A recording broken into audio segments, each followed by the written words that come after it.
Dus Ja. Zo. Goed man. Ja,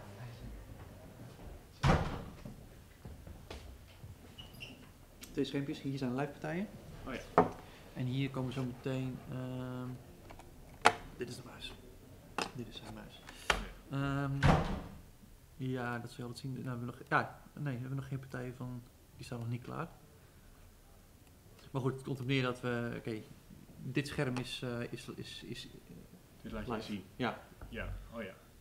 Dus ze krijgen de huidige stelling te zien. Dus stel we bespreken Kadi Nijs, Boris Gelfand. Linksonder een klein schermpje met de huidige stelling. Ja, en die moet je aanklikken waarschijnlijk hier. Daar gebeurt niks mee. Oh, daar gebeurt niks mee. Die gebruiken we alleen als je bijvoorbeeld ziet van, als we hier bezig zijn en je ziet erin van, hé, daar gebeurt iets. Of daar, ja. Meestal is het nu niet, maar meestal er staan wat evaluaties onder. Als je er ineens ziet van min 3 ergens. Oh, dat staat er wel een klein beetje bij. Precies. Oh, dat is, dat is fijn, nu even niet nog, maar dat, ik weet niet hoe dat... Dus ja, hier, als er iets geks gebeurt, kunnen we er direct erop inhaken, want we zien gewoon dat er iets... ja, dit is... het wijst zichzelf uit. Ja, ik doe commentaar de laatste dag. Dus ja, ik snap ook even. Ja. Maar je hebt toch veel meer ervaring dan wij waarschijnlijk met dit soort... ja, maar wij niet met... nee, niet met schaken. Ja, ik neem aan dat hier is een wijk in Zee, en de setup zal hetzelfde zijn. Ja, dat zal iets kleinere ruimte. In wijk. Ja? Iets kleinere ruimte, maar... Weet je waar Lennart is? Die is net eventjes... even weggelopen. Kan ik je doorgeven? Nee, die schermen die moeten nu regelen. Dus er komt hier allemaal pers en ik wil graag dat... Die partijen of... Ja, hier bovenop. Kijk, hier hebben we weer auditorium en daar staat niet. Ja, maar hij zou er gelijk maken. Pitches zijn, maar dat is altijd het probleem als je verhuist. Ja, tuurlijk, want dit is nogal wat een operatie moet er allemaal mee. Ja. Leuk, en jij doet vandaag, dus je hebt Erwin aansluiten. Ja, en ik denk dat misschien komt Jan Timmer nog even. Ja. Hartstikke tof.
test.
And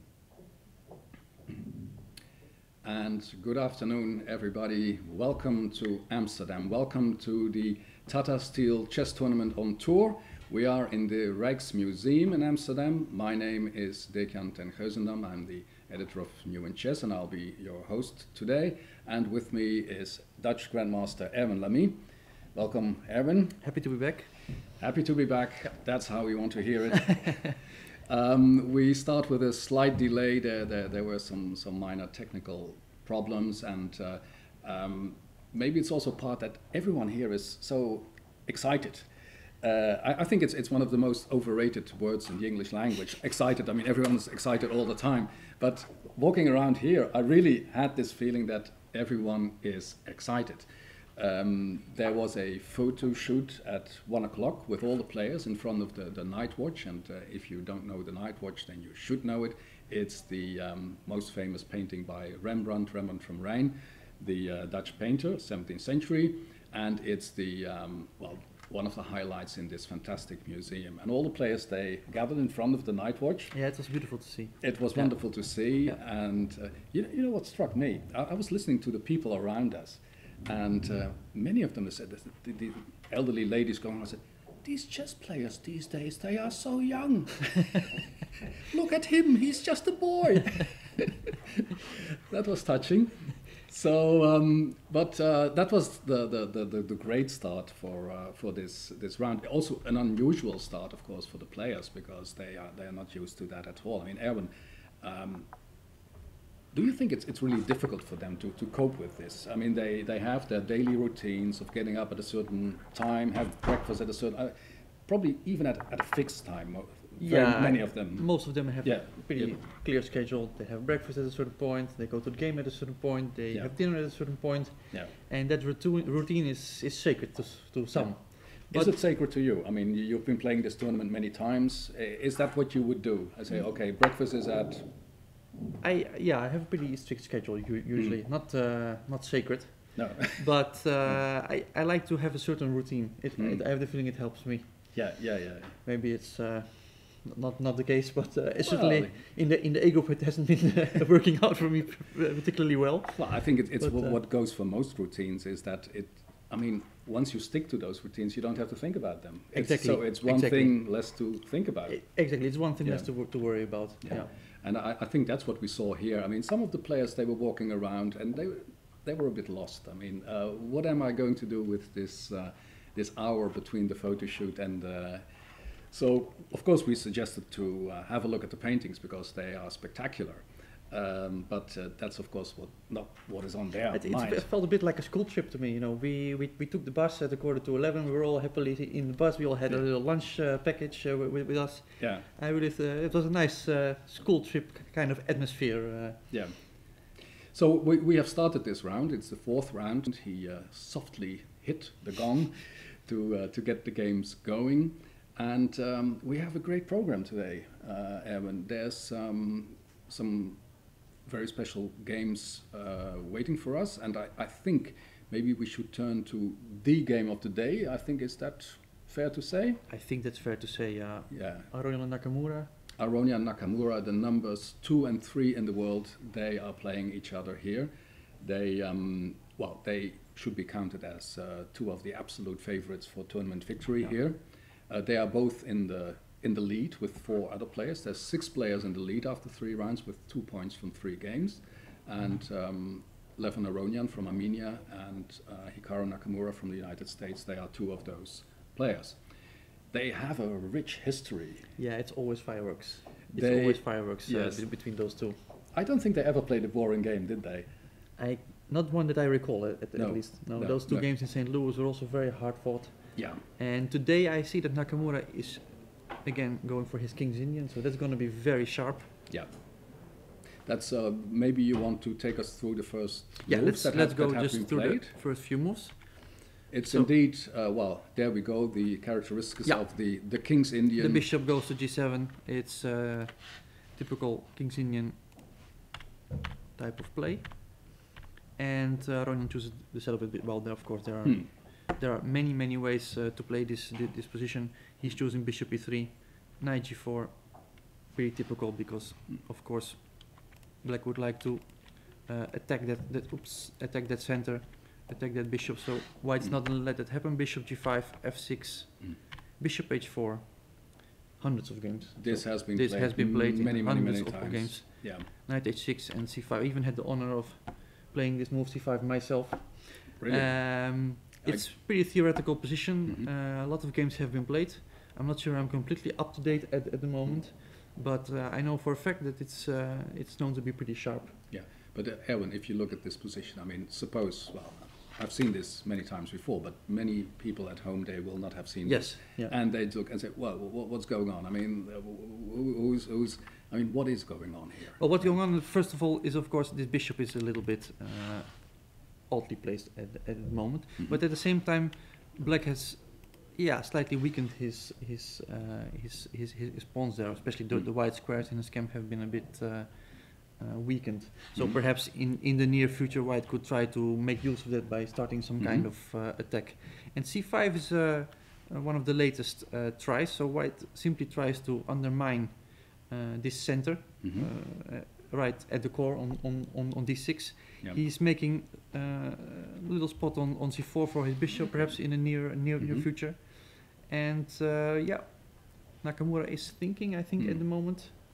So he may be a little bit surprised by Levon's choice. How is this different from, let's say, the many traditional King's Indians where black is playing f5 and trying to kill the white king? Why you don't see him play f5? Well, if we just go back a few moves, and let's say we play the traditional King's Indian, so that would be starting with, let's say, this type of moves. Yeah. And this is one of the main lines of the King's Indian, and here it's really a race. Black is going to come on this side. So this is the kind of play I'm hinting at. Exactly, and white is coming on this side, and really it's very tense. It's very tense. It's very concrete as well, and I'm sure Levon has his ideas. And if you say concrete, that means every move is very important. Every move is very important. For example, just to make a few moves. Let's say we release the tension here. He's taking back with the f pawn. If you make a careless move like castle, or after bishop 6, you might suddenly oops, where does it go? Be so there are various issues. Yeah. And they might be able. They surely know what they are doing. So I'm sure that knight is not going to be blunt on h4. But there's various points, various subtle nuances that have to be taken care of, definitely. Yeah. Well, so this is really a game of prestige. These two players, number 2, number 3 in the world, and I think both of them are very ambitious to win this tournament. Yeah, exactly. Levon Aronian, he already won this tournament 3 times. 3 times, did he? Yeah, 3 times. Yeah. And Hikaru, he won in 2011, which was the year that we found out after he'd won that he'd been working with Garry Kasparov. Exactly. So maybe in a way that helped. I could imagine it did. I could imagine. At least it gave him a huge boost, I suppose. And it must be very inspirational working with somebody like Kasparov. Yeah. Who do you think? I mean, Levon, he's been over 2,800 now for some time, and he's gaining some points. Hikaru, that's what he's hoping for. I mean, he wants to get to 2,800 and be a stable 2,800 player. I mean, he's very close to that, but he wants to be on the other side. Yes. Do you think Levon is still the better player? I have a lot of respect for Levon. I think he's really. After Magnus, I would really say that he is still. That's your choice. That would be my choice. But I'm also. I have to say that Hikaru has impressed. I think all of us lately. He's really making consistent progress. Yeah. He's very practical. He knows where he has to grab his chances. Yeah.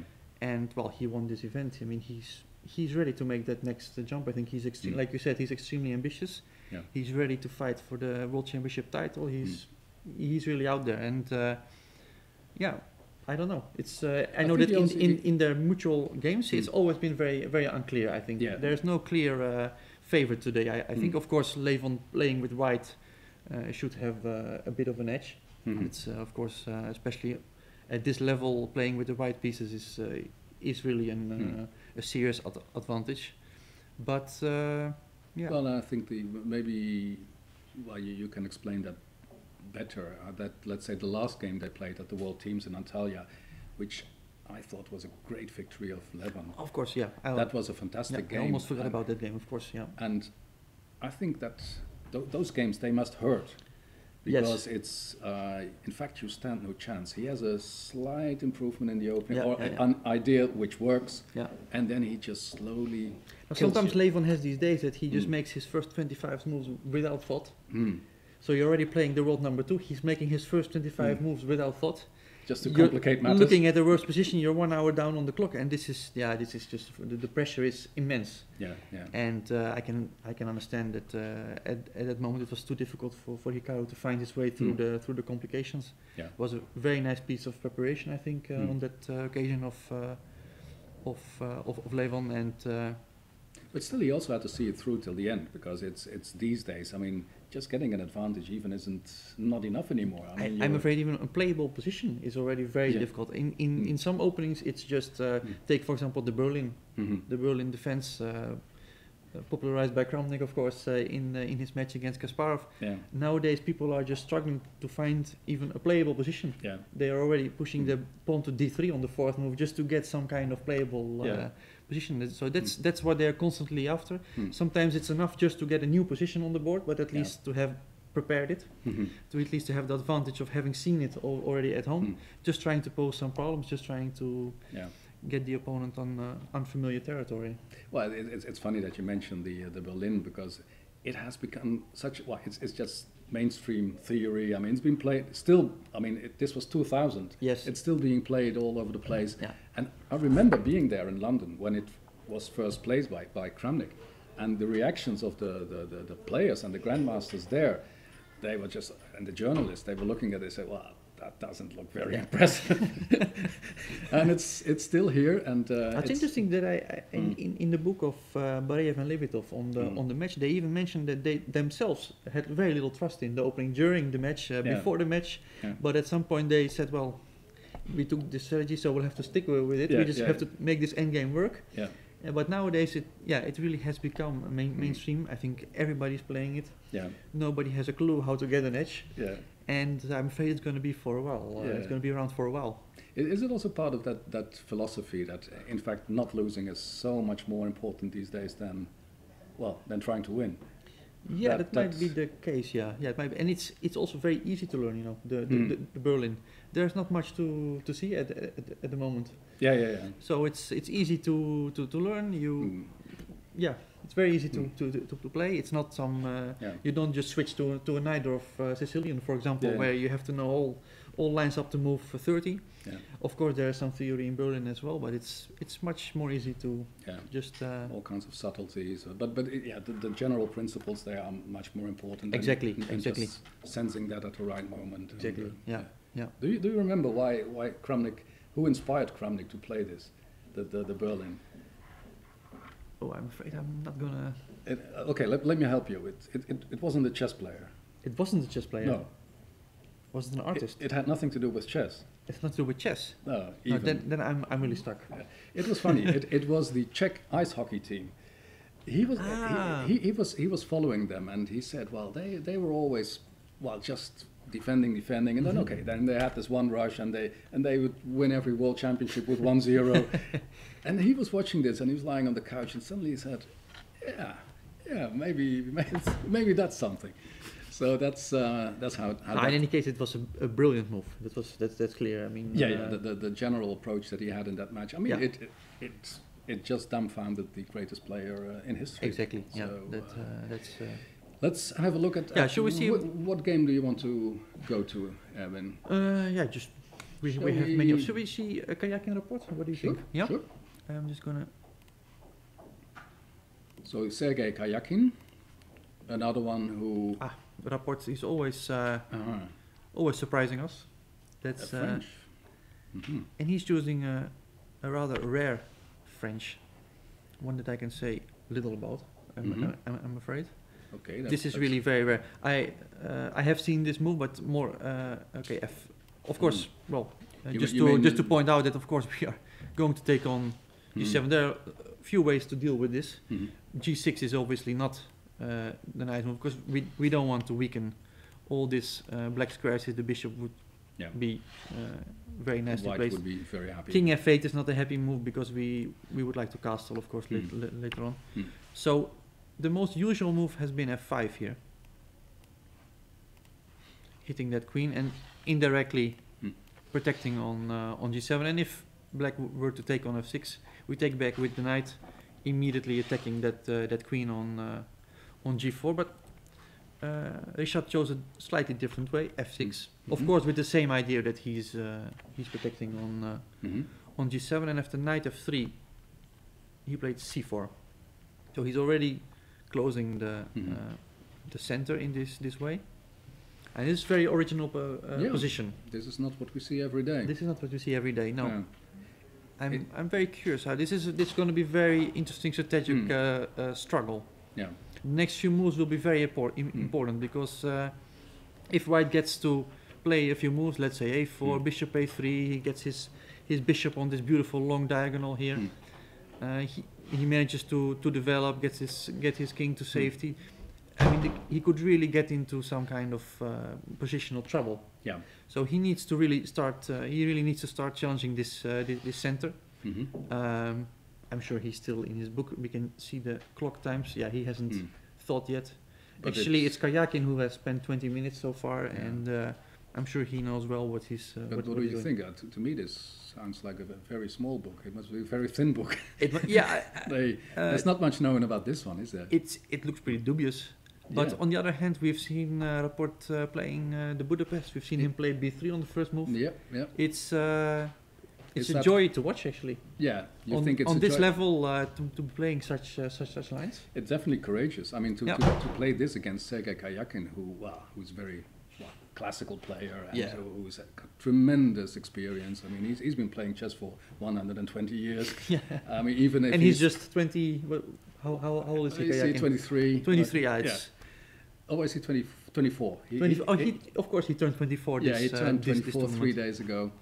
And but he's been around. I mean, he's been a grandmaster for I think he was 12, wasn't he? 12 months, 12 years. Not 12 months, but 12 years, 7 months and something. And he's hugely experienced. I mean, it's incredible. It's like he learned to speak, and the next thing was that he became a grandmaster. That's how fast it went. His parents said, "What happened today?" He said, "Well, I became a grandmaster." Yeah. Well, so here it's a complicated strategic struggle. I think that I think Sergei must like this because Sergei he lost one game here.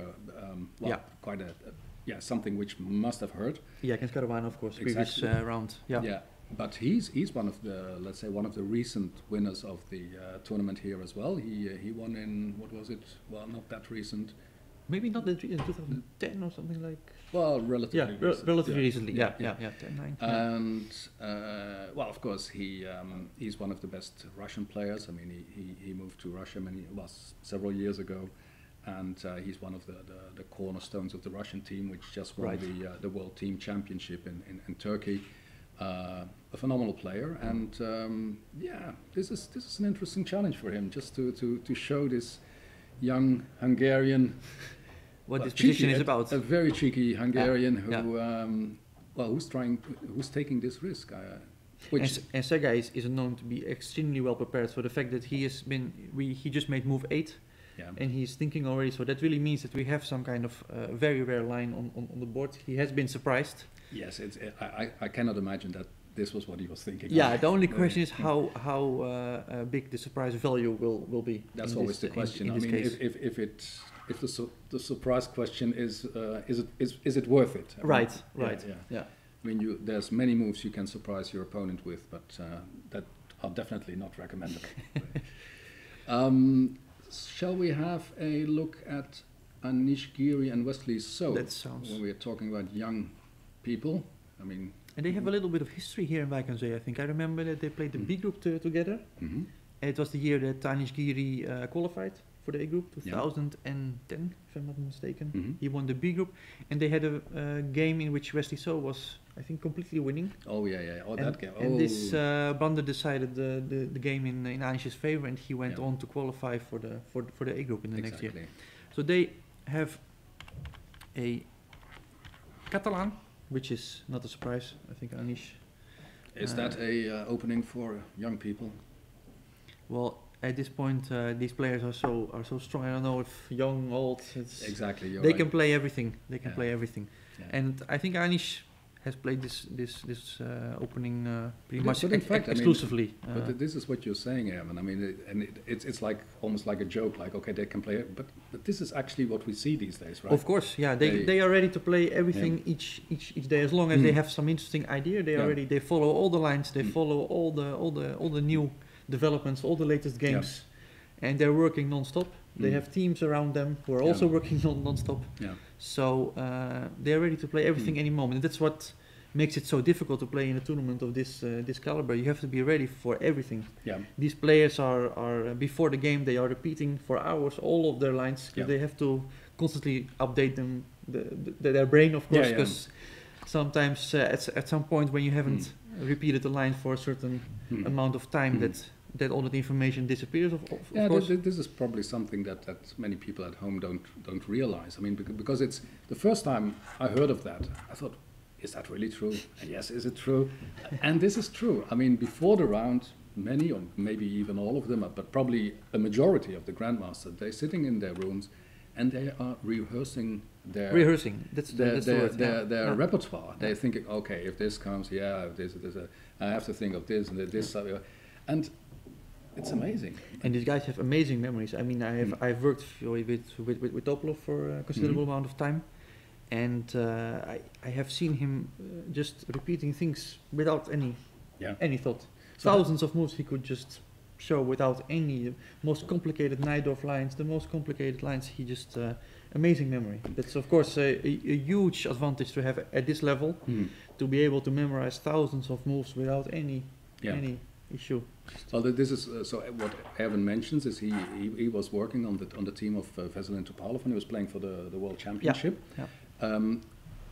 What do you mean? You were sitting together, and then you would say, would he be tested by his second? Say, okay, this where? No, it was even so funny that in the sense that we were. I was telling him, oh, maybe we should repeat this line because it's kind of complicated, and he said, oh, no, I know all of this. And so I said, well, we should really have a look because it's So he sort of agrees, but he really just everything even the smallest side lines. So I play this, I play that. Amazing, really amazing. And unfortunately, I'm not blessed with such a memory. That's incredible. But I'm sure that many of the players here they have similar memories. Yeah. But it's true. I remember, what was it in 2012 I was in Romania, and then Veselin, he showed me a game that he had won in another tournament, and he was giving me some lines, and also the quotes that he had from, this has been seen here and that, and I think, and then he gave the continuations of those games, and it's just amazing. Yeah, he can tell you all the games that were played, when, he can even tell you the status. He can even say, well, 5 years ago, this was the status of the line, but then this happened. And he can just tell you the story of... and the status, that is the percentage for what... No, the status of a certain... For example, now, then it was thought that this line was good for white, but then it was found that black has an improvement, etc., etc. Yeah. It's amazing, I've never worked with Kasparov. It's been said that he has even... a more phenomenal memory in that sense, but it's... I think it goes for all the great champions that they have this probably ridiculous memory. Probably both players still remember this one. Yeah, I'm a bit surprised about this because Anish is thinking now for quite a long time, and this is... he has games himself in this variation, and it's also simply the main line of the closed Catalan, where black has not decided to take this pawn on. Black has not decided to take this pawn on c4. We call that the closed Catalan, and it's been really there are thousands of games. So maybe we should What is he thinking about? Okay, we have a move. Queen c2, b6 has been played, and yeah, I think Anish was simply remembering his lines, because now we are seeing that he has played rook d1. Basically, so excuse me, rook d1. Basically, so has replied knight bd7, and suddenly the moves are appearing very fast. It seems that they've made their choice. Yeah. Well, Wesley has not thought at all. He is still he has more time than with what he started, and this is the current position. Wesley, of course, this is actually pretty typical. The bishop is excellently placed on f4. So this is a typical maneuver, knight h5, forcing the bishop to retreat. In this case to d2, and then he goes back, simply saying, well, I've misplaced your bishop, and what are you going to do? What is next? And I'm just thinking maybe it's a good moment to move to a different game. This has all been seen in hundreds of games, and I'm expecting that. This is not really an explosive position yet, and well, you can see the quickness with which Wesley plays. Exactly. I mean, he is one of those youngsters whose theoretical knowledge is well, when we're talking about ridiculous, I think his theoretical knowledge is ridiculous. I mean, he knows so much. Yeah, but also Anish. I mean, I would say that it's. I see that we have a move. Maybe that's nice to see take, and knight c6 has been played. Okay. If I'm not mistaken, we have a small bishop takes c6 has been played. Queen takes c6 will follow, of course. So we see that Anish has this position with two bishops. I think he has some experience in this exact same position with Georg Maier, if I'm not mistaken. He won that game in Dortmund. So White, of course, has these two bishops, but the position is relatively closed. So his advantage cannot be called something gigantic. But in any case, and that's what they like at this level, I think he's playing for two results. The game will be either drawn or he will win. That's obvious, and they're still playing very fast. Queen b5, knight e8 have been played, Queen d3. But it's funny, this kind of, in fact, well, you're just looking at moves, but in fact they're having a talk. I mean, they are referring to this game that he played against Maier. At the same time, Anish knows that Wesley works with Maier. He does. Well, they are both studying at the same university, Webster University in St. Louis. They are on the same university team, so Wesley will know that game, and he will have looked at the game. Probably. It's very interesting. Anish is saying, well, I think this position is slightly better for me, and I'm going to try to torture you a little bit. If you think differently, show me. Yeah, and Wesley thinks, well, I've seen this game with Maier, and I believe that this position is completely fine for Black. This maneuver I like a lot. Knight e8, knight d6. That means that this knight will have a nice spot on f6, and both knights will be having a nice task. They are both covering e4, they're covering c4, so all the white breaks are out of the position. And White, Anish, he will have to show that these bishops are worth more in this position. It will be difficult, but in any case, he's the only one who's playing for something, I think. Okay, that takes us to Luke van Wely. What do you think? Luke van Wely is playing against Pentala Hare Krishna. We all remember how it ended last year. It was a beautiful mate that Hare Krishna delivered. Some Queen takes g6, if I remember correctly. It's a pity we cannot show for the people at home. Look that game up. Unless you're a Luke van Wely fan, maybe you might want to skip it. Today he is, and we see another Catalan. That's interesting. Unlike Wesley So, Hare Krishna decides not to play the close variation. He takes the pawn. It's not really a sacrifice because this is one White, of course, always the wins big the pawn lines. Back. And bishop d7 has been played, and rook d1. Not completely familiar with this move, but it has been played undoubtedly before. Of course, this is the most. I had myself a rather embarrassing game against Hare Krishna. It continued bishop c6, and here the usual move is simply bishop f4. Of course, a logical developing move. We keep an eye on c7 both with our queen and with the bishop, and only then do you develop the knight The rooks go to the DNC file, but it was here in Wijk aan Zee actually. I was not completely awake yet, Mhm. and I started with knight c3, which looks It's a move that you make very easily. which you make Yeah. very easily. But then he looked at me a bit strangely, and Mhm. he played the move b5. And then you thought, And suddenly I realized that if I'm going to take this pawn, he's going to take it back, immediately hitting that queen on c4, hitting the rook on a1, Hmm. losing material. So I have to draw back my queen. Hmm. He then continued to kick my knight. It had to go back to b1, and well, Yeah. that's how the game started. Yeah. This is of And course not what White is after. Mhm. So but that's a different story altogether, because Luke decided to go rook d1. What did you do to regain your composure? I mean, I continued to blunder an exchange and, Okay. and make a draw anyway. No. It was the longest game I ever played. Actually. I remember that was It's, a very I remember I came out of the playing hall around 9:30 in the evening, yeah. just barely able to walk, and it was completely empty. There was no one there. Everybody went off, and well, I decided to go myself, have a bite to eat, because I was. Not even someone of the press service was there. I don't recall having seen anybody at this stage. Yeah, it was just Yeah. me, Hare Krishna, and the arbiter. Okay, did you turn Yeah. off the lights? And my wife actually, who was very faithful that's- and waiting for me That's awfully kind. to finish the game. Yeah. Yeah. So He chose rook d1. Mhm. Honestly speaking, doesn't immediately ring a bell, this move. Of course, there is no rush in taking back this pawn, because Mm. anyway, black is not going to play b5, mhm. because after a takes b5, we are unable to take back with the pawn, because Mhm. of course the rook is hanging on a8, so you have to take back with the bishop, and then we are stuck with all these ugly pawns. Mm. So there's no rush, and the rook is well placed on d1. Mm. If black at some point might think about playing c5, the rook will be very well placed to hit that queen on d8. So it's a useful move in any case. Yeah.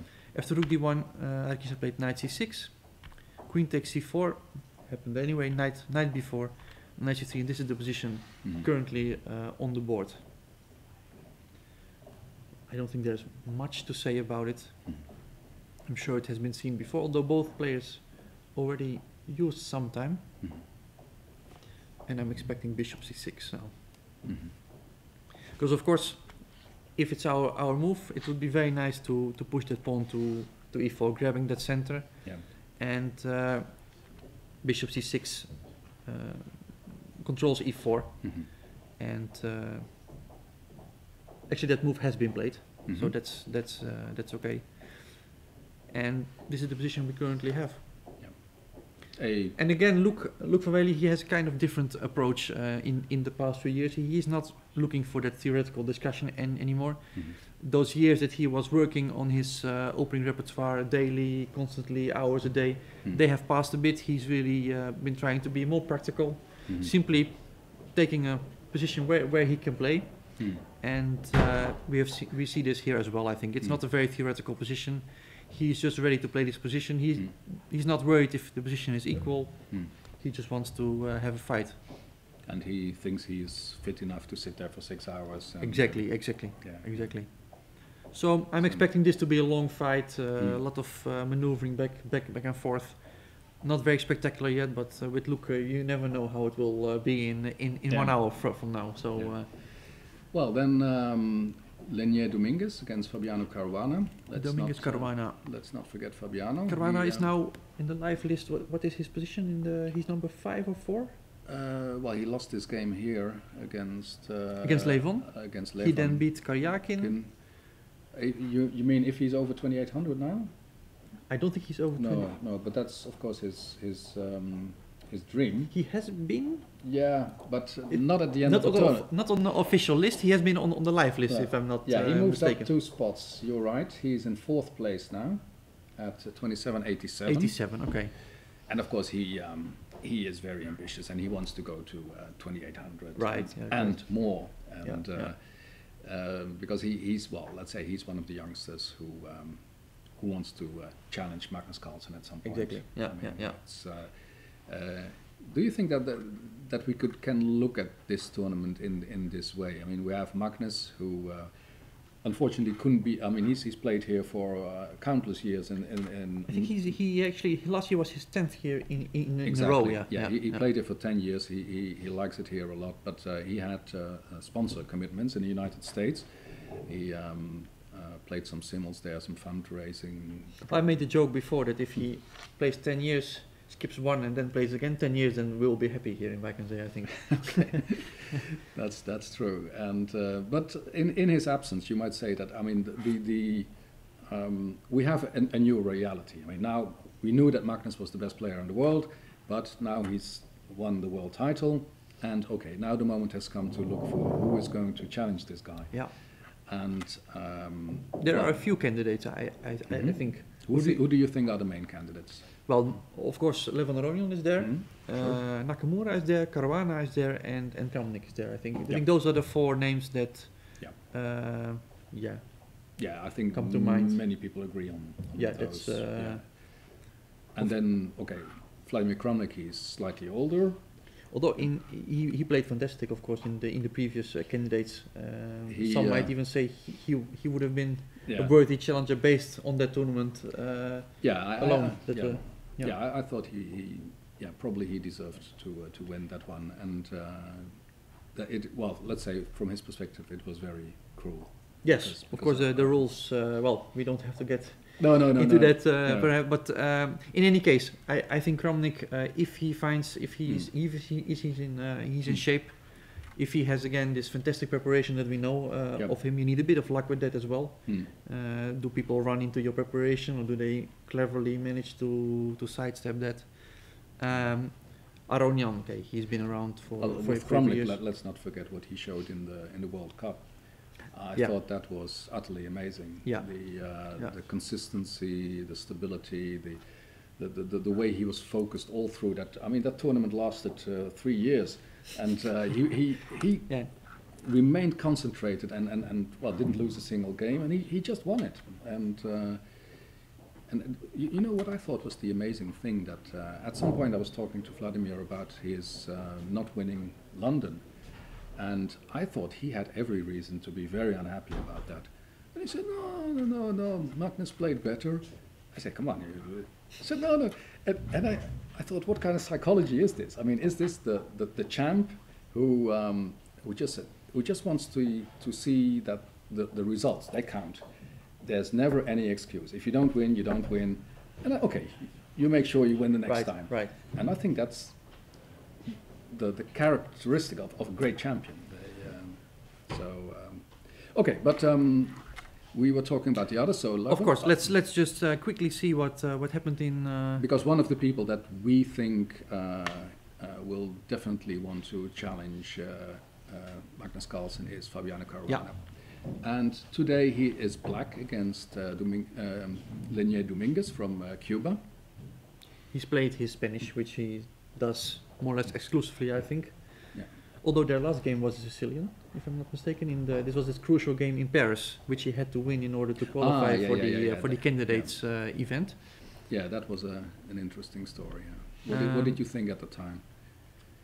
I was at the time I was a bit surprised by the early draw. I don't know about you, but at the same time, if you don't see a way to continue the fight, then sometimes you just have to accept. And probably, what this is all about. This is all about qualification for the candidates tournament that we're talking about.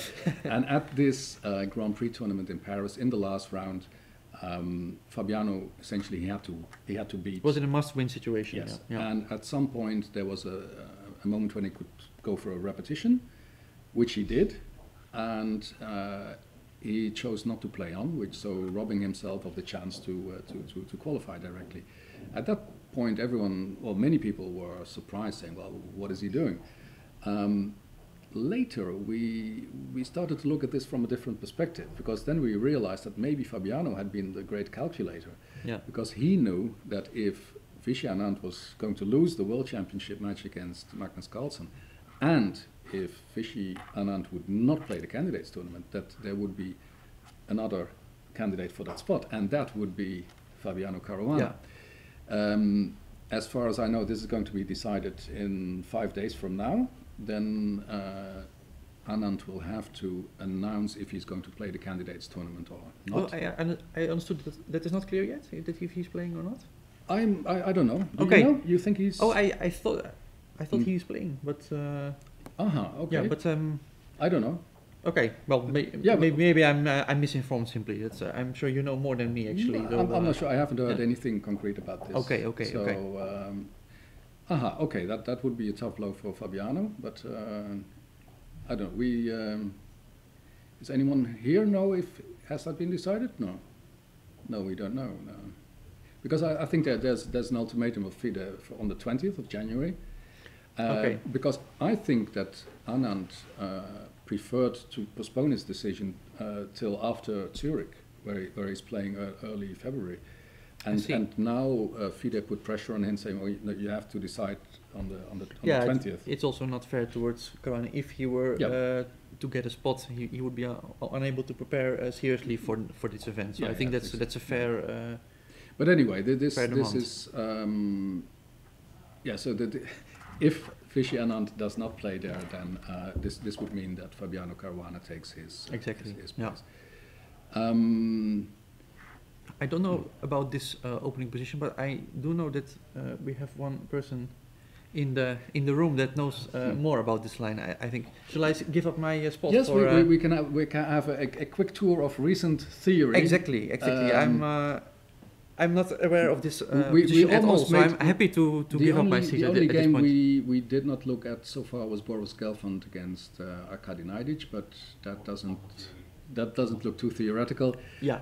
So yeah, we can do that. Peter Doches of chess.com is here, and in the past days he's been taking us through the latest theoretical developments Exactly. in the chess world as they are happening here. Exactly. I'm going to give up my spot. So hello, Peter. Hi there, Nikian. How are you doing? Good, how are you? Did you see some great novelties? Well, yeah. Which game basically- attracted your? The role was basically to do some background research, of course, because I'm sure Erwin knows a lot more than me, but it's a bit hard to speak on the games and look into the database at the same time. So Sure. And so you've that's- been delving into your database. yeah, and maybe we should start with that game which you just mentioned, Gelfand Najdic. Mhm. We hadn't No, looked at it yet. here's the mouse. Oh, you want me to? Yeah, if you can do it. And Mm. we close it first, I think. Yep. And then we open and we do this. Yeah. At first we thought Gelfand was spending a lot of time in a well-known Averbach King's Indian position. Shall we go back a couple of moves? Yeah, Because absolutely. Maybe we should it's- just start from the start, of course. Yeah, because it's pretty scientific what we are doing. True. But still, so this is, as you say, this is the Averbach system of the King's Indian. Yeah, it started Which as is- King's Indian, Mm. and this Averbach line is characterized by bishop e2 and bishop g5. Yeah. And in this position, you can play c5, h6, and also knight a6 is a well-known move. All have been played in the database more than 2,000 times. Yeah, you mean c5 or h6? Yes, yes. Or let's say an h6 is then followed by c5. In fact, sometimes it's also a question of move order, but it's a choice you have to make. And after this online, it took a while for Gelfand to respond, but as it turned out, this was the only board where there were some technical issues. So in fact, Gelfand didn't spend too much time, as we thought, on his next move, which is the normal developing move. You mean in the live transmission? Yeah, in the live transmission, it was for about 15 minutes. We saw only this position, but I see. it was because of the Yeah. DGT board. Okay. So normal moves. This is all pretty standard, and in fact, they are following very long theory. Mhm. Maybe we shouldn't be doing this too fast, but okay, the knight on d4 is attacked. You cannot protect it with bishop e3 at the moment, so Mhm. you remove the knight, intending take on g4. Black has even bigger intentions, protecting the mate, exchanging bishops, which means the structure is already sort of fine, but white has other ideas to get an advantage. But positionally, this should normally be okay because white is sort of with a with a worse bishop left than black, but it's not that easy. Otherwise, Galvan would never play it like this.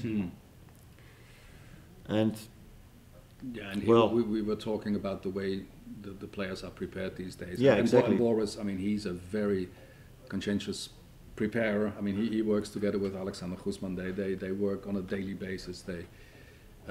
He knows what's happening here. Guzman has been joining him, assisting him for decades, I believe, hasn't he? Yeah.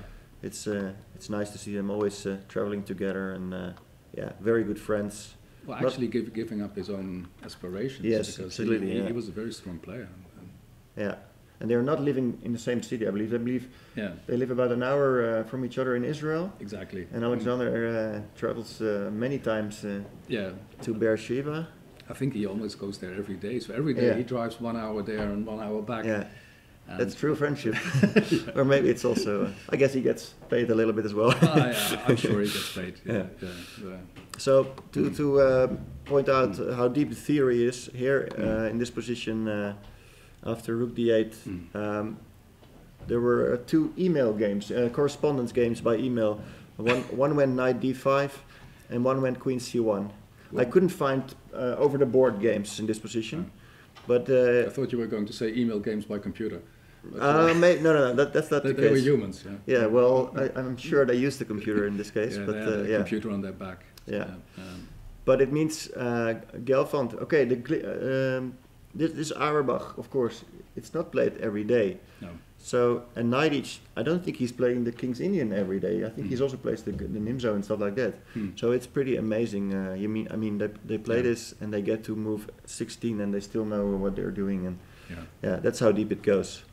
But also Arkady. I mean, he had these books that he was publishing on opening theory. So that he must have been working on a lot of this. Well, let's say even indirectly. Yes. Actually, now I see that this has been played in the game, and C6, and we're still in this email game, in this correspondence game. C6, yeah. And the people that played this, I mean, they're not very well known, but they're decent correspondence players, I believe. Yeah. Game from 2008, and White played a Rook E1 in this position, preparing Knight F3, and it's an interesting struggle started, but it's possible Gelfand is trying to remember his analysis, or maybe he is really on his own already because he's thinking at the moment. But deep theory in the King's Indian. Well, and in general, I think that let's say it's probably not what you and I are following very intensely, the correspondence chess. But I think for top level chess, it is important to follow those games because, as you say, all these people are working with computers big time. Absolutely. So it's not really a surprise that, suppose they are following this, which wouldn't surprise me actually, that they follow a game of 2 relatively unknown players. Yeah. These days, correspondence games might be as important as GM games in terms of quality. The level of play is, of course, very high, so they have to take it seriously. Yeah. So this is an example of deep preparation or extensive preparation. Were there? What was your reaction to Richard Rapport's? I like this guy a lot.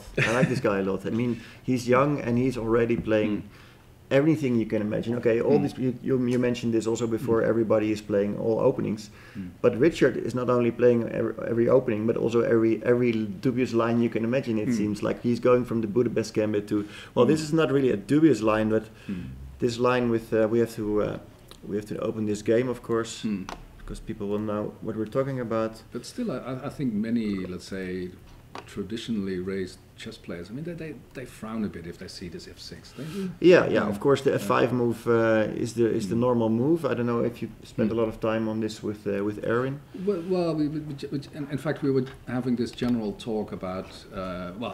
Of course, we briefly looked at F5. That was the normal move. Yeah. And then we more sort of philosophized about how cheeky this guy is that he plays it against. Yeah. I mean, he's not playing it against any master, but he's playing it against Sergei Karyakin, who is.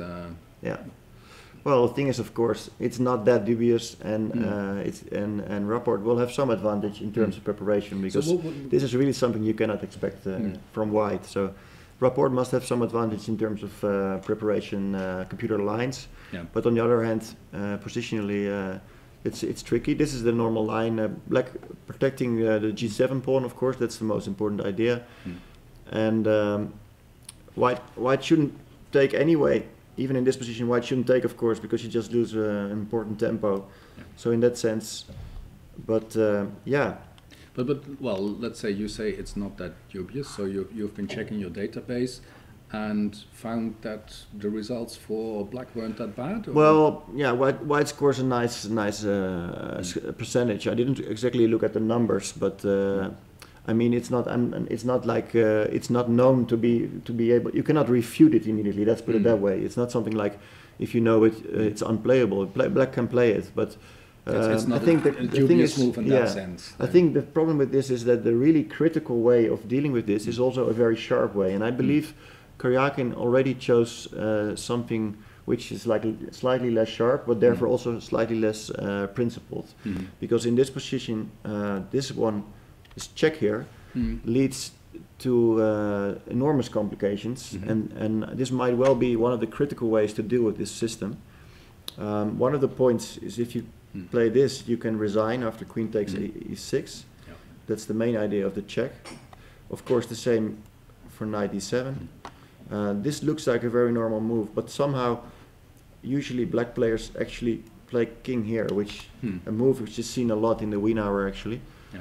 And now he's saying maybe your bishop on b5 is not that strong actually, because black might actually play c4 followed by a6, and he might win that bishop very quickly. So I can show just a few moves. So king f8 is the best move in this position. It's well, I'm not sure it's the best. It's played the most. It's basically one of the main points of the whole f6 system. And for example, here you can choose either between queen a5, attacking both the bishop and this pawn. So white already has to sacrifice this pawn and play for active for compensation. This is played a lot. An alternative is c4, and also in that case you need to know what you're doing with white, because as I said, the threat of course is a6, and okay, well, I will show you one idea. Normally they play a4, a6, bishop a3, knight e7, and now you can choose between this one, but there's another move, and that's very nice, and also something you need to know, which is this move. So as it turns out, the bishop is not trapped yet, because white can still create a lot of damage on g7 if you take it. Well, just to point out that it can get very sharp very quickly, and maybe Karyakin decided, well, I'm not going for that because he will know everything about it. I will go for a slightly more solid and positional move, and I will keep my edge, which seems like a decent decision. Black closes the center. I think we have seen this already with you and Erwin. And in fact, I believe fe5 is a novelty in this position. Yeah, usually they move the queen to f7 first. This makes it possible to develop the knight or the bishop. Maybe even go queenside. But you need to protect the g7 pawn somehow to continue your development. But Rapport has prepared something also in this line, and that's fe5. And let's see in the live position what happened. I think he took with the knight. I'm not sure about the move order, but I think this is what happened. And then queen a5, and Karyakin is thinking queen a5 also quickly played. And yeah, I'm sure Richard is in his preparation right now, and Karyakin is thinking. Do you think that is part of Rapport's strategy, that he chooses something which involves a definite risk, but only if the opponent goes for it? And if you don't do that, well, things are not that. I mean, it's like with the Budapest gambit that he played. Boris Gelfand, he didn't act very sharply, and suddenly everything is fine for black. In fact, it's not that unique. I mean, and it's not only for the young generation. I think it's comparable to what Vasily Ivanchuk is doing a lot of times. For example, Ivanchuk even played the Budapest Gambit in the candidates tournament against Levon Aronian, the world number 2. Yeah. So there are a few players around who basically choose this strategy of playing many things and choose something which is a little bit of a risk, but might have a big advantage of your own ideas and your own analysis, stuff like that. Yeah. And we don't mind having those players. Exactly, for the audience, it's great. also It's nice. great. Yes. So what else did you find, Peter? Were there did you have a look at Aronian Nakamura, because that started out quite theoretically? Yeah, exactly. That's also similar to Galvan's game in that Aronian is not playing a main line, and Nakamura it seems to be very well on top of the theory even there. Do you remember where you left this game? C5. Right. Yeah, because this is sort of a tabia position, a position where basically theory starts, and in this position there are 3 moves actually played more often, which is DE5, D5, and H3. Very popular moves. So Aronian he goes for the Shall we explain to the people because tabia is such a fantastic word? Yeah, it's Arabic, isn't it? It's probably Persian or something. Yeah. I should say Persian. Yeah. It's what we are used to use that word. Oh, this is a tabia position. Yes. But of course, for many people, this is something that they don't quite get, and especially because you write it TABIY. Yeah. It's a funny word, and it's in opening theory. It's a position where people start to delve into the position. I mean, okay, you throw these moves on the board and say, here's what we start, and that's the tabia position. And tabias, those were positions in I think in Persian manuscripts, which were given and say, okay, start play from here. And it's funny that this word survived so long. Although I think it came into fashion again some years ago. And now it's all over. At some point, opening theory, some authors started to use it in their books. Yeah. And they started to write it in italics, but maybe these days it's not even in italics anymore. I mean, you just use it as any old word. Yeah. So. Okay, sorry, Peter. This it's a good point to make. Yeah. So this is a tabia in this position. And Erwin, he explained that the C5. Okay, you want to touch up this base stone there on D6. Yes. Yeah, and it's a bit of a sideline, and of course not for these days. These players they continue playing the most popular moves. Simply development, of course. Let me see what happened here. Yeah, this is an important choice actually to make, because in very top level games, actually I have to click this first. FE5 has been played as well.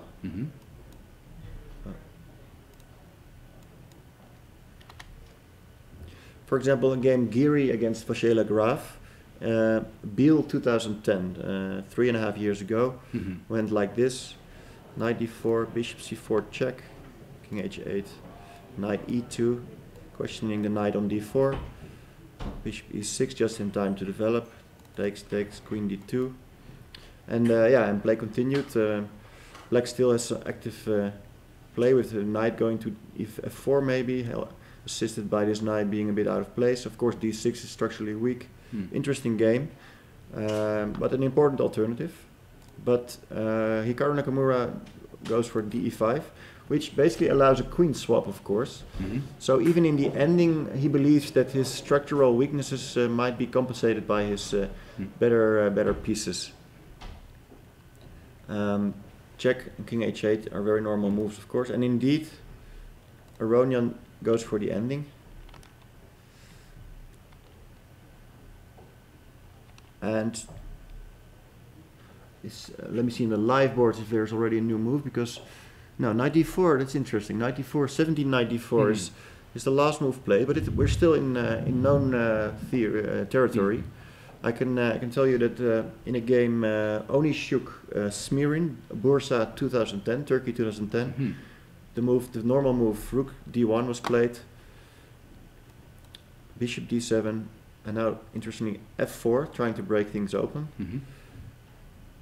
But black just continues development. Bishop d3, knight f7, fe5, knight e5, bishop b1, and bishop e6. Yeah, again, same. It's sort of a ending, or maybe we should call it queenless middle game with a lot of pieces on the board.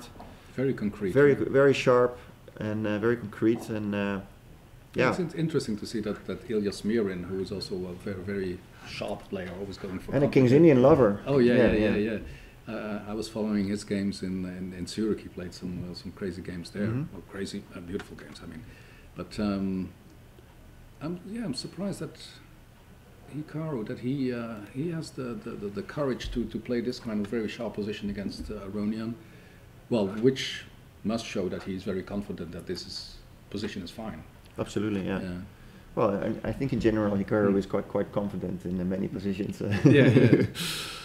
Rook 81 played, so we're still in theory. And but you know, when we were both in London and we were watching it there he was playing very positional, and True. of course it's rapid, but you could see his mature side. Absolutely. But in fact, what do you think? This is a very sharp position, but it's very concrete. And as long as you know what you're doing, then sharp positions aren't that sharp. Yeah, it's true. Yeah, he probably looked at this line recently. Maybe not this morning, but probably recently. And bishop e6 quickly played. So I'm sure he knows this game, or at least he remembers what happened. Sure. And in fact, it's not that difficult to remember because it's kind of a development scheme where the rook goes to c8 and.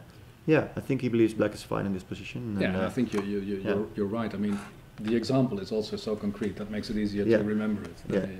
Exactly. I don't think it's necessary to go through all games because these three games were really very much theory. Absolutely. Yeah. And the other games are developing more slowly. Mm-hmm. So.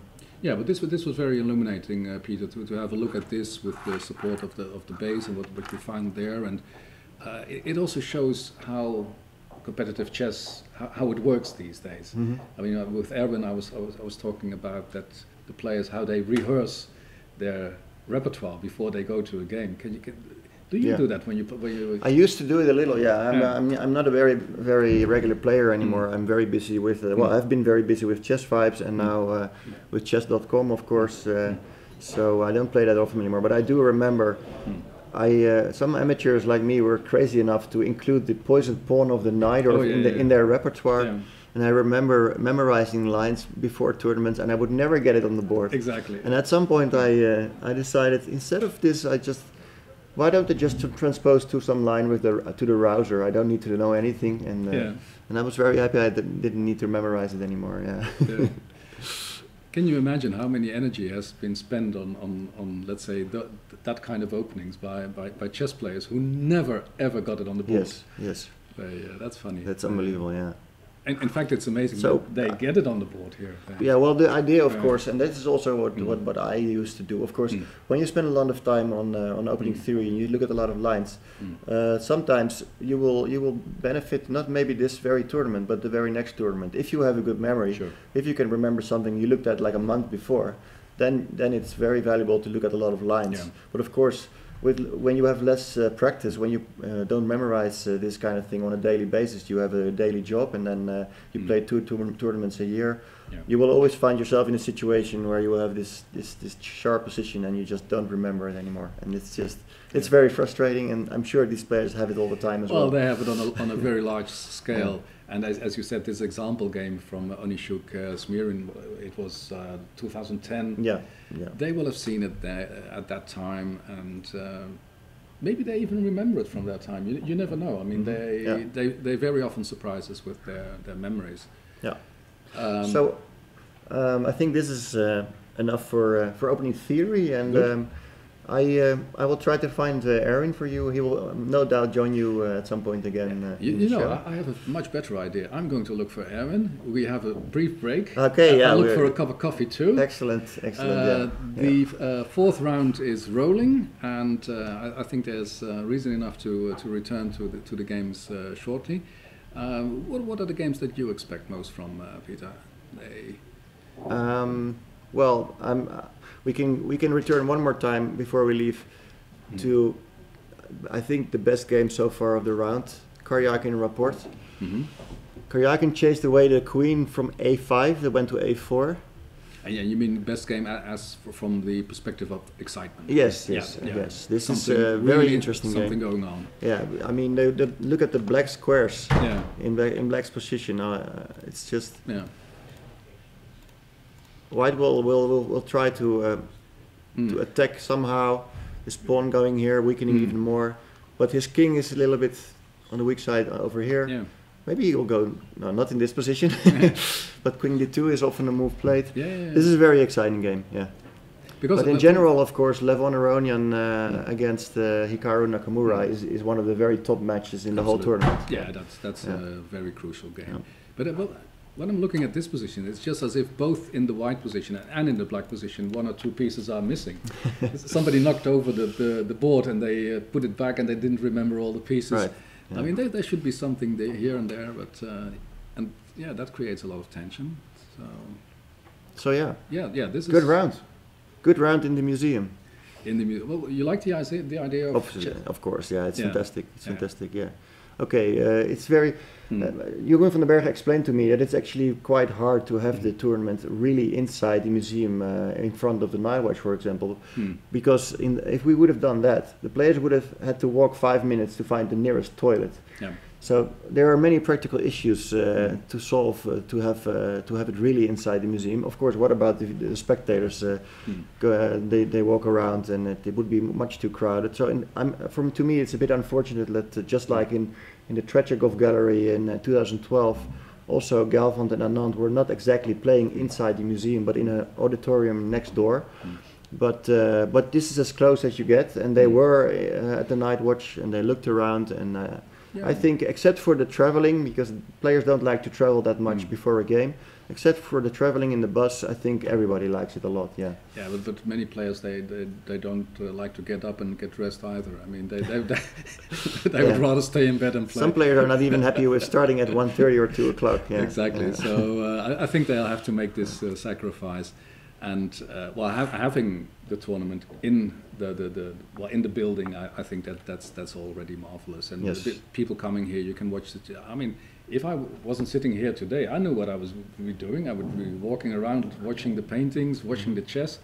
Jesus, sounds like fun. Sounds like fun. Yeah. So I think it's a great idea. And on top of that, as you said, well, we've got some good games going. We're going to return to those games shortly, but first we're going to have a cup of coffee and look for Erwin. Sure. Thanks a lot, Peter, for these illuminating explanations. And yeah, this is a good one to follow, the Karjakin Rapport. Okay. Thank you. See you guys soon.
And welcome back to Amsterdam. Welcome back to the Rijksmuseum, where the 76th Tata Steel Chess Tournament celebrates its 4th round in a very spectacular ambience. At the Rijksmuseum, the greatest museum in the Netherlands.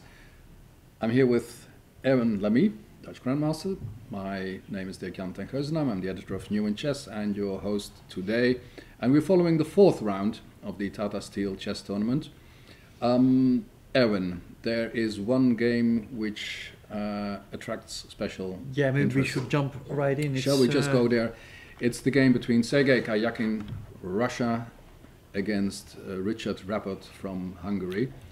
An unusual opening, which is nothing unusual for Richard because he likes unusual He openings. excels in unusual openings, I would say. Exactly, Yeah. exactly. We had a brief look at this in the first hour, and then I also had a brief look at it together with Peter Dorcas of chess.com. But I think it's good to have a look at what actually happened. I mean, the developments, what is going on, who is better and why. I don't know exactly where you left it off. Well, we more or around less this- went through the moves, and Queen A4 I think was the last move we looked at, and then my Okay, so we're my gonna go- poetic conclusion was that this looked like a position where on both sides some pieces were missing. It looks as a position of somebody knocks over the board and pieces, and they put it back on and they forget a couple of pieces. At first, I thought that Rapport missed something because it's obvious that after Queen A4 we can take on Yep. on G7, Yep. hitting both knight Mm-hmm. and rook. But then it turns out if you go here simply rook F8, Yeah. rook F7 is coming, Mm-hmm. attacking both queen Mm-hmm. and bishop, and at the same time the queen is also ready to jump to C2. Mm. So I think Karjakin also assessed this as being far from clear because he played Yeah. something else entirely. Did you analyze this any further, or it's as simple as that? In fact, that I didn't analyze it further, but Mm. in this position I simply don't see it for white. Like I said, rook F7 is a serious threat. and there's and so is problems queen there C2. on C2. Right. And yeah. And I mean, I'm struggling even to find a move for white here. Well, For example, just to point a simple variation, bishop d6, Yeah. threatening mate on e7, but after rook f7, yeah, the queen has to go. Let's say it goes to Mm. g3, yeah, and now we're ready to take on c2. The knight is ready to jump to e4, and it's getting actually completely out of hand. this is This terrible. is not what white is after. Yeah. So I think Karjakin made an interesting decision. He played king d1. Mm-hmm.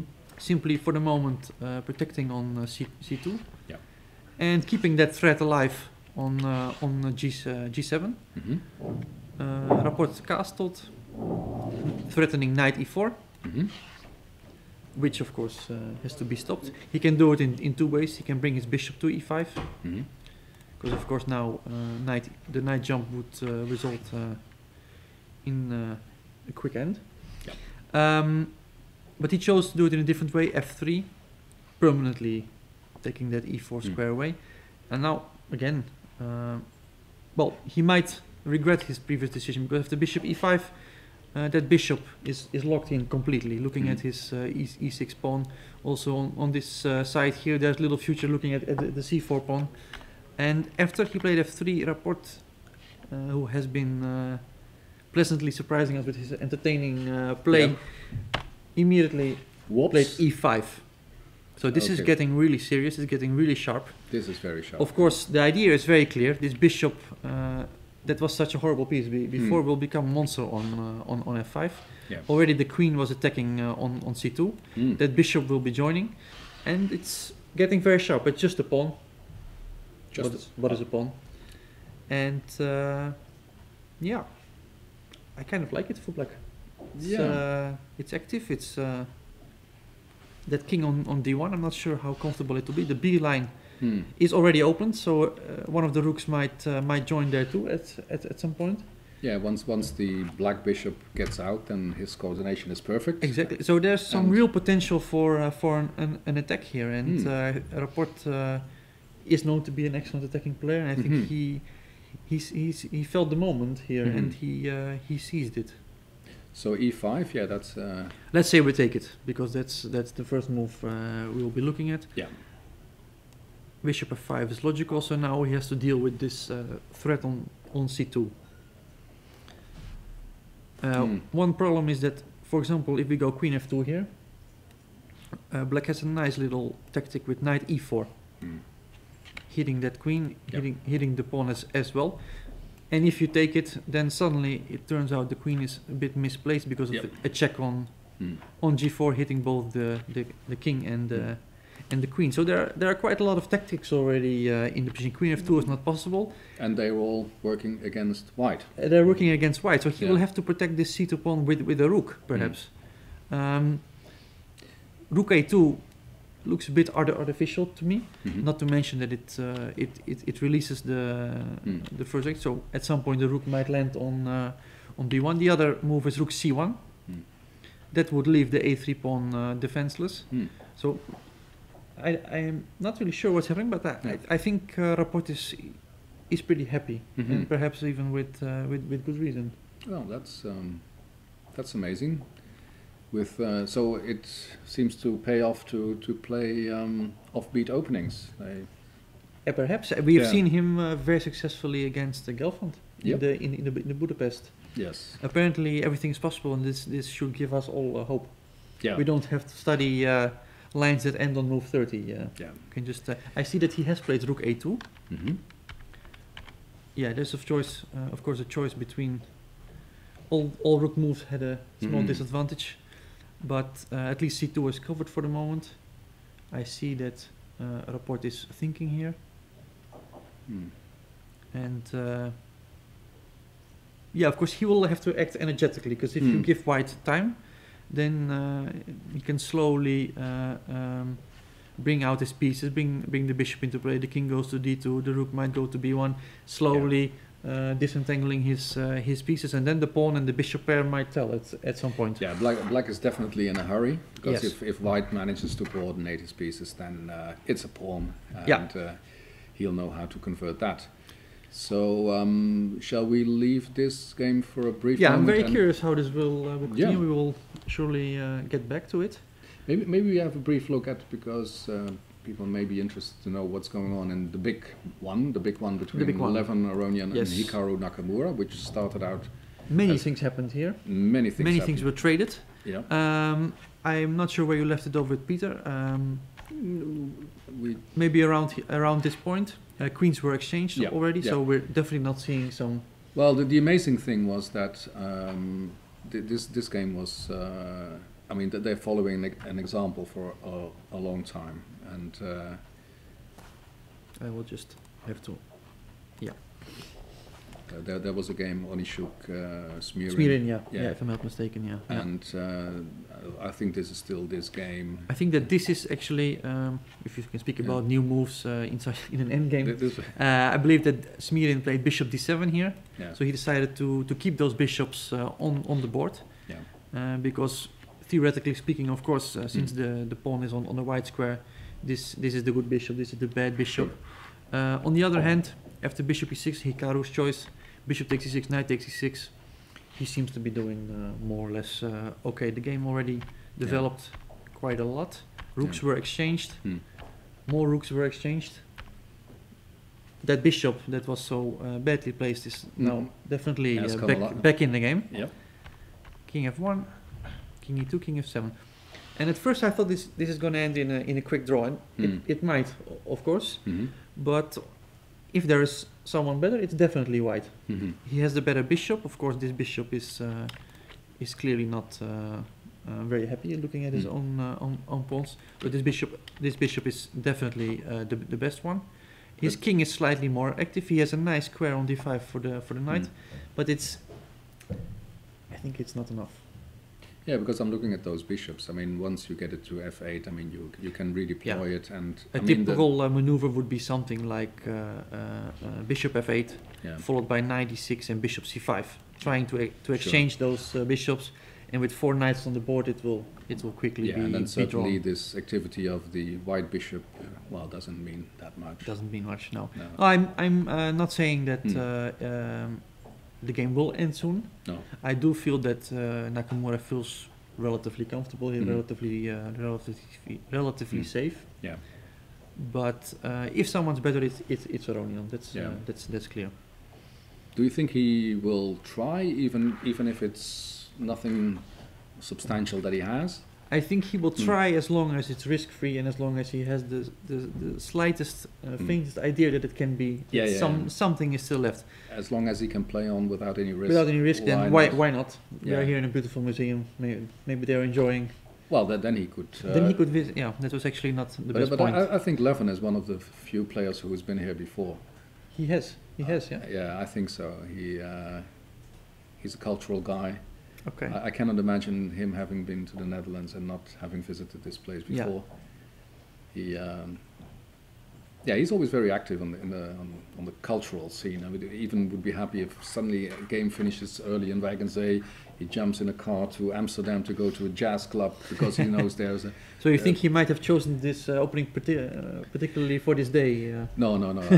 I think that's something that's often amazed me, because there's often that chess conflicts with something. There's a Champions League match or there's whatever, but I've never seen any chess player, let's say, really bothered about that. Okay, that's very interesting. If we make it in time, yes, but it doesn't play any role in our game. No, they are professionals, of course. Yeah, they are yeah, really. yeah. We were joking a bit, but of course, when these games are going on, they are fighting till the end, and they are not thinking about anything else. And they both realize that this is a very important one in their rivalry. Exactly. I think, probably for Hikaru it will be fine if he draws this comfortably. Okay, that's He is good. black. It's clear that that he with the black pieces it's completely fine to draw against number 2 in the world. But they both know, of course, that they'll be playing many games in the near future. Yeah. So all this it's a very interesting to see these clashes between these top players of this day. Yeah. Well, and both. Do you think it makes what kind of difference does it make that the tournament is shortly is a bit shorter this time? Because this was one of the things that these 13 rounds. I mean, that's really long. I mean, once you get hurt, I mean, they keep hitting on your head, and it's a slightly shorter distance. What kind of implications do you think that has? I don't know, but if everybody feels the same. But me, for example, I had always particularly problems to play after a rest day. Mm-hmm. I would have this rest day would be full with thoughts. How's my tournament going? And I usually prefer just to keep going. And in this particular tournament, they have 11 rounds and 5 rest days. So there's a lot to think about. Yeah. And some players might find that very comforting. They just go for a walk happily. We have a beautiful sea. We have many beautiful things to see here, of course. But for other people, I know from Nakamura, for example, that he likes just to play a game each day. And Carlsen has, I think, expressed similar things in the past. So it might change from player to player. I would say that for the older players, it's perhaps better to have 5 rest days. Well, at the opening ceremony, you had this brief talk with Luc van Wely, and he was telling us about his theory, and I told you at the time, say, Evan, could you please remember this, because this is very complicated, I might forget it. And he had some sort of a theory that he felt he had an advantage over the other players, and probably he was talking about his physical fitness. Yes, that if there were 2 rounds on a day, that would be very good for him. On the other hand, if they were playing the classical system, then extra rest race was also very good for him, because then he could specifically it was something along these lines. At some point I lost him a bit, I'm afraid, but that was when I walked away, and I assumed that you were going to write down everything. Yes. I walked away quickly afterwards, I think. So we will have to ask Luc about this theory later, but let's. We sure will. What is he doing, by the way? What is Luke doing? Yes, let us see Mm. what he is doing. Of course, he had this Catalan game against Hari Krishna. Yeah. Fairly typical position. This is where we left off, right? Yes. Yeah. And this is an interesting decision. Hari Krishna plays bishop d5, Mm-hmm. giving up the bishop for knight, which is generally, we don't like to do this. Mm-hmm. But after e takes d5, queen b3, a5, Yep. he has really cemented that knight on b4. Hmm. That knight is not going anywhere, it's beautifully placed. Yep. He has a very nice structure, the pawn will be going to c6. Hmm. He's controlling that's those central squares very well. So that bishop pair doesn't really play a big role yet, and I think he's very comfortable position, looks about equal to me. Yeah. They've played a few moves, knight e5, c6 has been played, Hmm. knight d3, so he immediately Yeah. tries to exchange that knight. Yeah. Rook e8, bishop takes f6, bishop takes f6, and that's an important nuance, because this seems to be losing a Hmm. pawn, but actually black plays queen b6 here, making use of that pin Mm-hmm. on the queen, and after queen c3, e8 takes b4, yeah. Hmm. Black is very comfortable. Black will be happy. Right? I think there's absolutely nothing to fear here Hmm. for neither side, actually. Yeah. I'm expecting something, queen Hmm. d2, queen d3. Hmm. That pawn will be going to e3 soon, supporting the other pawn, and rather Hmm. equalish. Do you think that, let's say that they played a game last year which was quite painful for Luke? Yes. We talked about that briefly. That this still plays a role, that he thinks, okay, yes, I want to win a game, but well, maybe not today. Let's not. Knowing Luke, he is not the type. I think he to doesn't be have that kind of no. safety valves. No, I Uh, definitely think that he went for a win today. He really Mhm. wants to play for a win, Yeah. and maybe he still wants to play for a win. There's enough play left in the position to keep the game going. Yeah. I just think that objectively speaking, there is very little that Black has to worry about at this point. But Yeah. knowing Luke, especially a white game. Because I don't know who he's playing tomorrow, but he knows that tomorrow he'll be black Sure. Yeah. against again one of the strongest players in the world, and Yeah. you don't have these white games all the time. So he knows he has to try to make something of it. Last year he was extremely successful with white. Mm-hmm. It was his black games that were Yeah. doing him strong disservice. So I think Oh, well, he's really I'm- trying to. Yeah, I'm very happy that you still have this trust in Luke, and I will Always. tell him. So Yeah. when he is reluctant to tell you that theory again, then I say, well, you should tell it Erwin, Yes. because he's one of those people. I will who really- always remain faithful in my countrymen. Exactly. 6-time Dutch champion. Yeah, that's right. 6-time Yeah. Dutch champion. And Is it a record? Maybe Max Euwe also. Oh yeah, Max Euwe, Yeah. and Jan Timman. Of course. Yeah, Of course. Yeah. that's, but of course, it's not easy today because he's playing Pentala Harikrishna, who's been one of India's best players for many years. I think it's probably number 3 or 4, or is he It's Anand- Vishy, and maybe he's number 2. Negi? Parimachan? Negi? I think Hare Krishna is number 2 because he's Yeah. comfortably over 2700 nowadays. And Yep. Shashi Kiran is there, of course, is also one of the Yep. strongest. Negi has been doing very well lately. I Yeah. think many strong players come. The Ganguly. and- Ganguly, of course, Yeah. one of Vishy's seconds in his Oh, last probably match. right. And I see Leonard nodding, so Yes, our man Okay. behind the scenes knows everything. So very good. So, what about the others? not much happening here. I think we will just. that's, It might become a very long game. Things might still happen, but for the moment it's rather quiet, and keep an eye on that. That's absolutely true. Have we seen Gelf and Nijdic? No, we should go there. I think that's. Before we do, Yeah, well, okay. We have a guest entering the room, and I think he has a very busy day today, so we should use the opportunity to speak to him now, because outside I see many guests arriving. It's a big day for the Rijksmuseum and for Tata Steel, and they're using this occasion to visit the museum, probably to do some networking. Yeah. We should do some networking too, Aaron, but later. no chances here. Oh no, but see, I'm going to speak to Jeroen Yeah. van den Berg, the tournament director of Tata Steel Chess. So you can go and do some networking. That's what Be I'm back. going to do right now. Make sure you get some And coffee. I'll be right back. Don't worry. Great, great. Thanks. Hello, Jeroen. Hello, Dirk-Jan. Good to see you. Good to see you.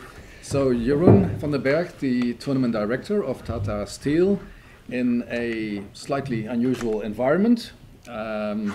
We are here amid the paintings. There are even better ones inside. Jeroen, how did this come about? How did we end up in this spectacular museum? I have already mentioned it today a couple of times. It was a rather wild idea, and it was also actually invented a little bit by our sponsor, Tata Steel.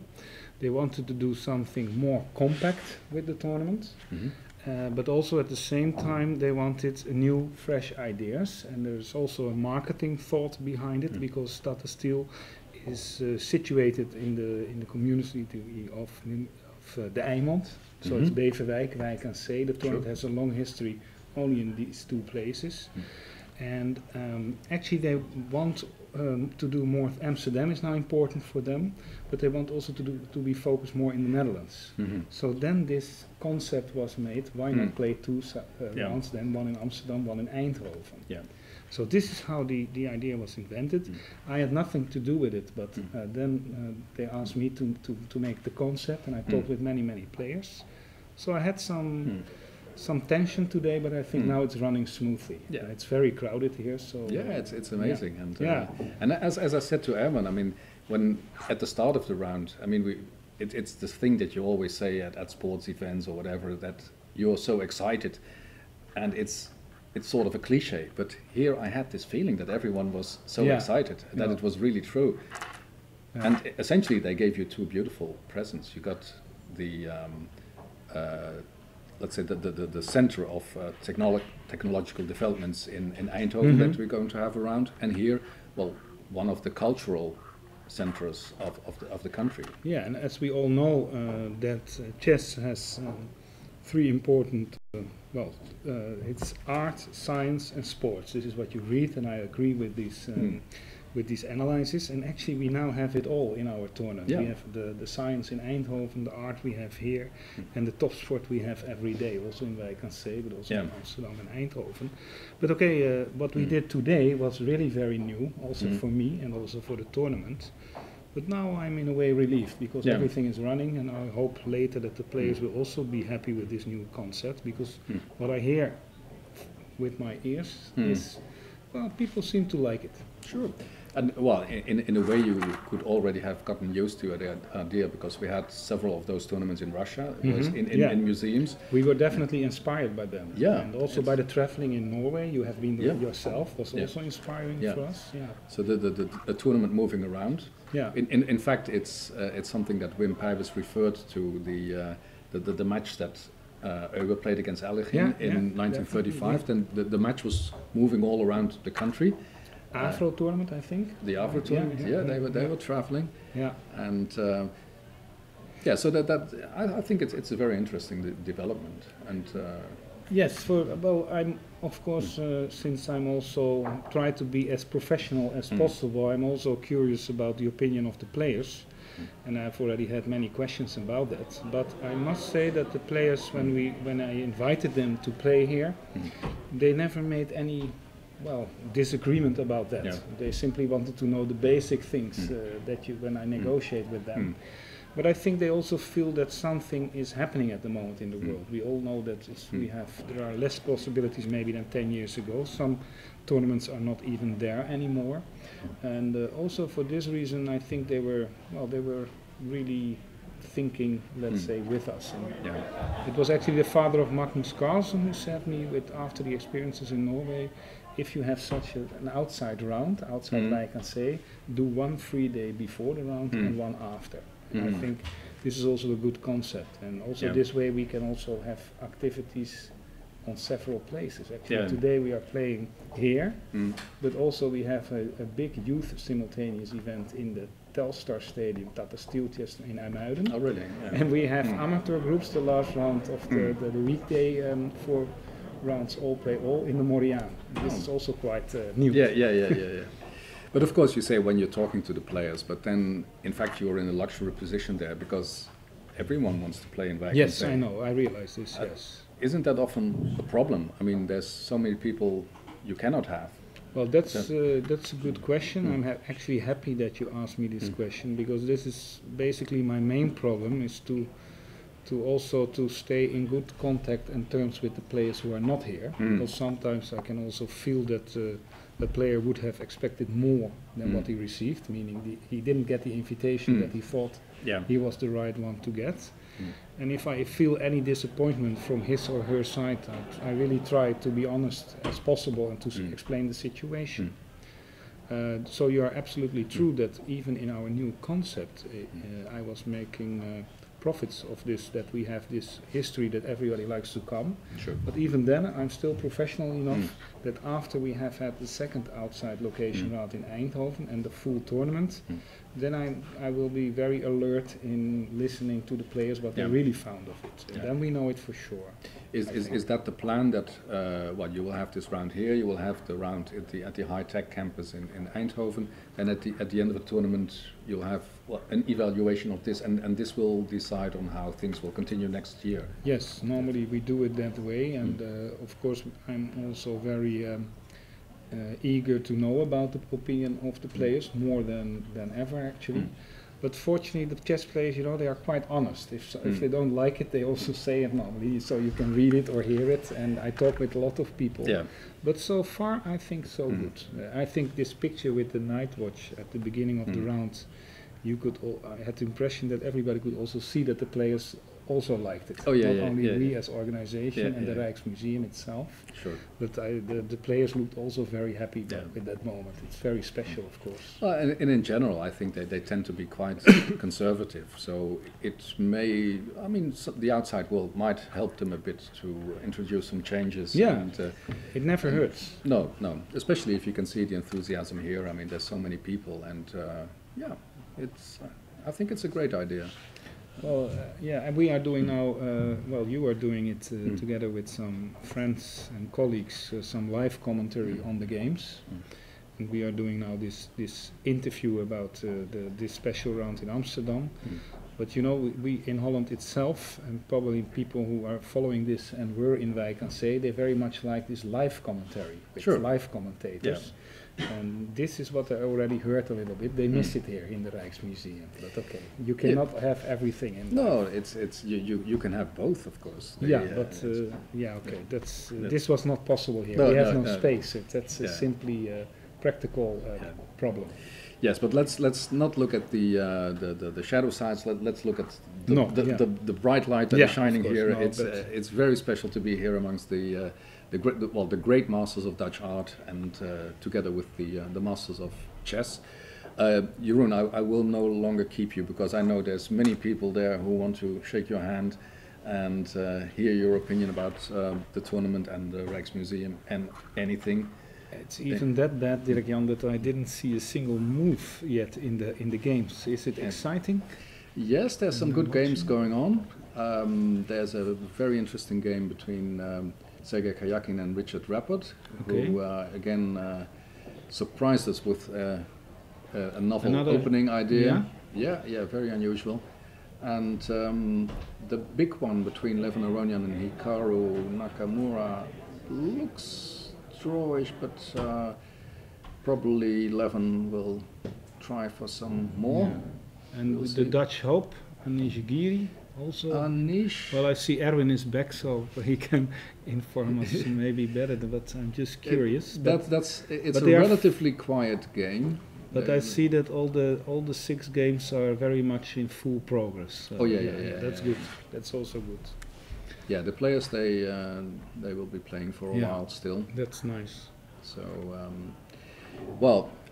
thank you very much for your comments, and lots of success with the rest of the tournament. And it's great to see it going on and to see it developing the way it is. So, lots of success. Thank you also. Take care.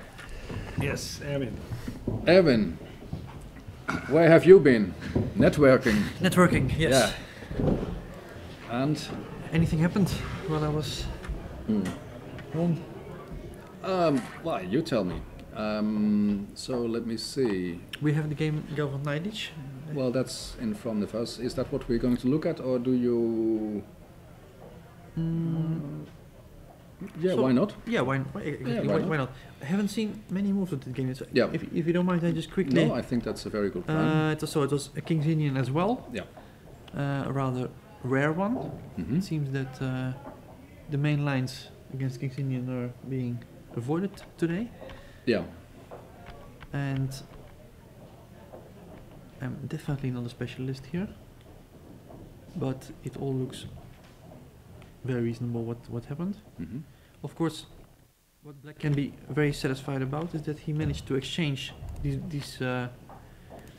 these black squared bishops. That's Mhm. always some kind of achievement in the King's Indian, because these pawns here are already they're stuck on e4 and in e5, which means again that this bishop is the theoretically good one, Hmm. and the one on e2 has just can only look at. But you His mean own that pawn. that's under these circumstances because I. Exactly. Of course, Yeah. this pawn might yeah. go to c5 later. It's a very small minor detail, but in general, it's not Mm. so bad to exchange these Yeah. these bishops. Because I immediately had to think of good old Eddie Goofeld, who was so very fond of his bishop on g7. He would never trade it.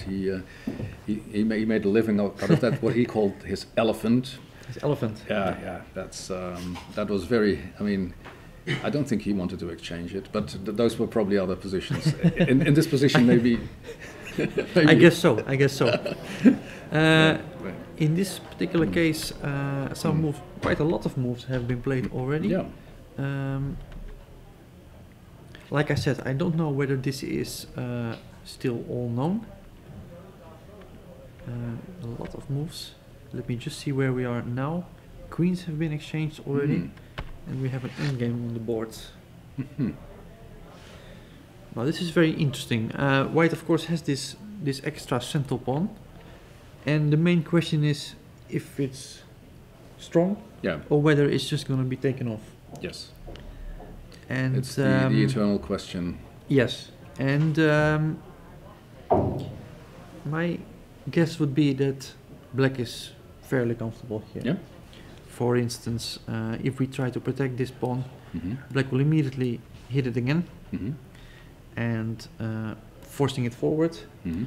But after a knight exchange, I think this rook endgame gives very little winning chances for White. Yeah, then you might even This pawn- have this to pawn- worry about that pawn. Yeah, it's Black. It's pretty easy for Black to restrain that pawn, Mhm. and of course because all these pawns here are weak as well, Yeah. it gives very little room Mhm. to play for win.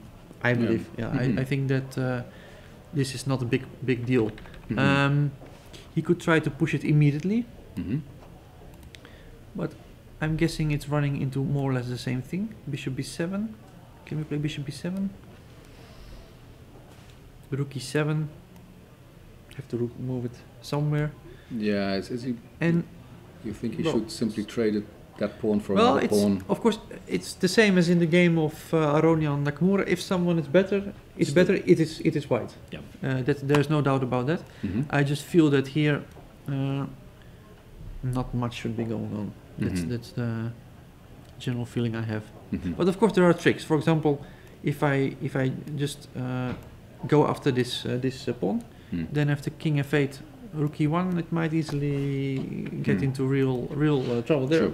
There are tricks. There are small Yeah. nuances, of course, to take care of. In general, I think Arkady should be able to hold this endgame Mm. fairly easily. Yeah. Yeah. Because I was going to refer to Boris's endgame knowledge as a Russian schoolboy, Yes. but then Arkady is also a bit of a Russian schoolboy, so he Yeah, probably also knows- Latvian, isn't he? Yeah, Some yeah. Latvian background as well. Yeah. Yeah. Isn't that more the attacking school? Tal, all this. Yeah. Do you think he fits in there? Tal, I think he's a very yeah, active that's right, player. he Arkady. is. I think Yeah, he really fits that description Yeah. well. Of course, he's a very strong player. Yeah. Broad in the sense that he's able to play any position, Yeah. of course. But I've played him many times. maybe even 10 times. Hmm. A few times in Vacanzee as well, and I he- always found it particularly difficult to restrain him because It easily gets. he's going forward, and Yeah. it's at some point you have to stop him, and you better do it fast. Generally, no, he's very good attacking player. Yeah, I remember how he was playing in Baden last That year. was fantastic. Yeah. I mean, Yeah. he was setting the board on fire every Yeah, day. he was simply the man Yeah. of the tournament, in my Yeah. opinion. He didn't win the tournament, but every round his Exactly. tournament, his game was the game of the day. So Yeah, they should have given him a bonus for that. exactly, yeah, exactly. But it's as you mentioned, this is the interesting thing with a country like a small country like Latvia. They have so many of these attacking players. I mean, Right. So Yeah. it's Shirov, it's let's say Najdic for Shabalov, Yeah, and of course it all was inspired by the great Misha Tal. the start, yeah, yeah. So that's what you see what an influence one big star can have Right. on a country Yeah. that. And that was Vito Lynch. Vitali, yeah, exactly. Yeah, I just wanted to mention, shouldn't forget definitely him. not. Also one of the founding fathers of the Yeah, Latvian yeah, school. yeah. People should I know think. more about him. Yeah, yeah. That's, Brilliant player, yeah, Yeah, brilliant. yeah, yeah. That's So I think So- that Yeah. Arkady, Boris is thinking, okay, he's trying to see if there is still a way yeah. to pose Arkady some problems in his Yeah. endgame. Like we said, he has this pass pawn on d5. And of I course, think Boris, he would love that too, because so far he's been struggling a bit in the tournament. Yeah, of It's- course, he was very unlucky against Hikaru. Yeah. He really had a tremendous position. Yep. Was a forced win at some point, although it was extremely difficult. I think I agree with him when he said that well, we're playing humans here, we're not Yeah. playing computers. But in general, he had a brilliant position. I think he played a great game, strategically speaking. Well, I think it's something that people forget too easily these days. That probably that would not have been noticed, that possibility. Well, let's say 20 years ago, and now, of course, it's something. Once you see it, Yes. then you of course. Well, even once, because it was funny, I was commenting that day, and when we had a small break, somebody pointed out to me that, well, Boris could have won Bishop Yeah. takes f3, so you can mention it on the on the live commentary. And then we actually started the live commentary. I said, well, Bishop takes f3 was winning, but then I started to execute the moves, and I had absolutely no clue how to continue the winning line. So it shows that many times when we see these evaluations, we see these lines. Yeah, because given by let's the say engine. the key move is in fact an unnatural move with the Yes. queen to the other side. Yes. And And the deflection with e4 as well. Exactly. There were many. It was a really deep combination, and Yeah. he had a big advantage already. He probably saw the move Bishop takes f3. Didn't feel like taking the Yeah. risk because it's all or nothing there instead of a risk-free advantage. Hmm. But finally, the game was drawn. And this must have been a big disappointment, of course, because it was the perfect moment for him to get back in the tournament. Well, on the other hand, it remains amazing what Boris has been showing us in the past years. Absolutely. It was not only that he played the match against Anand in Moscow, but then he won the Alyoshin Memorial, and it's just, I mean, he was so impressive so often, and of course there's never any real explanation. I mean, I don't think Boris can give an explanation why things so far haven't gone that well in this tournament. I once was talking to him about that, and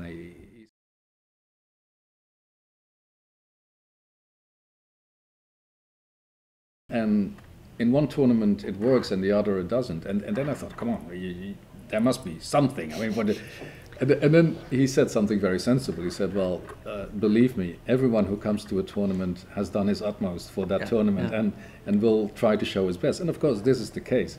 It's just that not all of them can win it. Oh, personally, okay, there is something like form, of course, you feel good, you feel... Sure.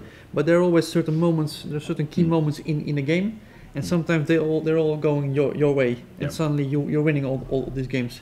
And when you're not in form, all those moments are working against you. Yeah. And those things are difficult to control, I think. I think many times I went to a tournament, I thought, well prepared, ready to fight, and you know, it's a matter of luck a bit as well. Yeah. You need a bit Well, bit and of then luck. you have the phases in the tournament, as you say, that sometimes you find it difficult to play after a free day. Yeah. This may may play a crucial role in this tournament. We have 5 rest days. Definitely. Who is going to cope best with that? It's very uncommon. So also for the players, it's very rare. Yeah, it sounds like great luxury, but yeah, for many players it may be tough. Yeah, I Just spoke, I spoke with Caruana in the bus towards the playing hall, and well, they just played the first 3 rounds, and for the next 8 games they have 5 rest days. Yeah. So he felt like some kind of World Championship matches is approaching, where after each single game there is a rest day. So he was really wondering himself how he was going to cope with that. Yeah. It's going to be interesting, definitely. Well, and all those details they play a role, because it's very easy to sit at home and to think, well, come on, you can do whatever you want on that free day, or if you're being taken to Amsterdam to the Rijksmuseum, well, what's the big deal if it's slightly earlier than on the other rounds? Yeah. But I was looking at Luke. He was walking around here, and he says, this is a bit, what should I do this hour? I mean, you're used to either to repeat your repertoire, or just to concentrate, or just to relax a bit, and then you're in a different environment, and you have to spend your time. No, definitely, because I think, but the most important thing is that 1 hour before the game, for most players, the game has already started. They are in a certain state of mind. They are mentally preparing for the game, and it's of course difficult to do that in an unknown environment. When you're in your hotel room, you have a certain idea before the game. So, some people like to lay down a bit, other people like to listen to some music. They all have their own way. But here we arrived 1.5 hours before the game. We took the shot in front of the night, which is it's a completely different way of getting into the game. So how to cope with that? It's interesting things. Let's see how Sergei Karjakin and Richard Rappert are coping with this. Of course, because it's more or less, let's call it the game of the day. Let's call it the game of the day. It's so he had sacrificed that pawn, as we remembered. Was attacking that pawn on c2 twice. Rook a2 prevented it. Rook f7. That's clear intentions. I really like this move. First of all, he's defending against the mate. So the knight, the queen and bishop are hitting that g7 pawn. He's protecting it. Secondly, and maybe even more important at some point, he might be ready to switch to this b1 square. Of course, he's using b7 because right now that bishop is controlling the b8 square. So rook f7, b7, very nice multi-purpose move. I think that's what you like when you have the initiative. Then you're very happy with multi-purpose. Yes, exactly. This is rook f7. I think is a good move. Karjakin, of course, he has to finish his development, so he went bishop e2. Immediately, Rapport made use of the fact that he can move the knight by going knight d7. I think he would be ready to exchange that beautiful bishop. So rook e1. He did not exchange. He played rook e8 and f4 came. And this is, I think, the position we have on the board right now. Yes. Karjakin has half an hour left on the board. Rapport 53. Well, that doesn't play an enormous role yet, I believe. But with that last move, f4, what's interesting to note is that this square e4 is again available now for black piece. I wouldn't be surprised at all if Rapport would decide to jump back now to f6, immediately trying to make use of that e4 square. And if white were to take that knight off, then after rook takes f6, both rooks will be threatening to enter on the e file, and that might be pretty dangerous as well. Okay, so f4 is at least remarkable in the sense that it's a very big decision to give up the e4 square. Of course, he's reinforcing his bishop on e5, and I'm pretty confident that that's not going to be taken anymore, because now after f takes e5, it's a huge structural improvement. But that e4 square, I think he would be happy to utilize it with either knight, bishop. That looks logical. And my assessment would still be the same. I'm thinking that he has very serious compensation for the pawn. He has this ongoing initiative. White always has to worry a bit. The rook on a2 is a little bit out of play. Black has this very strong bishop on f5. And generally I think he's happy. But you have to keep it going. If you don't keep it going... Exactly, you have to keep it up, of course. Otherwise, don't you think that that's the slight risk that Karjakin was taking? Okay, f4, it weakens e4, but I'm also going to look for some play myself. Right. Because I'm not going to wait till you hit me on the head. Exactly. No, I'm sure he knows very well what he's one of the best defenders in the world, and he has the experience of playing against all the strong players in the world. Rapport has a little bit less experience, of course. Karjakin has played many games against Carlsen, Aronian. He knows what it's like to be under pressure, to get surprised in the opening, be down 1 hour on the clock, having to face a difficult position, and many times he has actually managed to save those positions. And so if one player is able to defend this position, then it's a guy. So I think the other one lives in Norway. The other one is in Norway. Yeah, he's not here at the moment. Yeah. He's not here at the moment, but I think he could do this too. He could. He could defend. He can defend pretty well as well. I think. Yeah. He has not moved yet, so I'm guessing knight f6 is a pretty. So that knight is really aiming in at e4, and like I said, taking it would be too risky. Should we see? What is Anish doing? What's Anish doing? It was the two youngsters. We left it off. Well, two of many youngsters. Yeah, like I said, this is really a position where two results are possible. I have to unclick here. I think we left it off around here. Doesn't matter much.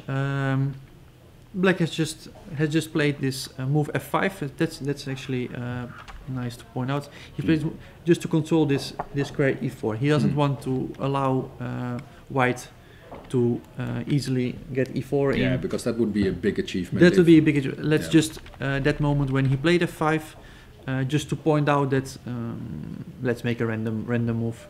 Let's say black is just waiting, doing nothing, allowing that e4 break and e5. That would really expand. That would really allow white a big advantage. So he's stopped that immediately by playing f5, controlling that square e4 once more. He has brought his knight to c6. Now he's doubling on the c file. He's ready to exchange all those rooks on the c file and just to exterminate any kind of play. Of course, Anish is counting on his bishops. They are, for the moment, not extremely strong yet, but they're always there. When the position opens, they'll be ready to go left or right. And let's just go to the position we have on the board now. I see that after quite something significant happened, because he has given up his bishop pair, and we are having this position now. This is something we have to see. Let me just slowly check that. Knight b4 was played, attacking that queen on d3. Anish took on c7. Wesley so took back on c7. Bishop had to take on b4, and the point of Anish is that he has given up his bishop pair, but he has this nice little pin, and this might not look so threatening because the rook is protected after all by the queen. But if black decides to exchange on b5, queen takes b5 will follow, attacking both queen and bishop. And if black exchanges, then there is a very nice in-between move, rook takes c8 with check. That's the important point. And when the king removes, the bishop will be taking on b5. So there is some small trick, of course. Wesley sees such things.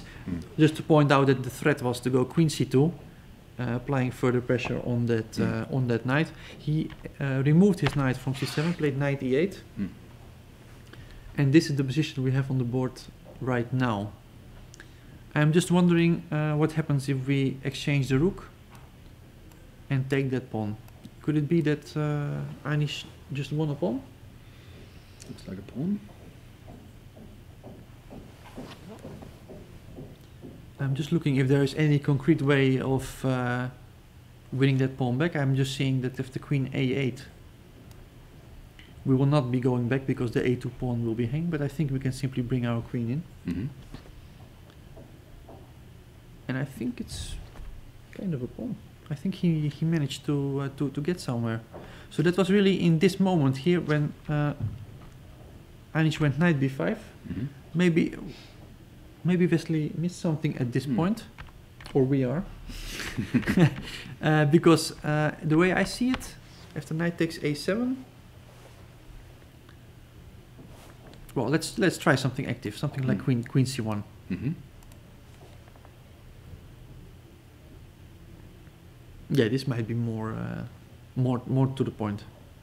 And then how? For example, if I try to bring back the knight with knight b5, then we go bishop d2, hitting that pawn on e3, and the only way to protect it is king f2, but then queen e1, That's, and the pawn falls. mm-hmm. So e4 may be possible,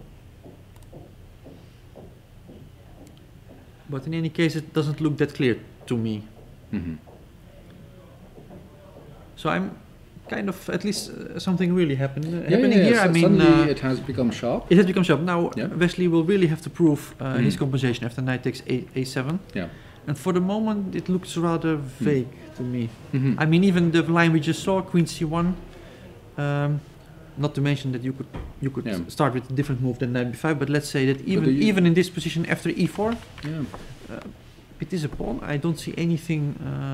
You think he missed this, or they? Well, In general, he's a very solid player, right? It's not someone you beat easily. No, definitely not. Definitely not. Very, No, very no. tough guy. No, it would really surprise me if he didn't if he hadn't will not come up with something here. I have Yeah. quite some Yeah, I mean, confidence you- in Wesley. I Yeah, mean, you think he didn't blunder in this? I mean, he has some plan. Well, yeah. It's at this point it's difficult to say for me. I don't see it after knight takes a7. So this is really the critical position, and I see right now that he didn't take on a7. Mm-hmm. So we did miss something probably. He has played a3 in this position. Mm-hmm. He has played a3. Yeah, this is a move I surely didn't expect. Because now after bishop e7, bishop will have to go Mm-hmm. somewhere. Does he want to take here? That would be illogical, I think, to include that move a3. Or not. Or not? Or not. No, I'm just wondering. Because if you go queen c1 now, Mm-hmm. I can just play b4, and the queen is very nicely protecting on a3, and now the bishop is out of play here. Yeah. In the previous lines, we saw the bishop on d2 really causing some disharmony in white's position, but now on e7 it has very little prospects. So maybe it's a very good move, a good in-between move before he's going after the pawn. Mm-hmm. He is first misplacing the bishop. Another question is, of course, queen a8 again, but I'm guessing here we play again queen a6. So I'm thinking that Anish is doing very well. Mm-hmm.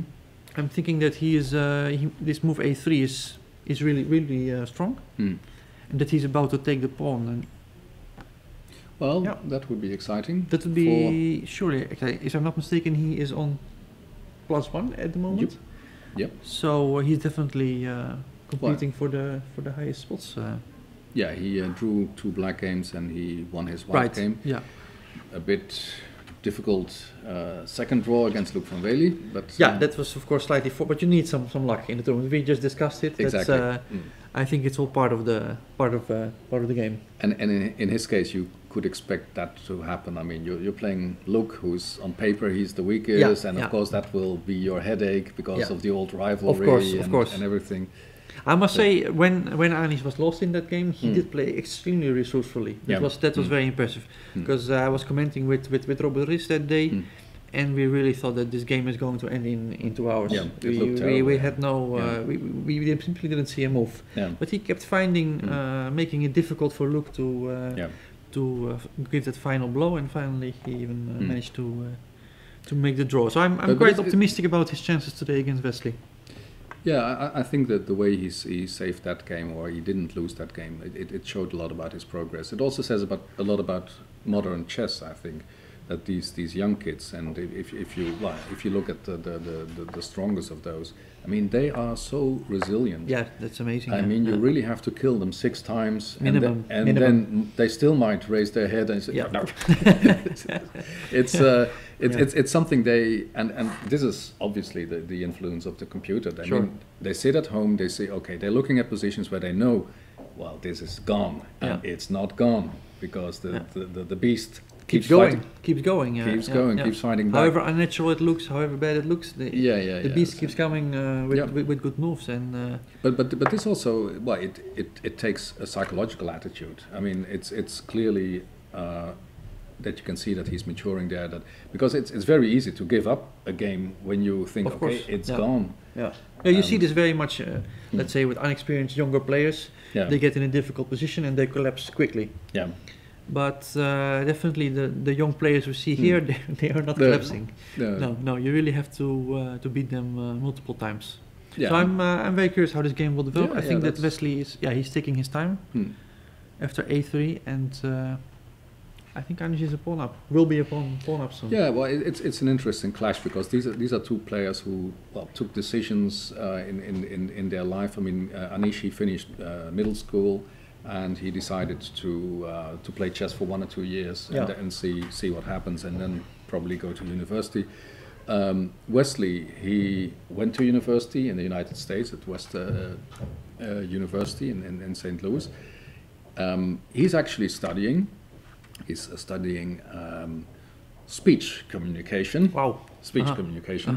So that's it's probably got to do something with speech and communication, and it's going to take him. I think so. Yeah. It's going to take him 3 years, and so I asked him if there was any time left for chess, and he laughed. He said, "Well, this is not Harvard. I mean, there is a lot of time for chess." Yeah.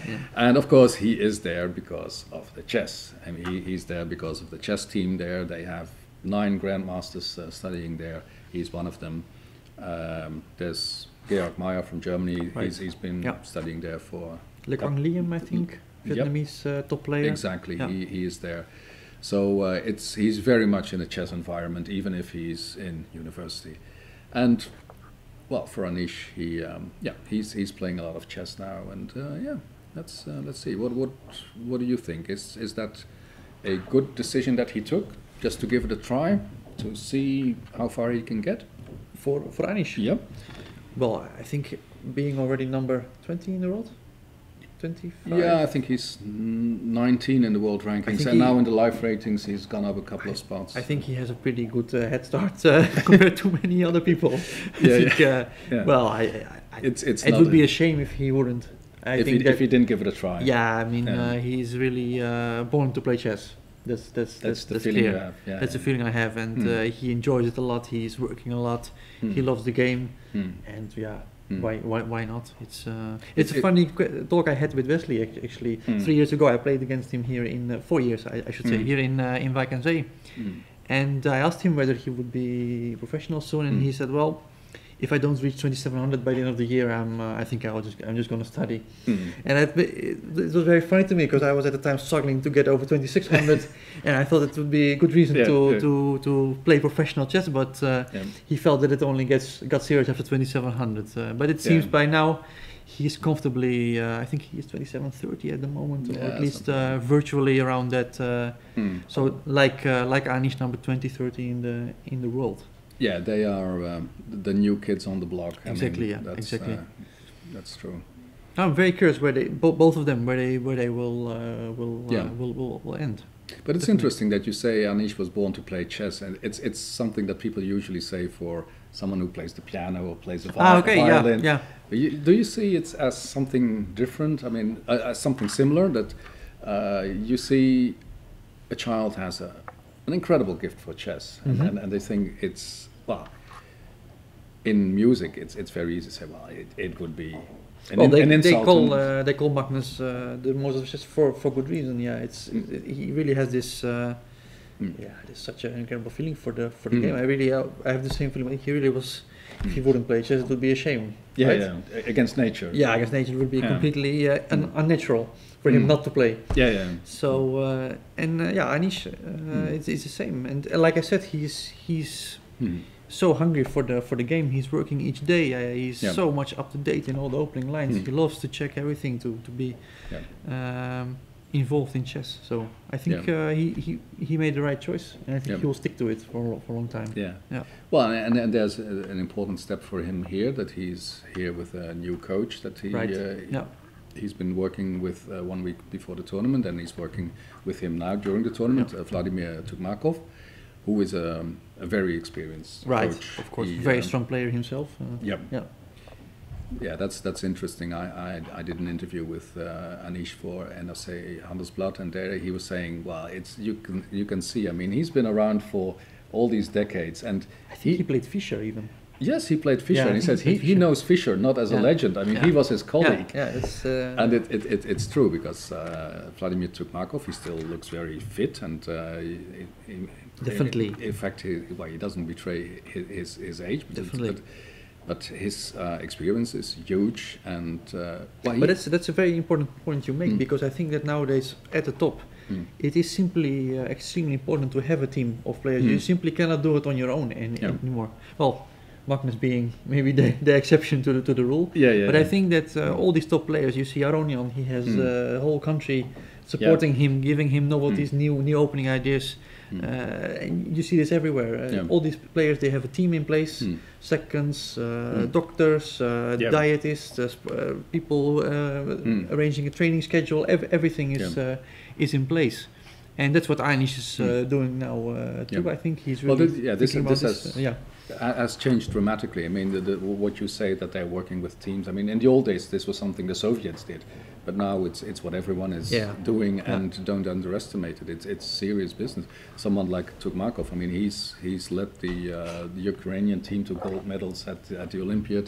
I remember at one point he started to work with Mamedyarov, who was incredibly talented player, but he lacked some stability, and he got him on the rails then. And, so all these things, I think coaches in chess have become much more important than they were in the old days. Definitely. They, I definitely would agree with that. Yeah, it's definitely not like in any other top sport. I think it's simply you cannot do it alone anymore. That's clear. It's I think several of the Russian players, they admitted that in the world teams, that one of the essential members of the team they had was their masseur. Yeah, unfortunately, for the Netherlands, we don't have such privileges. You should take one next time. I can, that would dramatically improve at our least results. before the game and after the game, and if you have more time, then right. So that sounds very good. Yeah. I see that Anish, just to maybe Yep.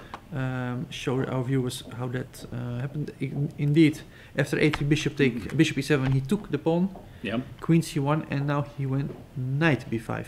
So I was expecting here b4, which I thought was perfectly fine, making sure that because just to point that out, with his last move, black is attacking that a2 pawn 2 times, so b4 would nicely cover that threat. He went knight b5, and I'm assuming that he found some tactical way. There is some reason why this is not good. And now it's up to us to maybe takes on queen b5. Is that probably that's it. Taking and queen b5, hitting both knight and looks awkward, b6 pawn. That looks really awkward.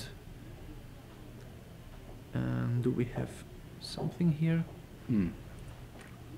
Let's just say I go king f7, and you take the pawn. Because I'm wondering, with that queen a little bit outside, away from the king, maybe I can quickly try to create some counterplay.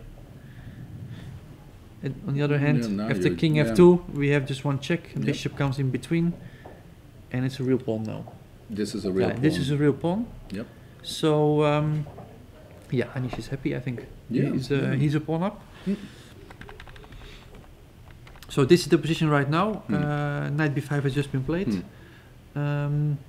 Wesley is thinking it's maybe a good moment to switch to a different game. And at the back of my mind, I'm still thinking about what I was saying about these coaches, because of course many of our Russian viewers, they're going to say, is the guy going crazy? Has he forgotten about the great trainers that Spassky had and the great trainers that Karpov had?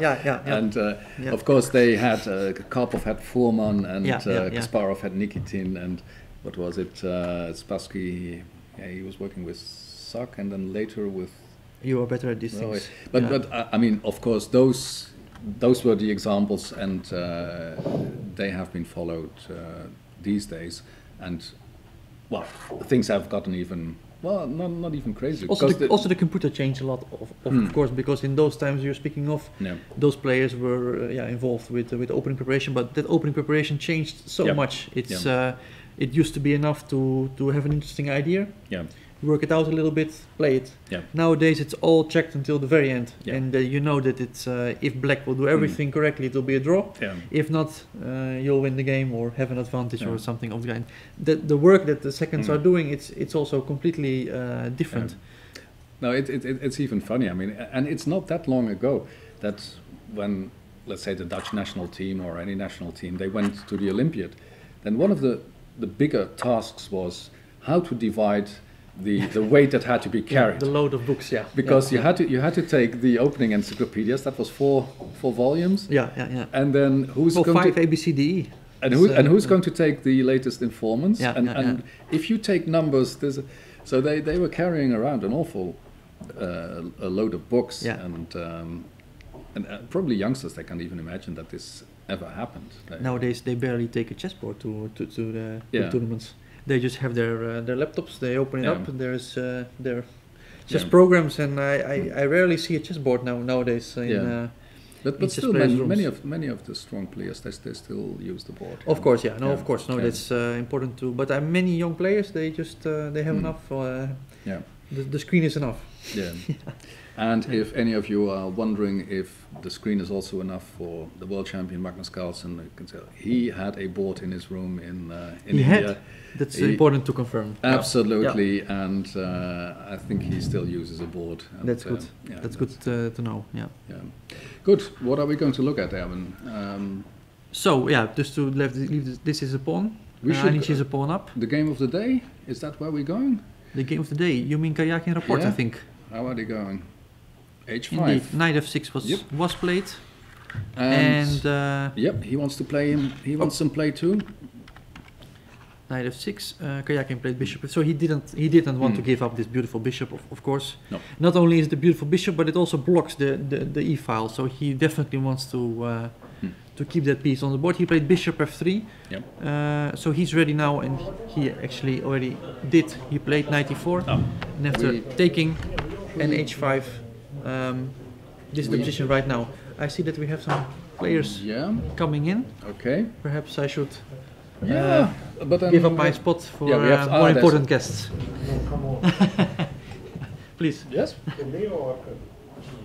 If you want to join us both, join us both. Why not? Yeah.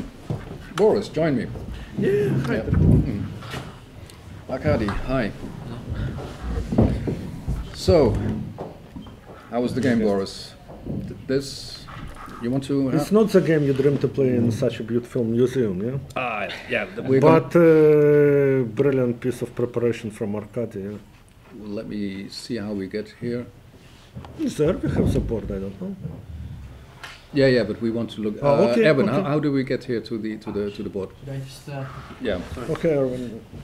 You manage, yeah? yeah, you can just.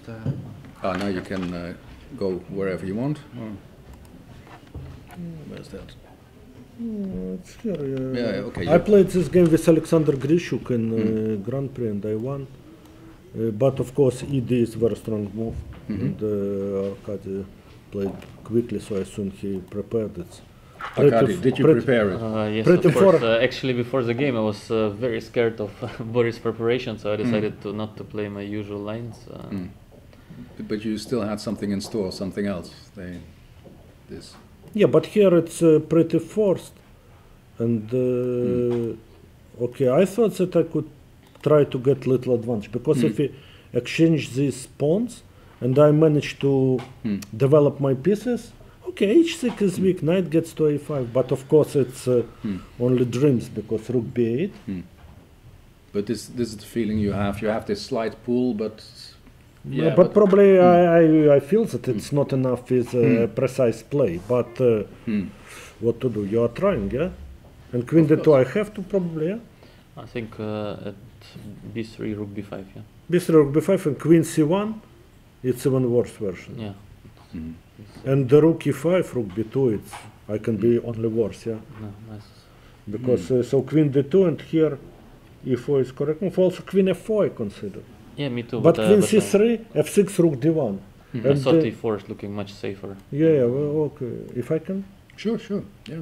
if I can do it, f6 and rook d1. And not so easy because king is weak. I can get with the queen here, or if one day I can get my knight into the game, I don't know, rook e3, knight d2 or something, could be unpleasant. Yeah. But e4 is of course correct move. I have to take, rook d1 is forced. Here rook b5 is a very precise move as well. Because I cannot consolidate. If I can, let's say, bring my knight to e3, then I can advance. But I'm facing a question what to do with this pawn, because I cannot hold it. a4 maybe was a last trick, but rook c5 makes things only worse for me. And here, probably I have to be a bit accurate, because if I play here, let's say it's the most natural move, I have feeling I can be even worse here, yeah? Okay, draw. Yeah. No, yeah. You can yeah. take a7. Yeah, but still take, and I have to be, okay, because here, okay, I can never lose, yeah? But I can never win as well, yeah? These So- 4 rooks, actually, endings are very tricky, very often. You can defend even with pawn down, or let's say if let's say black wouldn't have a7 pawn, it would still be dead draw, yeah? So a normal result, I mean, good opening preparation of your opponent. What is your conclusion, Arkady? This was just what you wanted to... No, but of course I'm Yeah. very happy today, especially with the opening. I did not expect actually to catch Boris. For me it was more the question what he found there. Yeah. So of course I'm very happy with Yeah. the way the game went. Yeah. So Boris, you must have been in this museum before. Many times. Many times. Probably each time I'm in Amsterdam, I'm in this museum. That's my guy. And especially near the night guard, yeah. Oh, yeah, I was yeah. spending hours watching this painting, yeah. So maybe a bit disappointing for me, yeah. You play in such a place and the game it's not the most exciting you can get, but okay. It's Have you- really tough chess, yeah. Arkady, have you been here before? No. No. This museum never. Use before. your chance. I mean, Yeah, probably I'll the take a bus look is at going back tonight at 11. No, Eight, I'm I just think. joking. Yeah. But it's a spectacular museum. It's one of the best, yeah. Boris, what is your favorite painting here? I want to know. Probably Night The Night Watch? Watch. Yeah. But also all of Rembrandt, yeah. Mm. All of Rembrandt, because okay, it's for me he is like the master, yeah. I don't think someone in the history matched him. Okay, it's my taste, yeah. Yeah. But No. in each museum in the world I go, first thing I do, I watch Rembrandt. Yeah. It's unfair, Boris. I mean, I start to like you more every day. I mean, Why? well, we both root for Ajax and the Yeah, Dutch team, yeah, and now yeah. we both have Rembrandt as our favorite painter. Yeah, great. It's great. And also it's great because, you know, somehow the chess in museums is connected with me, yeah. Exactly. Yeah. Because Andrei Filatov got this brilliant Yeah. idea to stage a match, and then the tournaments were coming, like we played in Paris and St. Petersburg, then they played Russian championship in Nizhny Novgorod. Oh, yes. We should ask Sergei after he Yeah, finished yeah. the game how it was there, but what I read, people were also happy. Well, Now the we ones play, the ones we so- had the ones we had so far, they were fantastic. Yeah. Yeah. Did you follow that, Arkady? That the tournaments in Paris and Petersburg and Yes, of course. and what is your take on this? You think it's fine or Well, I haven't been there. no? But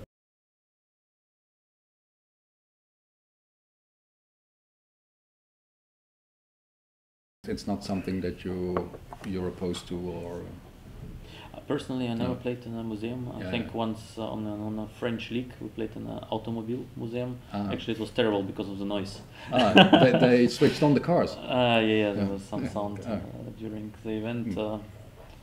Yeah, but I think it's nice. Yeah. Yeah. Also in Tashkent, FIDE Grand Prix, we played in art gallery. Ah, yeah. But In that art gallery. was more modern art, or Local art, Local yeah, art, local modern. art. Also some nice Yeah. paintings, but Yeah. mostly by local Mm.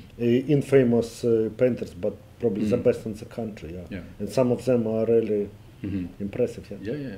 Well, I must say that when we the Russia Museum in Petersburg, I thought Yeah. that was spectacular. That they, because everyone's always talking about the Hermitage, Yeah. and But you've been on the same tour, or you went to another time? I don't remember. I was on other tour. Yeah. Yeah, because they took us with the tour. Yeah. Yeah, you probably got a better tour. Yeah. Why? Yeah. Why? Come on.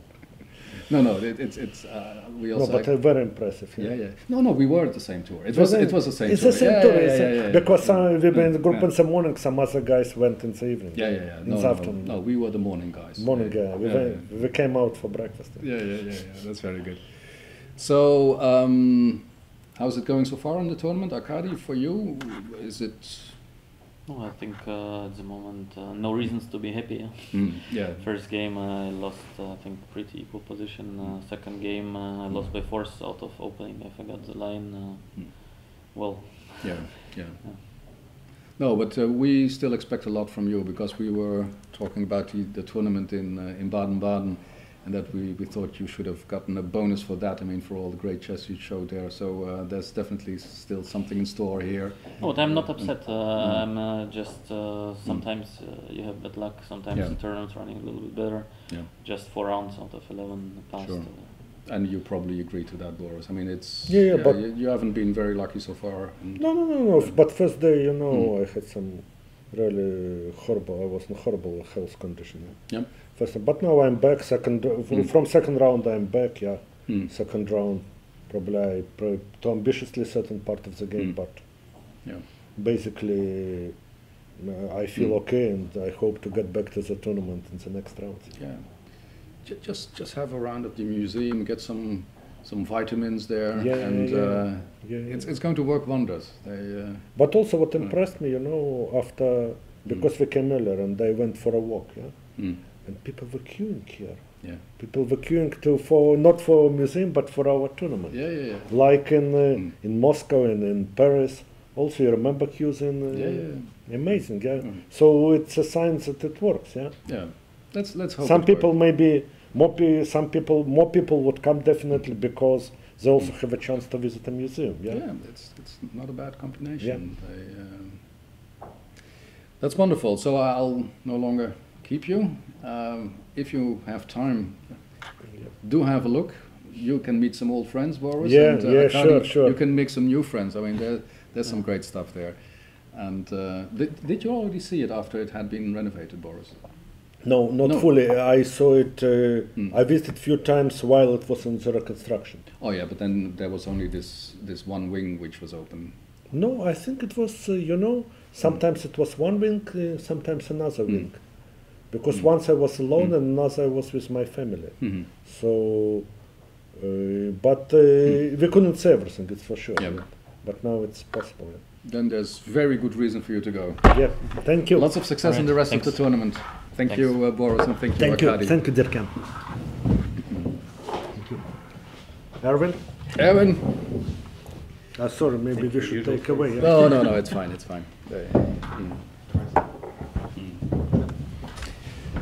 So, that was great. Boris Gelfand and Arkady Naidic giving their take on their game and talking some more about the special environment where we are here. And of course it's true that Boris, he has seen this all this develop firsthand. He was involved in the World Championship match in Moscow, which was held in the Tretyakov Gallery, and then he was also playing in the Alyekhin Memorial, which took part first. Well, it was close to the Louvre.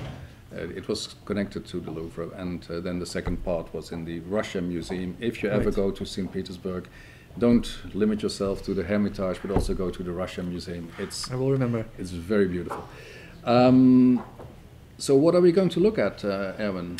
Yeah, so Gelfand Arkady obviously in a draw. Let's see what we have. What is that pawn of Anish? Is it a pawn? Yeah, let's just quickly see if something happened there. So he took the pawn, queen c1, came knight b5. Yeah, and Wesley, of course, he has to somehow justify this this pawn. He went g5. It's clear he's looking for some kind of counterplay on the king side. Yeah. But I think we can safely say that he is really a pawn down. It's clear that this has not been Wesley's plan. No, He's no. just trying to make the best of what he has now. Yeah, at this point we can really say that Yeah. Anish is a pawn up. Yeah. Of course, game is far from over. Sure. A lot of technical difficulties, but okay, this is going to tell. This is going to tell at some point. Of course, these two pawns here. Yeah, especially when the queens go off, those pawns will start running. Yep. And yeah, it's small surprise for me how easily That suddenly this Anish- pawn was gone. Yeah, I mean, What we happened? did say that Anish is playing for two positions, but after this small tactical skirmish, he just he won that pawn, and I don't think he's going to give it back Certainly anytime not, soon. Certainly not out of free will. No, he has played actually g4, so he's really trying to Yeah. get something going there. I would expect. What would I expect actually? F4 or FG? Two options, I think.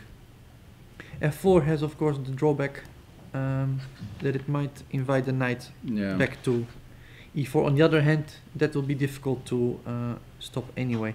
For example, if the F takes G4, F takes G4, that knight anyway threatens to jump on E6. But the only advantage is that now it's a white's move, Yeah. so he can try to prevent that by going Mhm. E4 perhaps, or still a lot of technical difficulties. Sure, It's definitely I wouldn't say it's winning just like like that, but yeah. And pawn especially is pawn. as we mentioned, these young kids these days. I mean, they are so tenacious. I mean, they okay, you have a pawn, but show it. Yes, They, that's definitely true.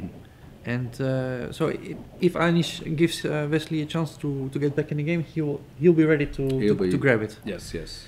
If the G4 Anish is thinking, It's like what he did in the first round. Okay, equal position, but once he got his chances, he punched. exactly, yeah, he punched, yeah. And Which was amazing because he arrived late. that was an amazing story. I think he took him 32 hours to reach the playing hall. Yeah, They were nice enough to give him 1 hour extra to just catch this his was breath this was somehow. the first For round. the first round. For those who missed that Yeah. one, Wesley was coming from the States. He had a very long trip, complicated trip. Yeah, it went horribly wrong. I think he arrived just a few hours before the first round was about to start, and he won the game. Yeah. But that's how it sometimes goes. It's like I think the first time Ivanchuk won Linares, then he arrived in Linares at 5 in the morning. He had a very complicated journey, and as if this wasn't bad enough, he had to play Kasparov in the afternoon, and of course he won. Of course, that's. Or did he win that game? In any case, he won the tournament. I think he also won that game. Yeah. He won the two. Okay, it's. I was just wondering, have we looked at Dominguez Caruana yet? I think it would be very fair if we did that. Yes, that would be very fair They, to both of them. Yeah.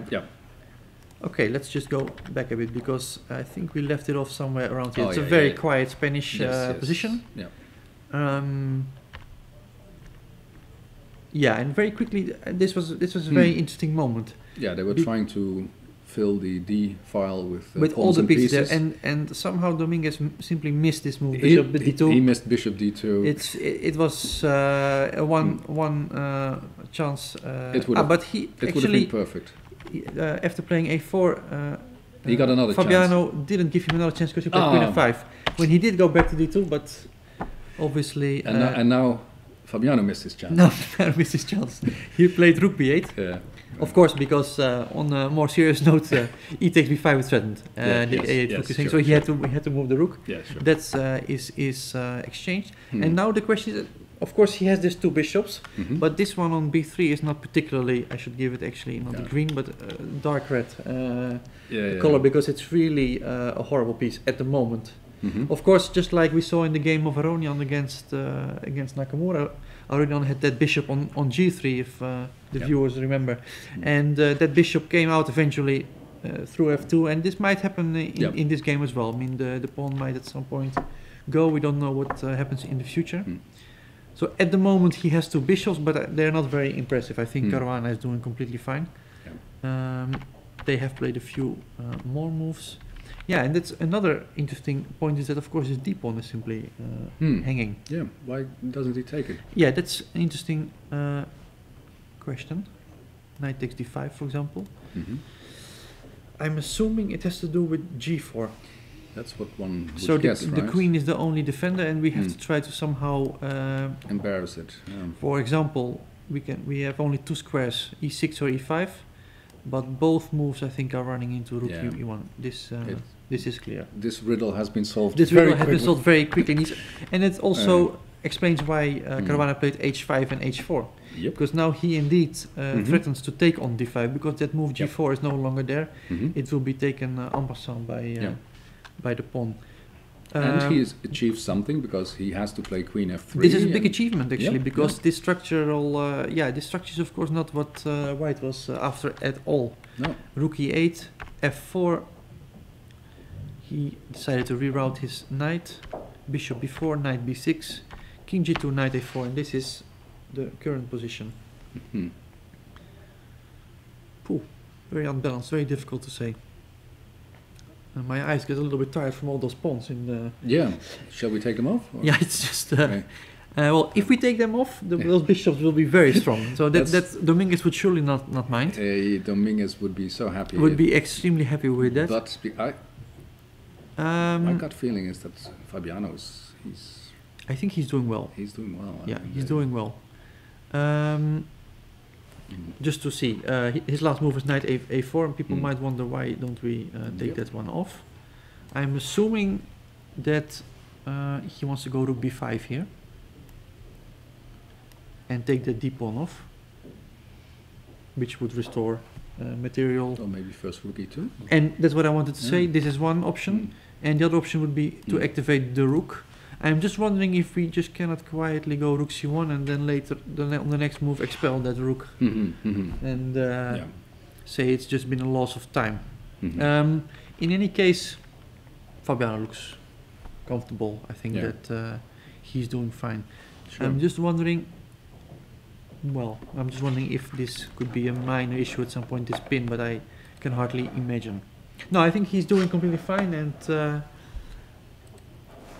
this is definitely not. Well, we can say that definitely the opening proved it to be a success for Fabiano. Sure. That bishop on b3. Those bishops are simply not working out at all at the moment. Not to mention the weakened structure, f4, f2, h3. And our heavyweights. Or heavyweights. I'm assuming you mean Aronian Yeah. Nakamura. Oh, this is very interesting. Big transformations again. Mhm. It seems every time we leave this game for a few minutes, they Yeah. exchange a lot of pieces. Yeah, they are So very, we have to, very independent characters. Very independent characters, yeah. Yeah. King e6, knight a4, bishop f8. He took that knight off, Mhm. played knight c5 check, king d3, h3, knight f5. And this is also very significant, knight e6, because of course this is typical case where the knight is superior to the bishop. Mhm. This bishop has the pawns are on the color of his own bishop. That means that there are a lot of weakened white squares around. Mhm. I'm wondering if it's enough, but I do feel that Aronian certainly made some progress. He has a Compared, little something. yeah, I think he has a little something. I would suggest something like king c4 here, Mhm. of course with clear intentions of simply going there. And if that would force b6, that would be seriously Yeah. weakening as well, because after b6 we can play a4, Mhm. followed by b4, b5, and then we have fixed yet another pawn on the black square, and that starts to be Mhm. pretty. Of course, it's always a matter of can white penetrate Mhm. that position with king and knight. There's a lot of maneuvering involved. But it's very interesting but to there see is- how this knight dominates this. This knight bishop. is extremely. You Yeah. can see that Yeah. the bishop has very little squares actually, Yeah. and if this were forced, then Mhm. I think that and it actually has been played. I see now. King c4, b6 is on the board. Mhm. Levon doesn't have to rush it, but I think he will be trying to fix another weakness here on b6. So I am expecting a4, and he's definitely the one playing. He's definitely pushing.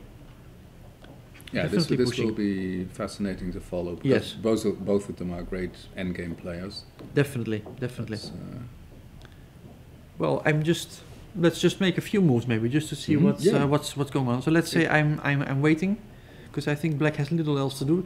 Moving the king would be a very bad idea, because we would immediately make use of the of the d5 square, and that would give us a lot of room for maneuvering.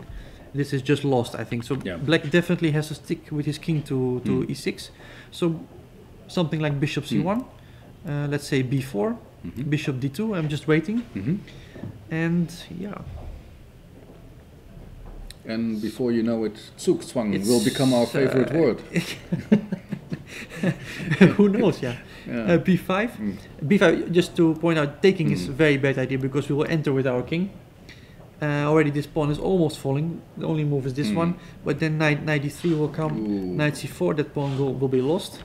So the only move after b5 is a5. Yet another pawn on the black square. And now the only question that remains is, can white enter this position? So can he reroute in such a way that the king will be able to enter here? Because once the king is there, I'm pretty sure it is lost. Yeah. But in any case, something has gone wrong for Hikaru, because this is definitely on the edge. This is really getting very serious. Yeah, you thought that the position he had some time ago, well, didn't cause any real worries, but now... Exactly. I was always thinking that it would be either 1-0 or a draw, but I was always leaning towards the draw. Yeah. And now I'm really not sure anymore. This is really getting serious. Good. He has played a4, and Hikaru has played bishop d2. This is the position we have right now. I'm expecting b4, b5, fixing that second weakness. And I'm very curious. Yep. Very curious. So Well, this is not gonna end soon, I think. No. No, and he's ready to do some work. Levin, he I think, when you saw him at the opening, I mean, did he strike you as fit? He struck me as very fit. Yeah, I think he's always ready and eager. And I see now on the screen that Hikaru is shaking his head. He's very unhappy with the position, so that might be a clear indication too. That's what Garry Kasparov taught him. If you're unhappy, start shaking your head. Yes. Make some faces. I think Kasparov was even more expressive. Oh, but definitely Hikaru is also not the best poker player behind the board. I think usually you can wonder. I mean, is it a problem? I mean, both players are so good. Yeah. I mean, are you really revealing something? No, because Levin knows full well what the position is. Well, but I did when I was playing, for example, Anand, who was known to be just. Is absolutely no. You don't know if he's winning or losing. And at some point, I had a pretty promising position. Yeah. And I tried to get some kind of, but he was just sitting like this, and with absolutely no. And somehow I was hoping for some kind of reaction, you know. So this for me, this is I think it's a strength to be able to not to show anything. And I generally quite like it when my opponent starts to shake his head. I say, Okay. It confirms some well, feelings. especially if it's Hikaru, because he's not pretending. I mean, he's not concealing anything. Right. He's just if something goes wrong, okay, then he will show you. And like I said, I really believe something has gone wrong. It's not. I'm not saying that it's 100% win, because as we said. Probably this second weakness is going to be fixed, but then it's he knows it's really close, and he knows it's unnecessary what has happened here. He should had not have been here. Relatively safe position and got completely out of hand. So obviously he's very unhappy with that. He was looking at a comfortable draw, and now he's just he knows it will be a long suffering. That would be a very big one for Levin. That would be very big, because he's already beaten Caruana, and then if he also wins against his other big rival, I mean, that's something. We have, of course, still like Gelfond and Nijdic pointed out, the tournament is very long here in Vakensee, but the start is there. For sure. And what I meant to say is that I think we have another guest. Special guest. I'm going to be giving my chair to I just Dutch legend stop in mid-sentence. Yeah. Yeah. Jan, good to see you. Yeah, good to see you. So, if there's any non-chess players watching, this is Jan Timman, for a long time Dutch Holland's greatest chess player. Jan, you're playing in the tournament. Today you are here to give a speech for the guests. Yes. What is it about? Well, it's about the allegorical significance of chess in history and literature, but it's also tells something about chess and art also. Oh, very good. So All sorts of things. So at the right place, the I think so. Rijksmuseum. Yeah, yeah. Well, you've been living close to the Rijksmuseum for a good part Yeah. of your life. Sure. Yeah. Did you go here very often? Not so often, no. No. But I remember that I was here when I was still living in Amsterdam, and I saw the setting, which was limited, and then it closed down for many years. Yeah. That's Yeah. right. For those who didn't know, the Rijksmuseum was closed for 10 years before it saw a glorious reopening. Jan, we get you some water. That's very kind. Thank you very much. First, for those who don't know Jan, what happened? Why you broke your hand? That maybe know. Yeah, How are you doing? Is it? Well, it's kind of difficult to concentrate because normally you like to use your hands for concentration. You mean you? Yes. Once I broke my ankle and I played very well. I won a tournament in Bugorno in 1984. Okay, so ankle is no problem. Yeah, but because then you walk with stitches, but it doesn't really matter. Yeah. Yeah. Just, but this is really somehow making the concentration difficult, and it tells specifically in the early middle game, Yeah. the most difficult part of the game. And I noticed that I have been doing badly. You know. Also yesterday, I was thinking very long, and I couldn't find the right solution. Later, when it was technical, I played well. Yeah, well, that's interesting because I think if you'd ask many people, is this a problem for a chess player? Say, well, why would that be a problem? But it's a problem in your concentration because you cannot make the movements with your hand that you're used to support your head or whatever. That sort of thing. Also, when you get a bit nervous, a bit stressed, it's uncomfortable. Yeah. You like to relax, and how can you relax if you have this? Sure. This, Can you write with your right hand? yes. Okay. Not so well, but I can Okay. write. Yeah. And otherwise you would have gotten dispensation or? Well, then you lose 10 minutes on your clock. Oh, really? Yes, Ah. that's your choice. And Okay. I don't want to lose 10 minutes. No. So that's an interesting lesson in the rules of chess for you today. If you don't write down your moves, because For example, Boris Gulko, when it's Sabbat. He can make his moves, but he's not allowed to write down his moves, I mean, according to God or something. But is he allowed to push the clock, which is a mechanical device? No, I think he shouldn't. He is not allowed to push the clock even. So somebody has to write his moves and to push the clock. So you see, chess is much more complicated than you thought. Jan, we are following the games. Did you have a chance to see any of the games? so Yes, far? I saw it until around 4 o'clock when I left Wijk aan Zee to come here. Yeah. And I saw that some strange things happened in the game between Karjakin and Rapport. Okay. Yeah. That was actually the most exciting game by far. Yes, absolutely. We were very excited by that one. Now it looks like White has an advantage again. Yeah, you think the pawn has become a healthy pawn? Well, it's more difficult for Black because this is a very important pawn actually. How can we close this, Leonard? Because then we. Oh wait, I think I know. Where's the thing? Like this, right? And then go there. I'm sorry. We're getting there. So this is the position we have now. And you think White is better now? Yeah, White is better now, but I think there were some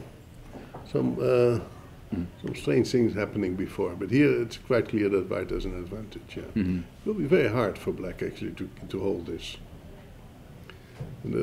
Yeah, black had quite good possibilities before.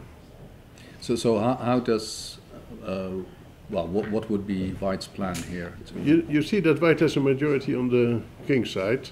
Both bishops have dominant positions, but the White bishop is by far better, but because he can start a pawn offensive on the king side. So let's say you put your queen away from g4, then you put the pawn on g4, then you push f5, and black can hardly do anything. If you avoid all tactics, and once you have f5 in, you can aim for a break with f5, f6, or g4, g5. You see, that is just a matter of time, and meanwhile black has to sit and wait. And that's actually unfortunate, because he had really a good position from the opening at some point. It looked as if the initiative was very strong. Yeah, that was actually later became a bit messy, but early on, I mean, Kajakin made a strange strategical decision with bishop f4, then black could just change the bishop.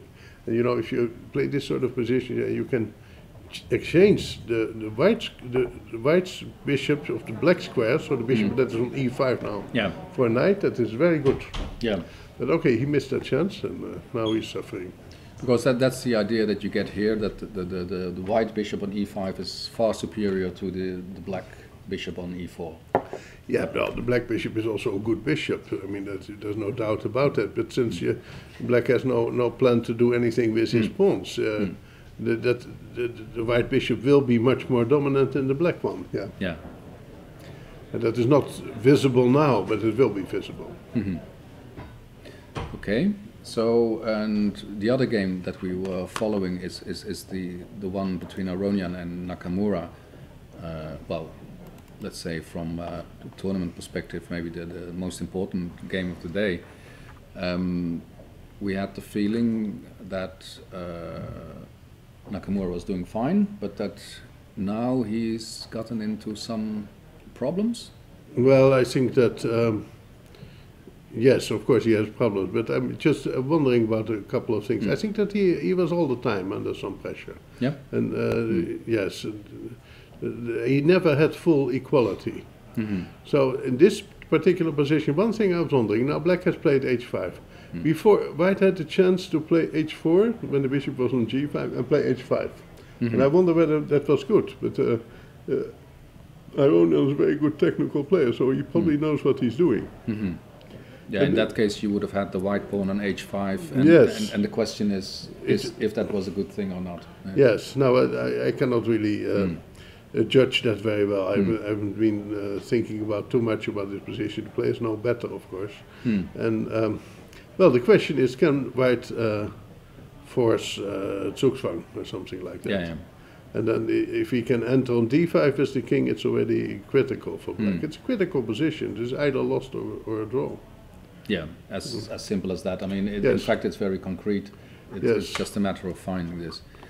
Then another one that puzzled us a bit was the game between Anish Giri and Wesley So, where, well, initially, oh, this is not what I should do. Let me see. Now I did something wrong. Leonard, please save me. I pushed on something. I have to get back. As simple as that. Okay. Thank you very much, Leonard. Okay. Okay. Good. Thank you. So. Yeah. Initially, we thought everything was developing quietly. Then there was a short tactical skirmish, and here is Anish Giri with an extra pawn. How good is that pawn? Yeah, good winning chances, I guess. Yeah, really good winning chances. He's doing well, yeah, Giri. If he wins, he can take the lead. Yeah. He probably does. Yeah. Yeah. Unless Levin Aronian also yeah, wins. but then they can share the lead. Yeah, sure. Yeah. Because some other games were not so eventful. Yeah, but here, of course, it's a solid pawn, and the opposite colored bishops don't mean much now that the knights are still on. Yeah, those you have to keep on. Yes, and once you, well, normally you succeed in keeping the knights. There's no point at all why you would exchange them, and of course then it would be a draw in most cases, unless something spectacular happens. Yeah. Well, what are your expectations of, let's say, that there's this, well, the expected fight in the Masters is Aronian, Nakamura, Caruana. Yeah. Anyone else you include? To be a winner. Kayaking, normally speaking. Yeah, kayaking could also. Yeah, these are clearly the favorites. But as long as I can see what Giri is doing now, he could also be a favorite to win, because he escaped against Verwey in a miraculous way. But that could only be good. I mean, it's the kind of thing you need. You need that for just to get a high score. Sometimes you need a bit of help from your opponents. Yeah, sure. Yeah. Well, where do you think he is in his development? Is he ready to make a jump? Because it's he has a very good trainer now. Tukmakov, very old and reliable player. You have known him for many years. Yeah, the first time I played Tukmakov was in 1972. Yeah. 1972. Yeah, in Reykjavik. And before the big match. Yeah. That was a big open tournament, or no, it was 16 players. Yeah. 16. Yeah, 15 rounds. Yes, those were the old days. Yeah. Very good. Yeah. Was that your first time in Reykjavik? Yeah, sure. Yeah. And happily returned many times. Yeah, sure, and hopefully the next year as well. Yeah, then there's some sort of anniversary tournament. Yeah. Oh, very good. Well, actually, it's this year, the anniversary tournament. Well, they had some special reason to celebrate something next year. I don't know. Oh, okay. Yeah. I don't know what they're exactly celebrating. No, Icelanders are very inventive. They will celebrate something every year. That's very clever. So this is a good position for Anish Giri. Yes. Let us see. Some games were drawn. I think that Galfand had some chances to get a good advantage. Yeah, he praised. I think he took on A6 too early. He was in praise of his opponent's preparation. But it was actually slightly better for White. The computer also agreed with that. He had a solid advantage, but he somehow missed it. Okay, you have to talk to Boris. He thought that that it felt a bit like that, but that he didn't really see how to. But if he looks with the computer, he will find it. Yeah. That's always like that. Yeah, no, it's true. But it was very accurate. He had to play very accurately, and then he could keep some advantage. I didn't find it myself. No. Yeah. No, but that's. I mean, that's what the young kids say these days. You have to look at it with the computer, but that's what you're saying too. Old guys can also have the same opinion. Yeah. So. Here we were wondering if Caruana was developing an initiative. What do you think? Well, or you think everything is still under control and in balance? Yeah, the computer gave a big advantage for White earlier on, but I was not so sure about that actually. In that case, I was not sure about the judgment of the computer, but here it doesn't look like black is better. No, White is very solid. And not much will be happening here. I think it will be a draw, I guess. Yep. Yeah. This is not going to be the game of the day. No. No, I think that there's still three players who have a good chance. I think best chances to win is Kayakin. Yeah. Then Giri, then Nakamura, then Aronian. This order maybe. Okay, maybe with this verdict of Jan Timman, we can have a short break. So Erwin can do some networking, and I can get some coffee. Okay. And you can prepare for your speech, Jan. Yeah, I have my speech ready. Yeah. And I will just see the time scramble. Will you also include some of the paintings here in the museum, or? I will say something about paintings. Okay, good. Well, I will say something about the painting of Lucas van Leiden, which is actually not here in the museum. It should be here. It's in the Staatliche Museum in Berlin. We should go and get it. You should go there. Yeah, actually, the Dutch government should do something about that. Okay, I hope the Dutch government is listening. Thank you, Jan. Have fun and lots of success with your speech tonight. Okay, take care. So, ladies and gentlemen at home, that's it for the moment. We're going to have a brief break. There's how many games? 5 games still going, and there's good reason to be back shortly because there's 3 games that might end in a decision. Who knows? In any case, there's enough going on the boards. We'll be back soon, so don't go away.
And welcome back to the Tata Steel Chess Tournament. Welcome back to Amsterdam, the Rijksmuseum, where we are following the 4th round of the Tata Steel Chess Tournament, the 76th edition already. It's incredible. My name is Dekjan ten Geuzendam. I'm the editor of New in Chess, and with me here is Dutch Grandmaster Erwin Lamy. Erwin, there is a lot going on. There's a lot going on. We were away briefly, well, for 10 minutes. And everything turned around. And there were many. Well, there was one game that finished, a game between Luc van Wely and Pentala Hare Krishna that ended in a draw. As I understand, their reaction has been filmed, and we will show you that a bit later. We are now actually looking at the game between Levon Aronian and Hikaru Nakamura, put that game on the board, which took a dramatic turn. Dramatic turn. I will just quickly get you an update. We said that it was going to be suffering. It went very fast from here. He indeed managed to fix yet another pawn. Let me just another pawn on the black square, and this pawn, as we will now see, after King B5. King D7. There is a result. So let me just quickly update. After King D7, Knight G7, the pawn had to go forward to another black square. All the pawns on black squares, and that couldn't last long. And as we just got the confirmation, in this position, after Knight C4, Nakamura resigned. Yeah. Well, this was very instructive, Erwin, how you taught us the supremacy of the knight over the bishop. There was just one big goal that he had. Let's get all those pawns on the black squares. Exactly. And that's what he achieved in, within half an hour. I'm surprised. And I'm sure that if we would be lucky enough to have Levon on the show, he would probably point out that this was a very important moment. I'm sure the last chance that Black had was to bring that king around to F7, trying to get counterplay on this wing. He chose to go to D7, that allowed Levon to fix yet another pawn on H4, and then the game was just over. Big win. Yes, a very big win. The world's number 2 defeats the world's number 3. Two clear favorites for final victory in this tournament, and then if you win that game in a direct encounter, that counts. So pretty impressive play by Levon Aronian so far. I mean, he's disposed of 2 of his big rivals. He's already beaten Fabiano Caruana, and now he's beaten Hikaru Nakamura. That's something. Yeah, and this was very smooth. This is going to be a textbook example. Good knight, bad bishop. I mean, it cannot get much worse than this, and very fine technique. Yes, we've only seen 4 rounds so far. Of course, there's still 7 rounds to go. But till today, we were watching a number of people. I think from today we are watching one person in particular. Levon Aronian. Okay, let's see what Anish Giri does. That will be interesting too. Suppose he wins, then of course we will be watching all of them. No worries. But I think that today Levon Aronian he scored a very big win. Definitely. You were also curious about what was happening in the game that we dubbed the game of the day earlier, which in a way it still is. Let's see that Sergei game up there. Karyakin. And because there have been a lot of things happening in this game. Yes. We left it off, I think, somewhere around this point when he had just given up his bishop for the knight. It's this opposite color bishop type of position, and as we all know, in these opposite color bishop type positions, the initiative is extremely important. And because if your bishop is the attacking bishop, then yes, that's very good to point out. Fine. I mean, when you're attacking with opposite color bishops, it means that the defender basically has a defending piece less. In this case, everything revolves around the white squares for black. and black has this white has this black squared bishop, which is just not ready to function there. On the other hand, if white manages to get h5, h6, the rook over to the b file, which we will see, which actually happened, white might easily take over the initiative and do it on the black squares, where white is very, very vulnerable. So we have a lot of moves. h5 appeared, h6, because of course black wouldn't like to allow further weaknesses here. h6, king d2, making space for that rook, for those rooks to enter on the b file. Queen b5, preventing that move rook b1. Probably Rapport thought that the queen had done his duties there, brought him over to the other side.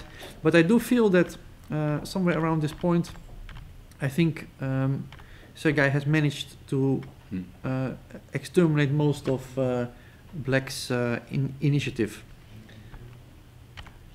And well, this is important. And now we reach a very important. I'm maybe going too fast, because this is required a lot of calculation. What's happening here? He played rook b7. Yes, because you might be wondering, okay, what's happening there? But you're allowing a queen to enter your position and to attack you. Exactly. But he has seen this. He has seen this for sure. This was not a cold shower. So of course, with his last move, he wants to take on f7, bring over his next rook, and simply start mating that king. The bishop is ready to take on g7. The queen is there hitting on g7. That's going to be mating attack. So Rapport had to go queen a4.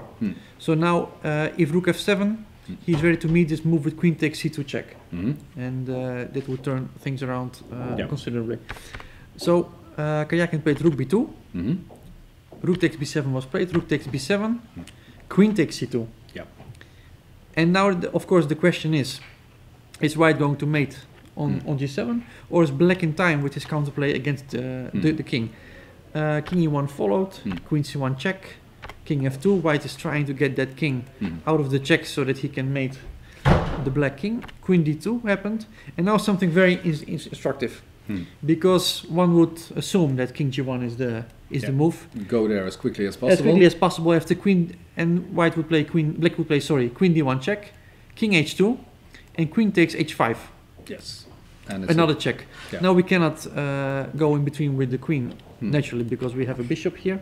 So you have to go back to g1. Another check will come, and perpetual check is most likely result. So Karjakin did something very strong.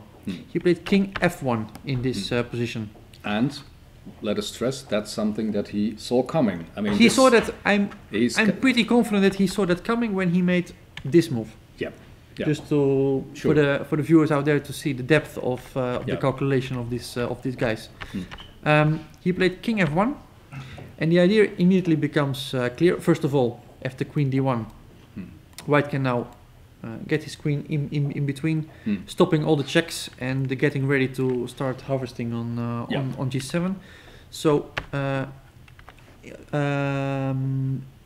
I was expecting to move bishop d3 check, king g1, and then it becomes clear. And then it becomes clear, because now after queen d1 check, king h2, queen takes h5. That move king f1 made sure that the bishop is no longer here, and now white can safely play queen h3, stopping all the checks. And after queen takes h3, king takes h3, rook takes g7 is coming, and white just has a, well, I would say winning advantage. Rapport didn't do that. I would almost say he had good reasons, of course. Queen d3 check he played.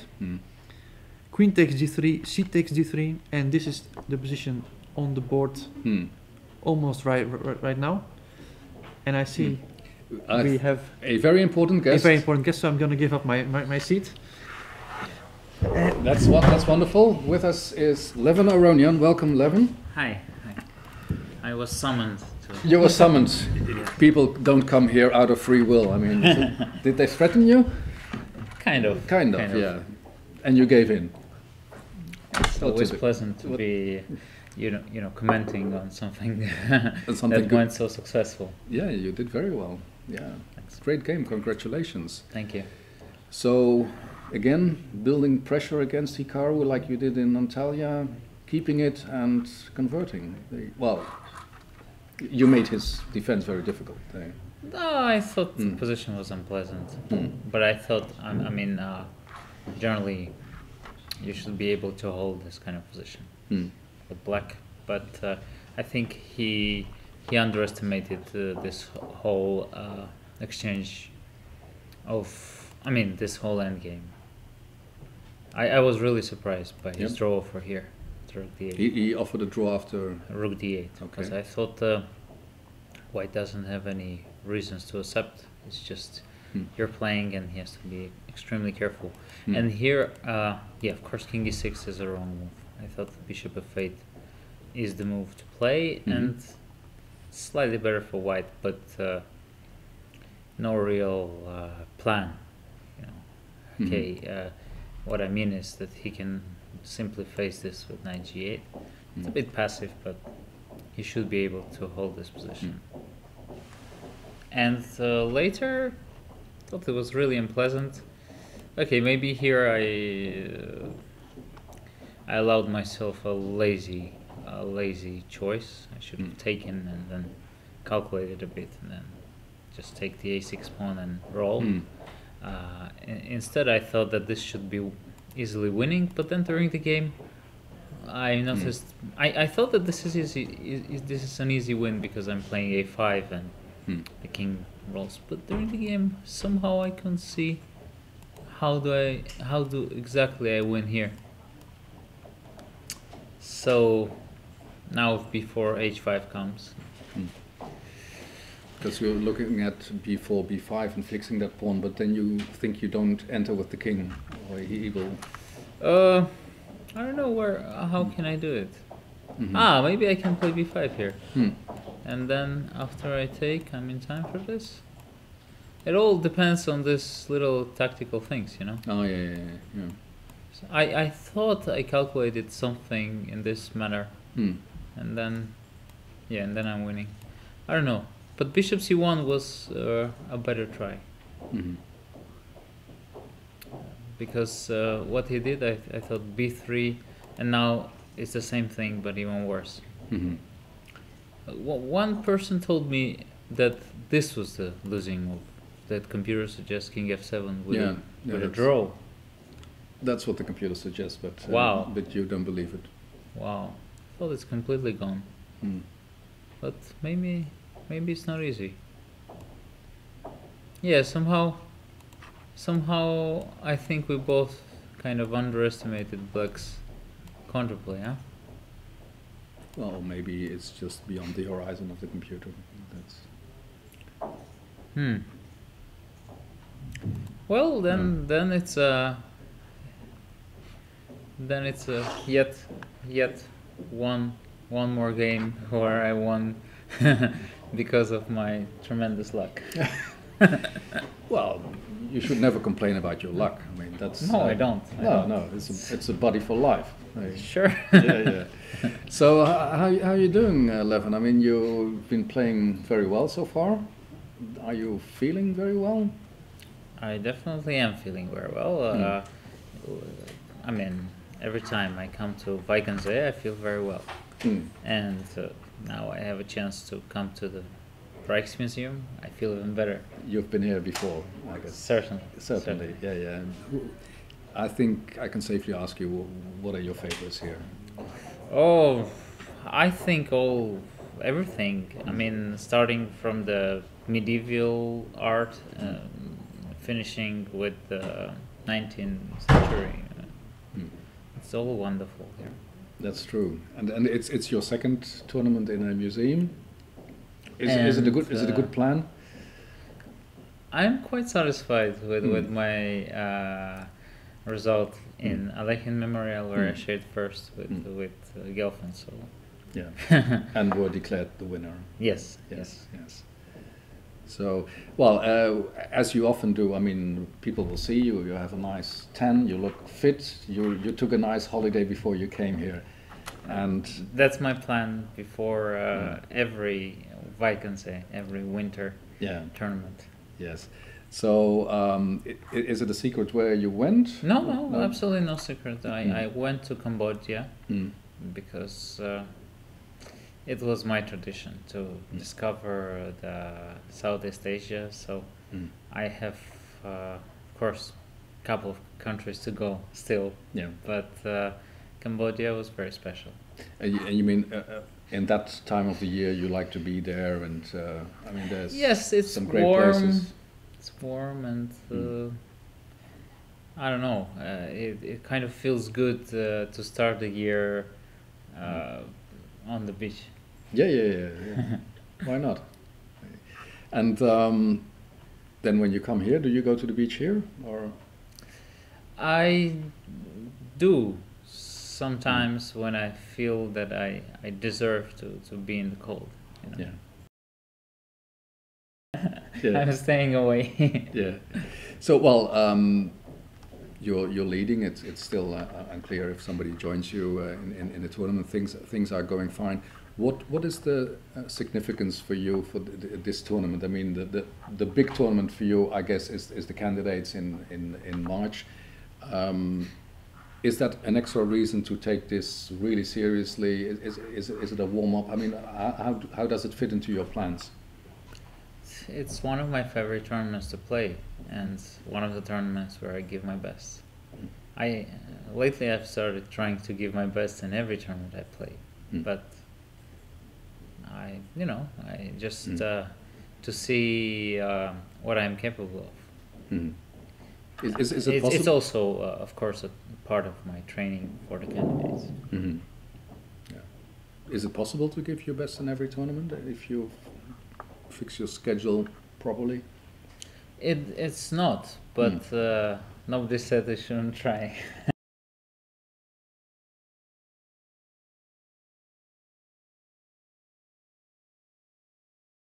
And see if there's any concerts tonight, or are you going back? I don't know yet. There are many rest days, so I think I'll have my chance to see something. Yeah. What are you specifically looking for? Are you? Any concert of any, music that is not too loud. I think would greatly satisfy my needs. Yeah. Well, we once talked about, let's say, music that you played before the game. Did you play anything specific today? Did you play music on the bus? I didn't play the music on the bus, but before the game, because I was kind of tired. It was an early round. I've listened to very calm music, so actually Bill Evans.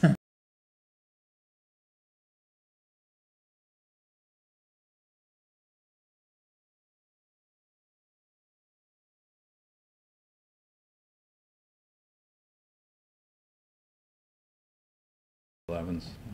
I think I can recommend it to everybody.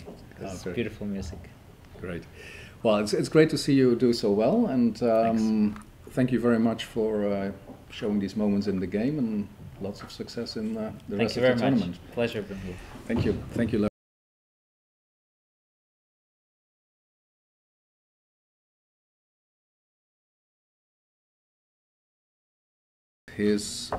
One of his rivals, Hikaru Nakamura, a very big win, as we said before, Erwin. It's always interesting to see how modest Levin tries to look. Of course, he's not.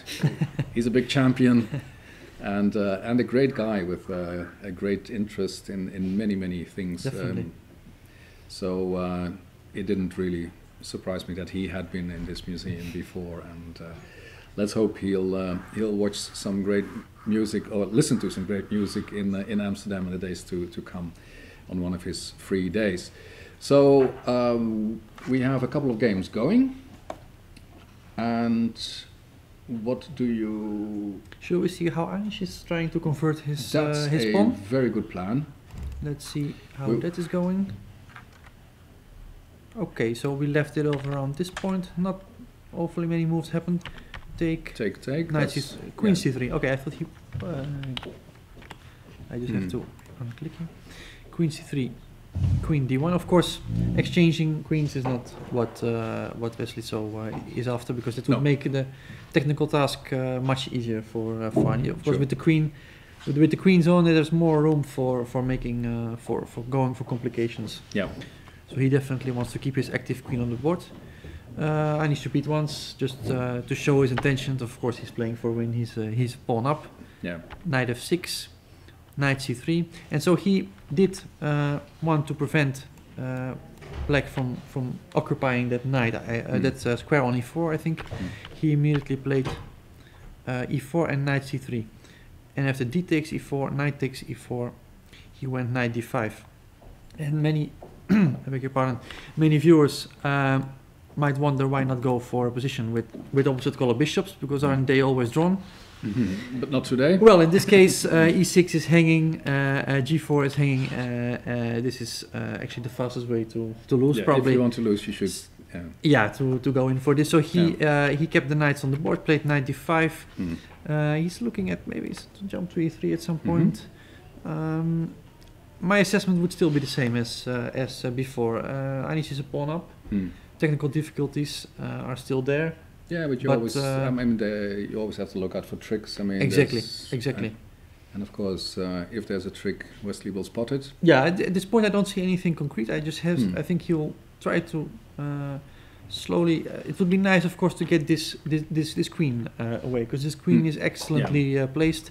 That's Black's a little bit tied to that a3 pawn. d4 might be a bit weak, so it would be nice to somehow get this queen off. Some nice prophylactic measures would be nice. I'm just wondering what exactly to play at this point. Yes, well, what would be it's not so easy to make progress. Setup? I mean, what? It's what I'm trying to. But I'm not 100% sure. I know what I want to achieve. I would like to get the queens off, to get my king towards the center, to cover this weak d pawn, and then I would slowly want to get my pawn set that pawn in motion there. Now, of course, I would like to make use, perhaps in the future, of this g4 pawn, which might become a weakness at some point. But okay, that's just a theory. Yeah. And as you say, queens are not coming off, I think. No, the queen on c1 is a nuisance, right? And it's difficult. It's really difficult to make progress here. I mean, he will really have to show some accuracy here. He has played a move. He's played king f2. So that's. I'm assuming he wants to control that e3 square. That makes a lot of sense. And we will see, I think, a lot of these small moves, just slowly trying to improve the position, and it's going to take a while. It's going to take a while before we see some big changes. They made the time control. I mean, they made 40 moves, so they. There's no time pressure or anything. Exactly. Yeah. And as you say, it will take some time. Then we have Karjakin, perhaps. Yeah, that was very interesting. I'm very interested to see how that. We left it off at the queen d3. At this point, I think Levon joined us in the show. We were just going to see queen takes d3, c takes d3. So. We were just showing those lines where white runs out of the perpetual, so Rapport decided to try to make at least use of some passed pawn on d3, but of course it's clear that things have gone wrong. This d3 pawn is nice, but at the same time he's severely weakened on the 7th rank, and I think Karjakin played very strong. First he played g4. Very nice expansion on the king side, and bishop takes g4 is of course not possible, because after rook takes g7 check, the bishop is lost. So he has to move the bishop. He played it to e4. Now he played f5, and he is not in a rush. The g pawn is not going anywhere. It will drop off anyway. And once it drops off, that f pawn will go forward, connected with the bishops, and I would be very surprised if he manages to survive this position. He played c5. Well, actually, he already won. And he just resigned. Yeah, that's timing. That's perfect timing. Sergei knew that we are badly in need of a guest. It's king f8 happened, f6 exactly, threatening to bring that pawn forward. Bishop d6, check, king e8, and f7. So he had to stop with rook e6, but now simply king e1, Yeah, no. and there's nothing to. In fact, it's amazing how quickly he won this, didn't it? I mean, I'm very much impressed how he yeah. managed to, because black's position looked very nice, very Yeah.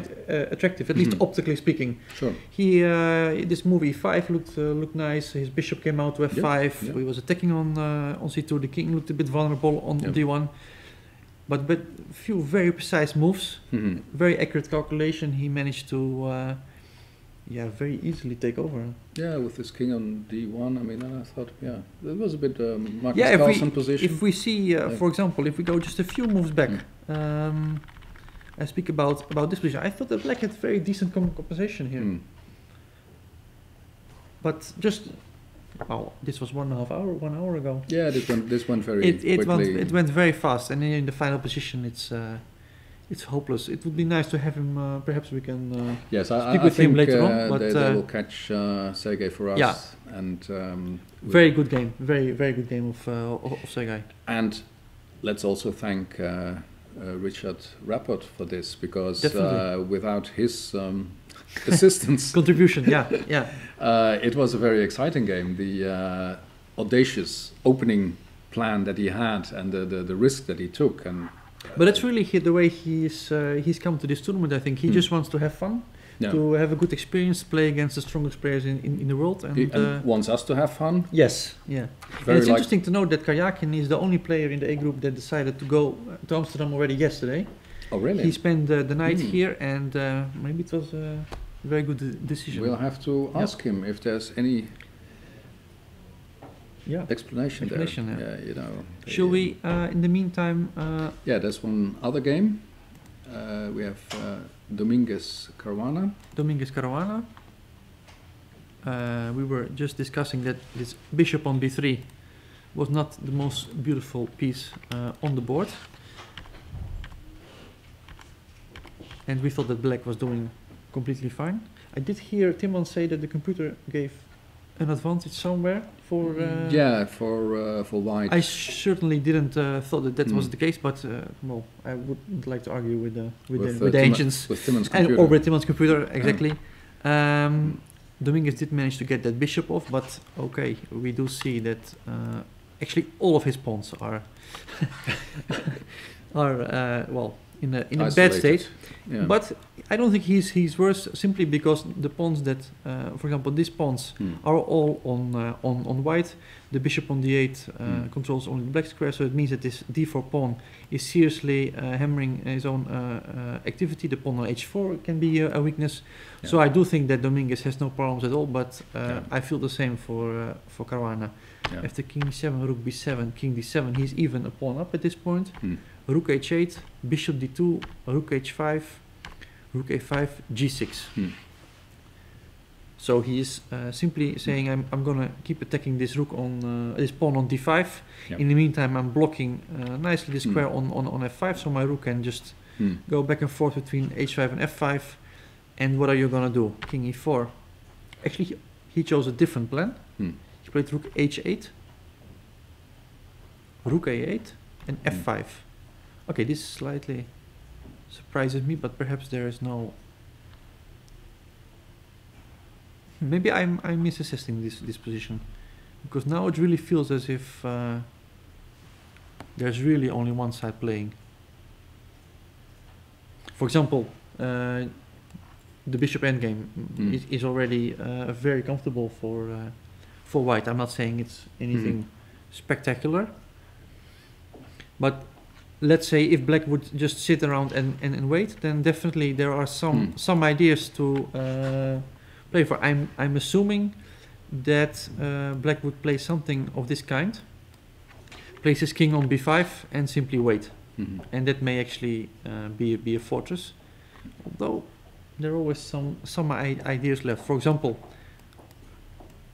I have 3, so black sits around and wait. But in this kind of positions, perhaps I can play b4, and in this position, for example, black could land in Susam, because that bishop here is attacking both pawns, and so the bishop cannot move, and the king doesn't want especially to move, because if the king moves, white can set his pawns in motion. Yeah. This is very deep and probably far from accurate, but it may give an idea of the dangers that black is facing. So I do think something went a little bit wrong.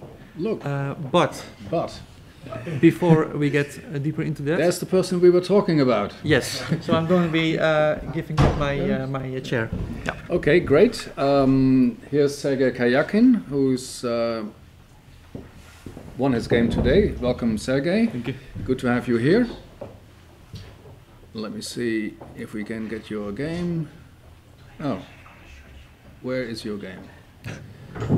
I don't know. we had it, Leonard. Where is his game? Our technical guy will come. Oh, because there's only 2 games left here. Sure. Oh, they're just hidden underneath. Okay. One of them. No, No, this one. He changed his name. Previous round, I think. This round. And what's going on? Moves down to the stillness. And Yep, there. that's the one. There you go. Well, that was an eventful game, Sergei. A lot happening. Yeah. So, what did you think when you saw F6? Okay. After F6, I was really angry on myself because I analyzed F6 a few years ago, and I think I find some interesting ideas, but of course I wasn't able to remember them.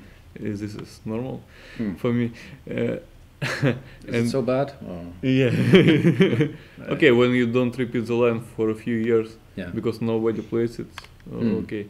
Okay, I played knight f3, which is maybe not the main move. I think bishop b5 is the main, but that doesn't really matter.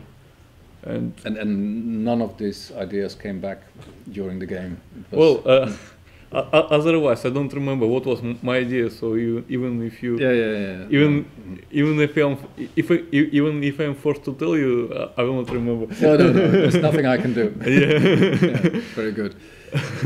Okay, he plays c4, which is quite interesting. Well, I don't remember. I don't know what is the best for me, because if I play bishop f4, he'll play queen f7, h5, knight e7, and or maybe bishop d7, and I thought black is having a normal game. I played queen g3, which is because I have an opportunity to play a3, to play a4 and bishop a3 later, but I didn't expect he will take, and this is the right move. And here, if he takes, which is really bad for him because of bishop f4, and he played knight f6, which is correct, bishop f4, and here of course he should have played knight h5, and after knight c6 he has a big choice. He can go to the endgame. Okay, knight g3 is bad. Here I can just play knight e5, and then I will gradually win this knight.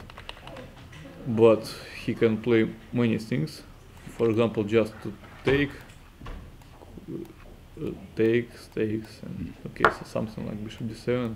And maybe you feel that black is fine. Well, I think white is a little bit better, but I mean, nothing significant. Yeah, it's a normal game. And maybe here also possible to play knight f4. I was considering knight e5, knight g6, and now if I take, I think it is about equal. F4, I don't think F4 is good. So okay, it was clearly that he should have played knight h5, and he had to just to choose what to take.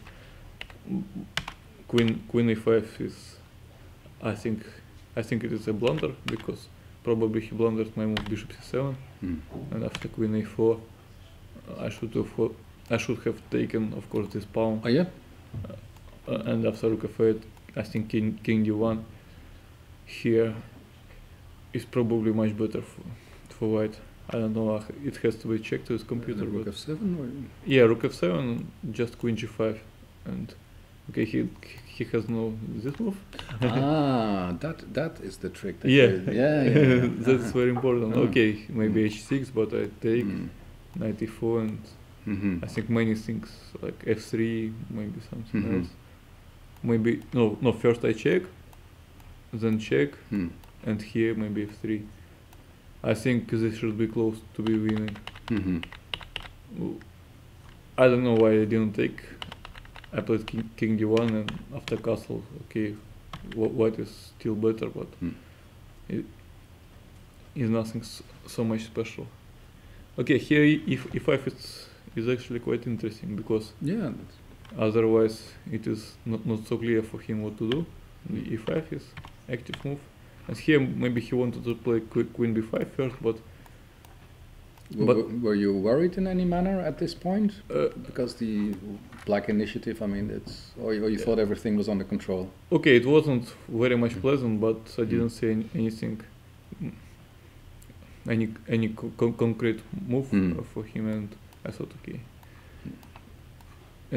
Yes, and this doesn't work because of bishop e2 and check king d2 and the rook is hanging. It's hanging, yeah.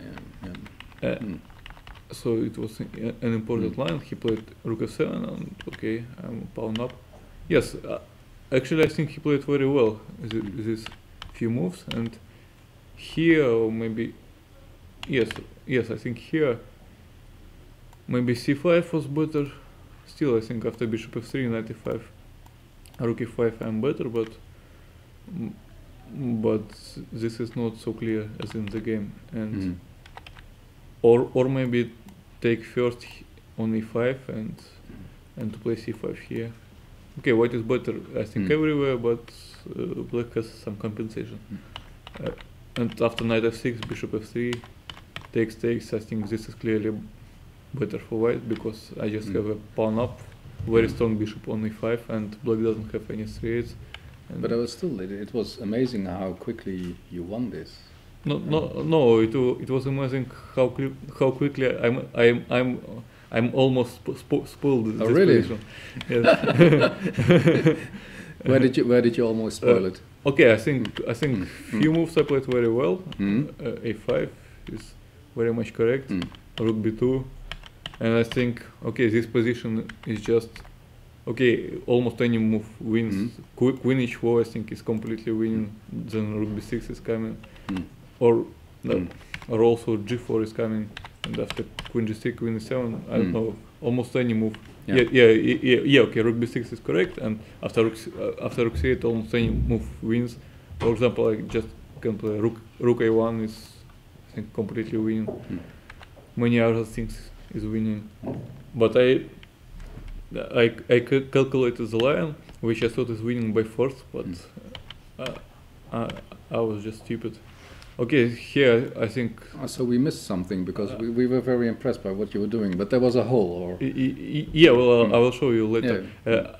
I think here I should have played bishop g7, and here I don't know if black has anything better than queen b1. Takes. Okay, bishop p5, king h7, something like queen h3. I think also should be completely winning because g4 is coming. But I played rook b2, and here, okay, I was considering some g5, takes, bishop d3, queen g4, and here I'm winning because the checks doesn't give anything, and if rook e8, then queen e6 wins, and I was very happy with this. But after he played queen c1, I thought I will kill myself because first I thought this is draw. Because I cannot play king g1. Yeah, of course I missed this because of queen d1, and then queen takes h5. I was very lucky to have king f1. This was what we were so impressed by, and we were sure that you had seen all this. Yeah, but of course not.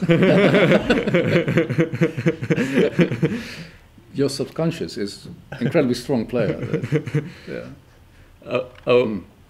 I was just lucky today. Okay. And okay, I think after queen d3, black can just resign. Many other things were better. Okay, for example, I expected queen d1, queen e1, queen takes h5. I think king g1. Okay, white is probably much better, but the game still goes on and it's not winning immediately. Mm. Or maybe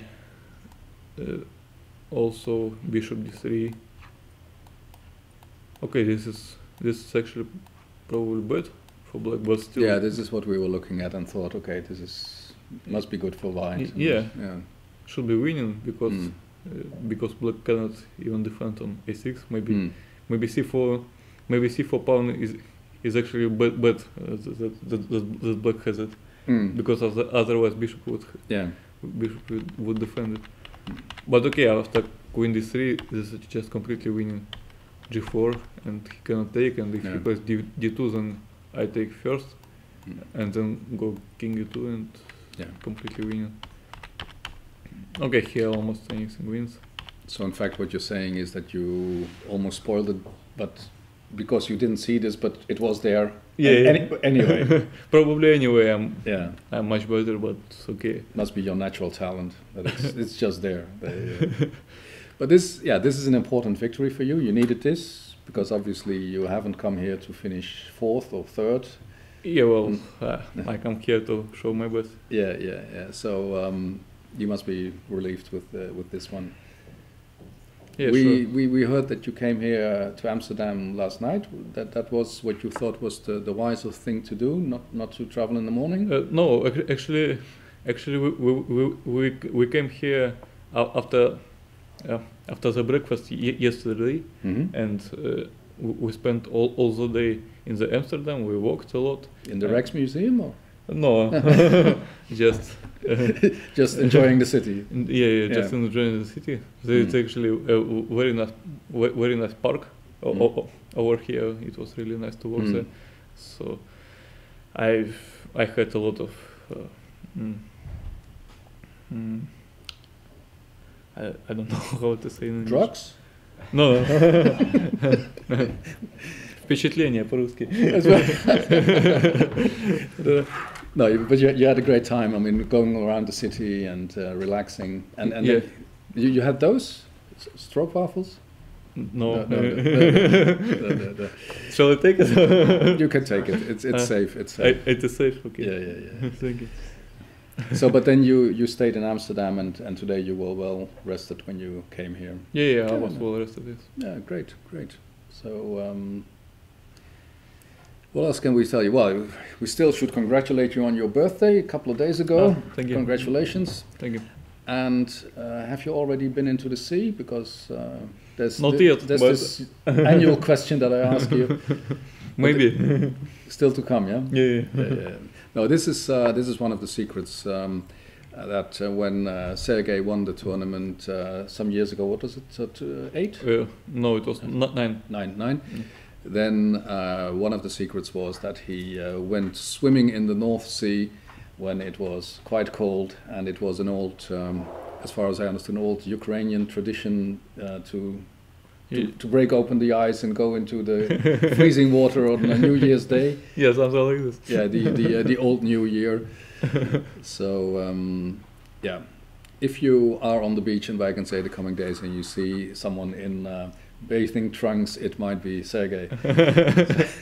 So good. Well, great game, Sergey. Even if there was a moment of luck. Yeah, but still, I'm happy to win it, of course. Of course. Yeah, that's great. I mean, in fact, you calculated everything correctly. Yeah. Only you'd forgotten how really good you are.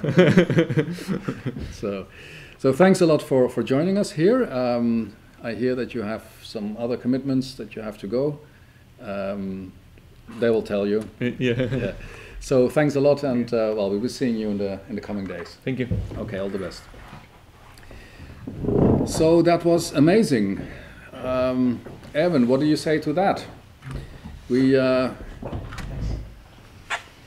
were following this game and in deep admiration for his incredible calculations. I was just explaining how he calculated everything, and that it was a brilliant game. Which it was. I mean, yeah. If somebody analyzes this and doesn't know that, well, they will call him a genius. And yes. And maybe in the old days, Botwinnik would have said, "Oh yeah, I saw all of that." Well, maybe we can attribute something maybe to the general feeling for the game, They Yep. just know where to put the pieces. They know where Exactly. to grab their chances. Yes. And like he said, he may not have seen every detail on the board, Yeah. but he may have felt that something Yeah. must be there. But in fact, he chose to be modest and say, "Okay, Yes, I was a that bit, very modest. Yeah, I was lucky." Yeah. And so, yeah, I think that even if Aronian wins today, it puts Karyakin back in contention a bit. Definitely. And I think he certainly doesn't think that the tournament is over. I mean, there's still a lot to fight for. Another one to watch while we are watching Levin Definitely. play so well. Am I mistaken? Is he on +2 right now as well, Sergei? He was in second place. He was on 50%, and now he's on +1. Okay. Yeah. So it's still he's half a point behind Aronian, and definitely Exactly. still in the race. Yeah, but of course he lost one game, which is always painful. Of course, to Caruana. So that was not a fortunate moment. Then we have 2 games left. I think maybe it's interesting to switch to the game of Dominguez and Caruana. Good. Because I had a little bit of a deja vu just a few days ago. There was this game Hare Krishna against Dominguez. Mm-hmm. And I was telling our viewers that the game would be drawn, boring game, nothing much to say. But then, slowly but surely, Hare Krishna started to pose problems, and at some point, when I was ready to declare the game a draw once again, he actually started to make considerable progress, and as we all know, he even won the game. And I have the same feeling right here. I was saying before that this is not going to be much. Yeah. But Dominguez has taken that pawn, and he is a pawn up, and those pawns are fixed on the white squares, which make this bishop at this point particularly miserable. Just looking at his own pawns on d4 and h4, and as we said before, that king, if it manages to get over to the queen side, and that b pawn might be at some point exchanged for the c pawn, then white simply has a passed pawn on this wing, and it's difficult. I think rook e8 is the correct way. Of course, he wants to stop that king from coming to the queen side, but even so, I'm thinking that after a move like say b5, he really has to start taking care. Yeah. Well, that would be tough for Caruana because. Yeah, I have the feeling he may have slightly underestimated the dangers, because if he knew that this could appear, then he would definitely have tried to avoid it. Of course, he should not. There was no reason to underestimate Dominguez because he's. Of course, I mean the position. Yeah. I think he really. I was just talking in general. Definitely. Let's say, probably many of our viewers, they don't know him that well. I mean, he's let's say slightly less famous than someone like Caruana, but for instance, in the Grand Prix in Thessaloniki, he showed what he's capable of when he won a great tournament. I mean, very, very strong players, and this was won by Lenier Dominguez, and what was that, 4 or 5 months ago or something? Or about half a year, I would say. And he won it very convincingly, in great style. Yeah, probably his greatest victory to date. Yeah, I know. He became world Blitz champion in 2009, I think. Yeah. But I think those classical events, they are rated. Obviously they are rated higher, and I think he would consider it his biggest success so far. So that there's definitely this is not a case of Caruana underestimating him. He knows full well that this is a great player, and okay, let's see if. So this is what I'm thinking that so this is the current position. Rook e8 has just been played. He's stopping the king coming to the queen side, and white will be aiming at some kind of expansion on the queen side. Maybe he doesn't even need the king. Like I said, maybe he can go b5, and he can try to prepare it in, for example, such a way, just slowly pushing that b pawn forward, exchanging it for the c pawn, and then bring in the next b pawn, and he's essentially a pawn up. I don't really see. Okay, he could play rook b8, but we simply play rook a5. And once again, now the rook has left the e file. Yep. We are threatening to come from with our king to the queen side. So he'll be forced to go rook e8 once again, because once that king enters the queen side, I believe it's really getting out of hand. So this is uncomfortable for black. Very much so, I think. Yeah, but it will take some time before we get any clarity here. Definitely. Then there's the other game that we expect to last a bit. Anish Giri against. Of course, Anish Giri. He's he's getting used to it. He's getting used with it. And okay, we said that exchanging knights was definitely not an option. And bishop f8. This is one of those moves. This shows how resourceful these guys are. On e7, the bishop could not go to g5, of course, because the knight is covering. But bishop f8 is a very nice little move, and he's getting ready to bring that bishop over to h6, and then that e3 square will be a real.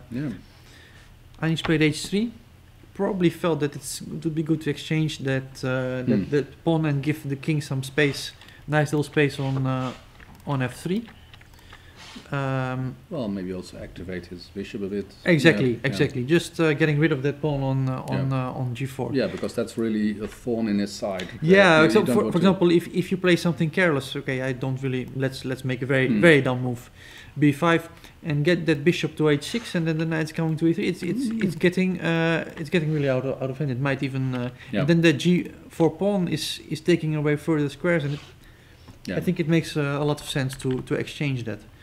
Anish played queen b2. Wesley played queen b2, bishop e2, with a little point that if g takes h3, I suppose at least you have the move knight g5. A nice tactic. Taking both h7 and h3, so that would win back the pawn under pretty favorable circumstances. Not to mention that e6 will be weakened as well. Wesley didn't do it. He played bishop g7, so he's going after that d4 pawn. Anish played h takes g4, queen takes d4 game, and king f3. This is the position on the board now. It is not the position on the board now. I'm going to update our board.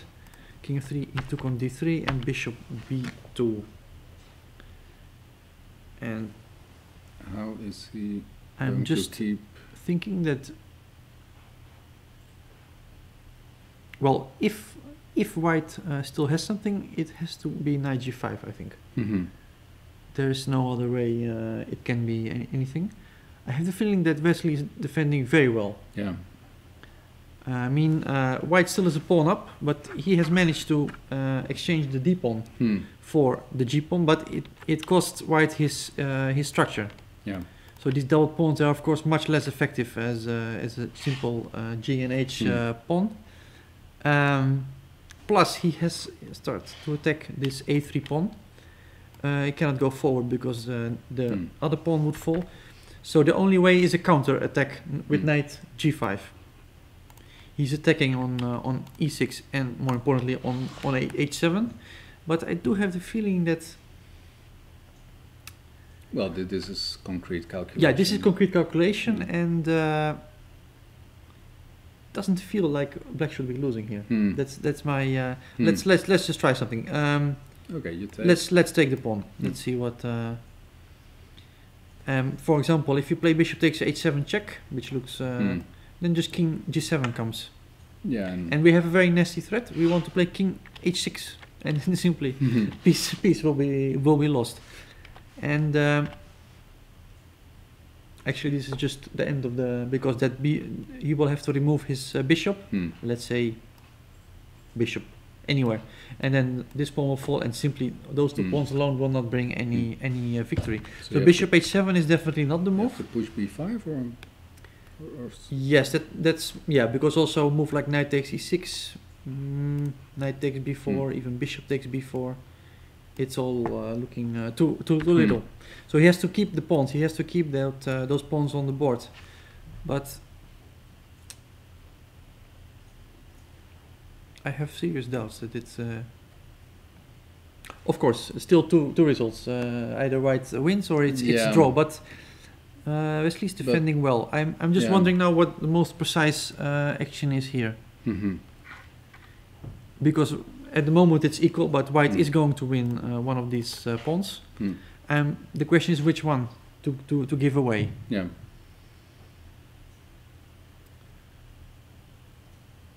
Well, for example, if you go h6, knight takes e6. Then next move we go g5, and we have again, after an exchange, we have a real passed pawn. And yeah, all the chances are with white. How much it is? It's very difficult for me to say. It requires some very precise calculation.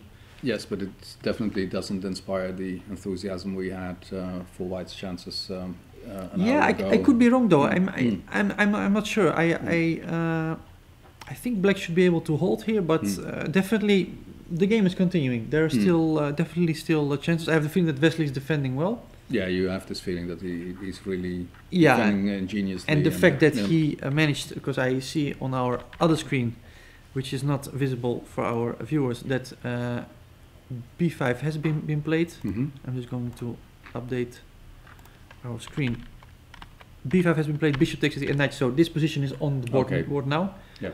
And it will be interesting to see the choice Wesley will make here. He could also keep the e pawn by h pawn by knight f6. Knight takes e6 and try to come up with something here. But in any case, he is still suffering. He is still suffering. Okay, that's what we'll see. So those games are still going. We will have a brief break. And during that break, we'll show you a video, a very nice video. I don't know what it's about, but it's... I think Luke Faveli is going to speak about his game with Hare Krishna. Yeah, or the other, or Hare Krishna about... His game with Luke. Yeah, it's going to be something like that. Yeah, it's going to be something... And definitely not to be missed. So have a look at that. And we'll be back later to follow these two games that are still in progress and that merit our attention. Definitely. So stay with us first for the video, and then later for some more talk from our side. We'll be back soon. Luke, how was the experience to play in the Rijksmuseum? Well, it was something special. That definitely it was very, I must say, hard to psych myself up before the game, because you're kind of doing some photo shoots and some interviews, and it's not like the typical boring 1 hour before the game that you live very quietly. But I like the environment, and okay, we have to get used to this kind of new situation, but I think it has some potential. And what about your game, your draw against Hare Krishna? Yes, well, actually, after some point I realized that this game was going to be a draw, because I think he played very tricky in the opening, and I didn't choose the most promising continuation. Well, I had to take some risk for that, and I wasn't really sure what was happening there, and I missed one little detail, and then when he made this move bishop d5, I realized, well, probably it's going to be very hard. But okay, I didn't want to make a draw so quickly, because it looks not so good. But deep in my heart, I knew it was going to be a draw. Thank you. Tata, a draw in the Catalan. Are you satisfied? Yeah, okay. I had black pieces, and it was Catalan opening, and usually he doesn't play this variation that often, and I saw that he played one game against Karyaki in the first round, which he lost. So I thought he won't repeat it, and anyway I prepared some variation for that.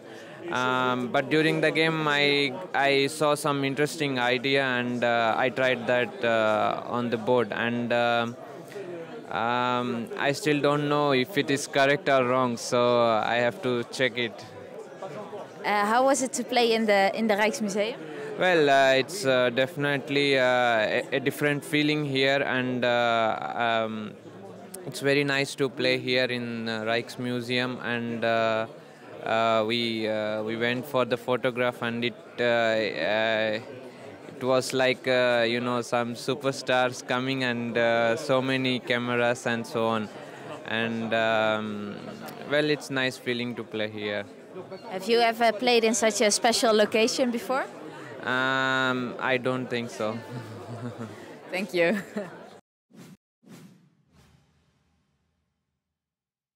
Arkady, a draw against Boris. Are you satisfied with the result? Yeah, sure. Today I think I was pretty lucky in the preparation. I got what I wanted and it was pretty fast a draw. How is it to play in this atmosphere? I think it's very nice to play in the museum, especially a lot of spectators, and I think it's a great idea. What did you think of the night watch? Okay, of course it's a world famous painting, maybe it's the most one. It's a beautiful, yeah. Thank you.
And welcome back to round 4 of the 76 Tata Steel Chess Tournament from Amsterdam, the Rijksmuseum, where we are today, a spectacular venue and a unusual venue, but a great venue.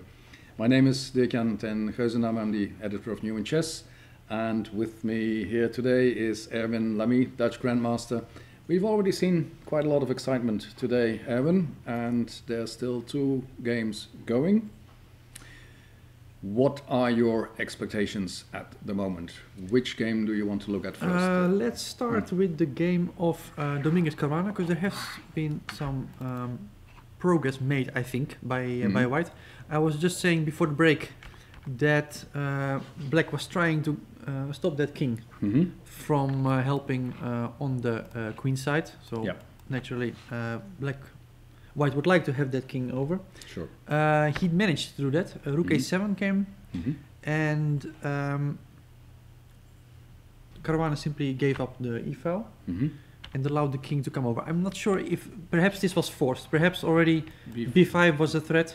For example, if he waits with bishop g7, perhaps it was b5 that scared him off, because after rook b8, he is losing this pawn, but after bishop a5, this c7 pawn will fall, and well, I placed the bishop particularly bad probably, because this one will also be hanging. Sure. This looks very good. He of course saw that, he played rook b8, but that does mean that Domingos now managed to get his king over. King c8, king d1, and he played rook b5. Well, I would be surprised if any move other than rook a5 would come now. d5 is hanging. Yeah, you're not going to give that up. Unless the rook gets trapped, which I don't see. I mean, after king c2, rook takes b5, king b3.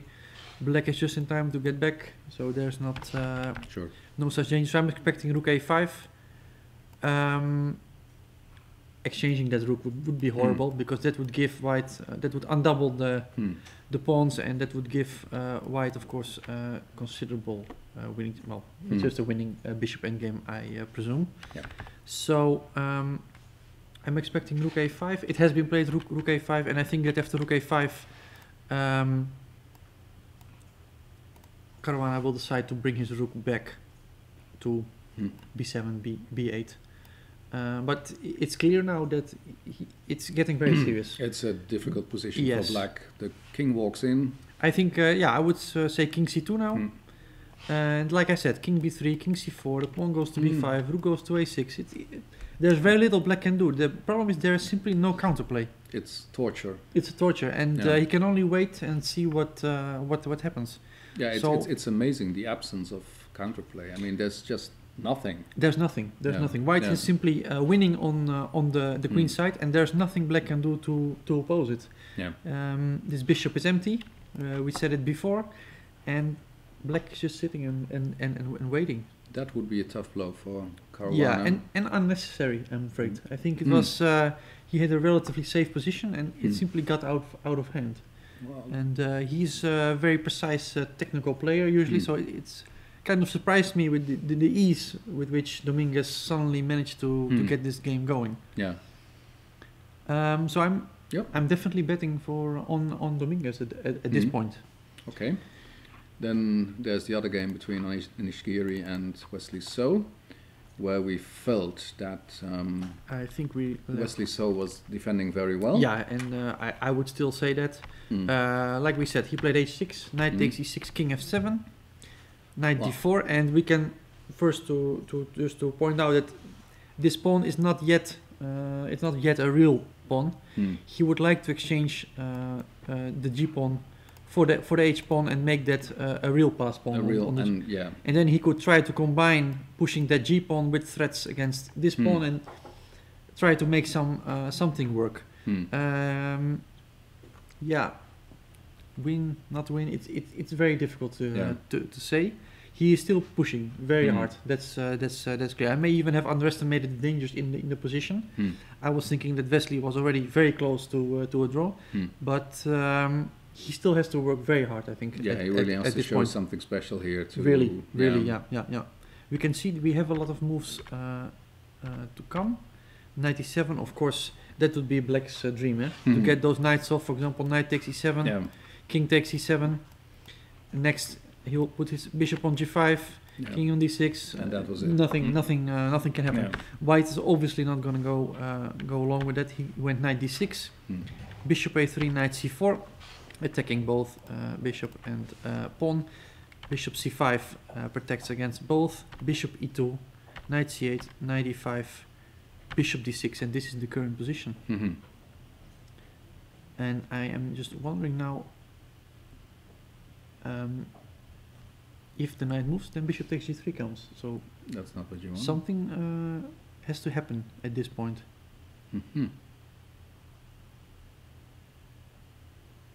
And that's something I don't see yet. Okay. Just to point it out, if just the knight is of course double attacked by bishop and king, so it has to move. But knight c4 simply runs into bishop takes g3, and they, while I'm saying this, they agreed to draw. They agreed for the same thing. It's agreed to draw, and that must be very disappointing for Anish, I think. Yeah, yeah. Let's say the luck, or the the bit of luck he had in his game against Van Wely has been compensated for now. Yes, yeah. It's he might have hoped for more. It looked like a healthy pawn, but I think it was a healthy pawn actually, and of course the technical phase was very difficult to really make it into a win. But I have the feeling he got too little out of it. If we see how comfortably Wesley managed to reach this end game, and then managed to draw. I was just explaining that it would be a long torture ahead, but actually 15 minutes, 15 minutes, just 7 moves, and 15 minutes have passed, and it's already suddenly it's gone. A draw. Yeah. So slightly surprising for me, and I'm wondering what happened here. Because I do feel that, let's say, king d5. I was just going to say king d5 in order to enter, but of course he has a check, and we have to go back. So knight c8 was a good defensive move, but perhaps a move like knight d2. Just at least for the moment we still have a pawn more. Probably the chances for a draw are considerably higher than for a win, but I would have expected the game to continue a bit longer. Obviously here after knight e5, bishop d6, black is winning back his pawn, and then the game is just over. So at this point there's little to play for. In fact, after bishop d6 the players already agreed, so this is the final position of the game. Okay, so that's a draw. Well, an interesting game where Anish got a real advantage. And, definitely. And Wesley defended very well, kept a cool head, didn't go crazy, just looked for his counter chances and made a draw. So well done, Wesley. I'm not sure if any of them is going to join us. We will see. In any case, we can focus on well, speaking of Anish, I'm active on Twitter, as you might know. No, yes. But you are not active on Twitter, but I saw Anish retweet one of the tweets of New and Chess, your magazine. Is it true that it's now also available on iPad? Yeah. No, this is great news. Thank you. Thank you, Evan, for mentioning this. Of course. Yes. No, it's true. I mean, this is something wonderful that my colleagues have been working on for a long time, and it's of course it's. I mean, I love the magazine. I'm a paper man, but I'm not crazy, and my newspapers I read on my iPad. So obviously, it was a dream to have the magazine on the iPad, and that's what we have now. And the wonderful thing is that the only thing that bugs you when you're on a train with a magazine that you can't play through the game. Exactly. That was going to be my next question.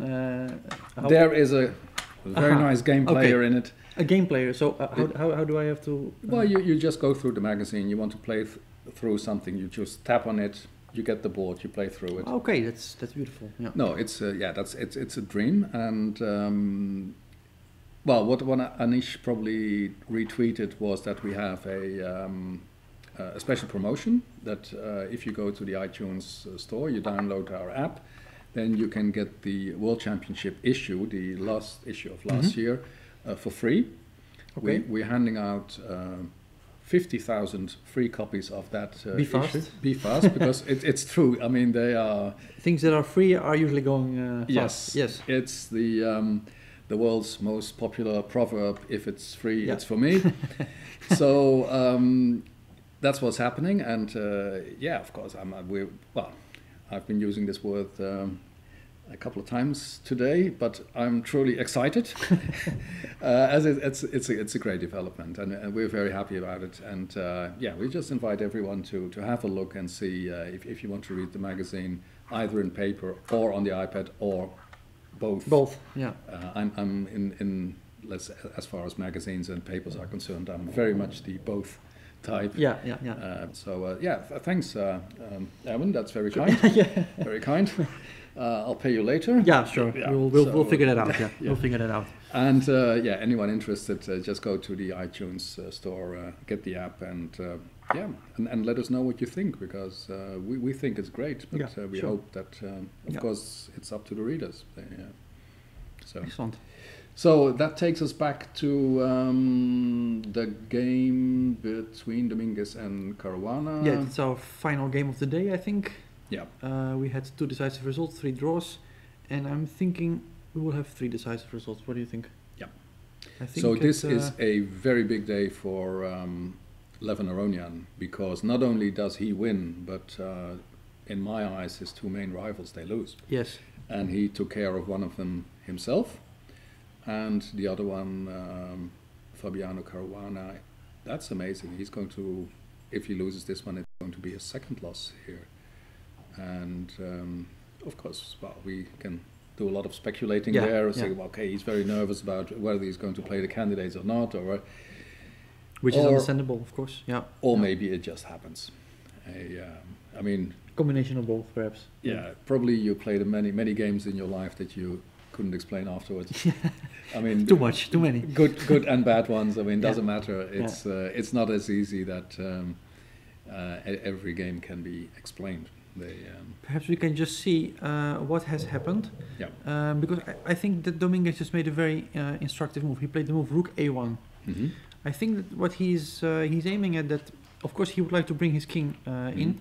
So he would like to play King B3, King C4. We've mentioned that many times before. But if he goes King B3, then Rook E8, Rook E2 might cause some trouble. I mean, of course, we wouldn't like to have that Rook entering our position. So he played Rook A1, and if he were to be allowed to make another move, so let's say Black is waiting, he will be able to meet Rook E8 with Rook E1. And since exchanging rooks most likely leads to a horrible bishop endgame, I would say just lost, because, like we said before, we even had it on the board. I think White will play F3, put his bishop on F2. Those pawns are horribly weak, and this one will actually fall already after a subsequent King C4. So this is a hopeless. The bishop endgames are all lost at this point. So he's preparing for that with Rook A1, and I think for Caruana the only way to meet this King B3 is to go Rook B5 now. So after Rook A1, I think he has to go Rook B5 now, because now he's just in time. If King B3, he can take again, unless I'm missing something. But I think that you can just calmly play C6 here. So this is all good. So Rook B5 would force Rook A5 again, and then I think he has just repeated, because we have the same position. So there is still some technical difficulty. But because can he swing it over to the king side? Sorry? That would be a bad exchange, to give the d5 pawn for the g6 pawn. That's interesting. It's actually a move I hadn't. I just realized that the G file is actually opened. No, because I was thinking that Rook B5 would force Rook A5, because that's the automatic move we've been making all the time. But of course, White can also simply focus on the G6 pawn, and that's actually that's just it. So after Rook takes D5, Rook takes G6. Still, it's very interesting to note that White has all these weak pawns, but they're actually very, very strong. They are very well positioned. Yeah. And okay, Black would most probably play bishop e7 because he needs to keep attacking that, defending that pawn on h4. But it's suffering. It's really suffering. But still, it's not 100% win. Definitely not. Yeah. I would estimate that White would try to get his bishop around, start attacking that h pawn. But Black still has some kind of structure, and even with 1 or 2 pawns more, if the bishops get exchanged, some rook endgames might be drawn because just the structure is just so... Because it's so fragmented. Yeah, so fragmented that it will be very difficult to actually win it. Yeah. Yeah, like I said, not 100% win, definitely not. But a treat for the endgame lovers. Exactly. Yeah, exactly. This is fun. Exactly. Yeah. And I'm just checking, there is no move yet. So at the moment, this is the position. Yeah. And I guess Dominguez is estimating simply, should I be repeating and looking for something better? Yeah. Perhaps he would like to start with f3. Maybe he would like to have f3 already before making any rash decisions like bringing the rook over, because he's not in a hurry. No. He can do what he wants. He can slowly prepare any kind of action. Black has no counterplay at all. Only the moment he will go after the g pawn, as we said. Let's say he would go back to a1, rook b5. The moment he goes here, Black will have the counterplay on the d5 pawn. Yeah. So this is one option he has. The other option would be to repeat moves and think again here. It will be interesting to see. We'll find out. He has some time. I'm not sure when the museum closes, but I think they'll just close and they'll just keep playing. Yeah, I think he's allowed to stay till 9 o'clock. That's and we can see if he's a good endgame player, as Cubans should be. Yeah, the Capablanca school. It should be. I don't know. To what extent that plays a role? I know very little about Cuban chess and how that. So I have no idea how that, but I'm sure it still plays some role. Yeah, well, obviously they are very proud of Capablanca. I mean, each year there's still the Capablanca Memorial Tournament. Yeah. But which used to be a stronger tournament in the old days, particularly in the 60s. They were very great tournaments, and they had the Olympiad in 1966. Of course, yeah. Recently they have. I know that Ivanchuk has visited regularly. He loves to go there. Yeah, he's very popular. But, and of course he speaks Spanish, so that helps. That helps. Yeah. But it was funny at the Olympiad in 1966. All the first board players they got a gift which was sent to their homes, and this was a gift from the Cuban government of Fidel Castro, and it was a big wooden house, and in it was a big chess set, and I've seen it with several players who still have this, and it's a bit big to have. But it must, and especially in those days, it must have been amazing. I mean, you get home and your wife says, well, the postman was here, he delivered what did he deliver? There's this huge thing from Cuba. So, but okay. That must have been a huge thing, yeah. Yeah. We have a move, actually. Very good. So, Dominguez thought that rook g1 was too early, and he repeated moves once and pushed b5. So... and why not? Why not? Yeah, why not? I'm just still wondering how he intends to bring his king over, because once again, Black makes a move. Now the rook can definitely not swing over anymore, because it would lose both the b pawn and the d pawn. It would be really too much. So I think that here he found some different way of making progress. King b3 is I think also not the move, because then rook e8 and rook e2 would come, but I might be wrong. Maybe he calculated very precisely. There's a forced win there. But we can go back to b8, I think, and pin that pawn. It's calculation is required, because I could even imagine that, for example, just to make a move, just to make a prove the point that even such endgames can be dangerous. I have no idea about, for example, this position. Very complicated indeed, because king b7, f3, we had similar positions before. White's bishop always goes to f2. and because white has this spare moves here, for example, he can play b3 Yeah. and Zugzwang. Our Bishop cannot. one of our favorite words. One of our favorite words. Yes. We're going to use it maybe Yeah. again Yeah. later on. Mm. Bishop moves here, the d pawn goes. Bishop moves here, the h pawn goes.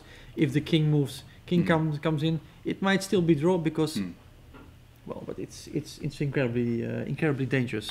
Yeah. So this illustrates the dangers black is in, that even b6 rook b rook a6, even the bishop endgame could be lost in this way. Yeah.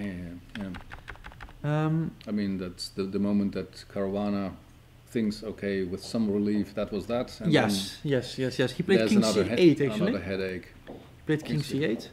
Yeah, and now because the rook no longer has access to e8, I would say it's the moment to bring the king. I don't know, but of course king b7 has to be reckoned with, and then rook a1 back.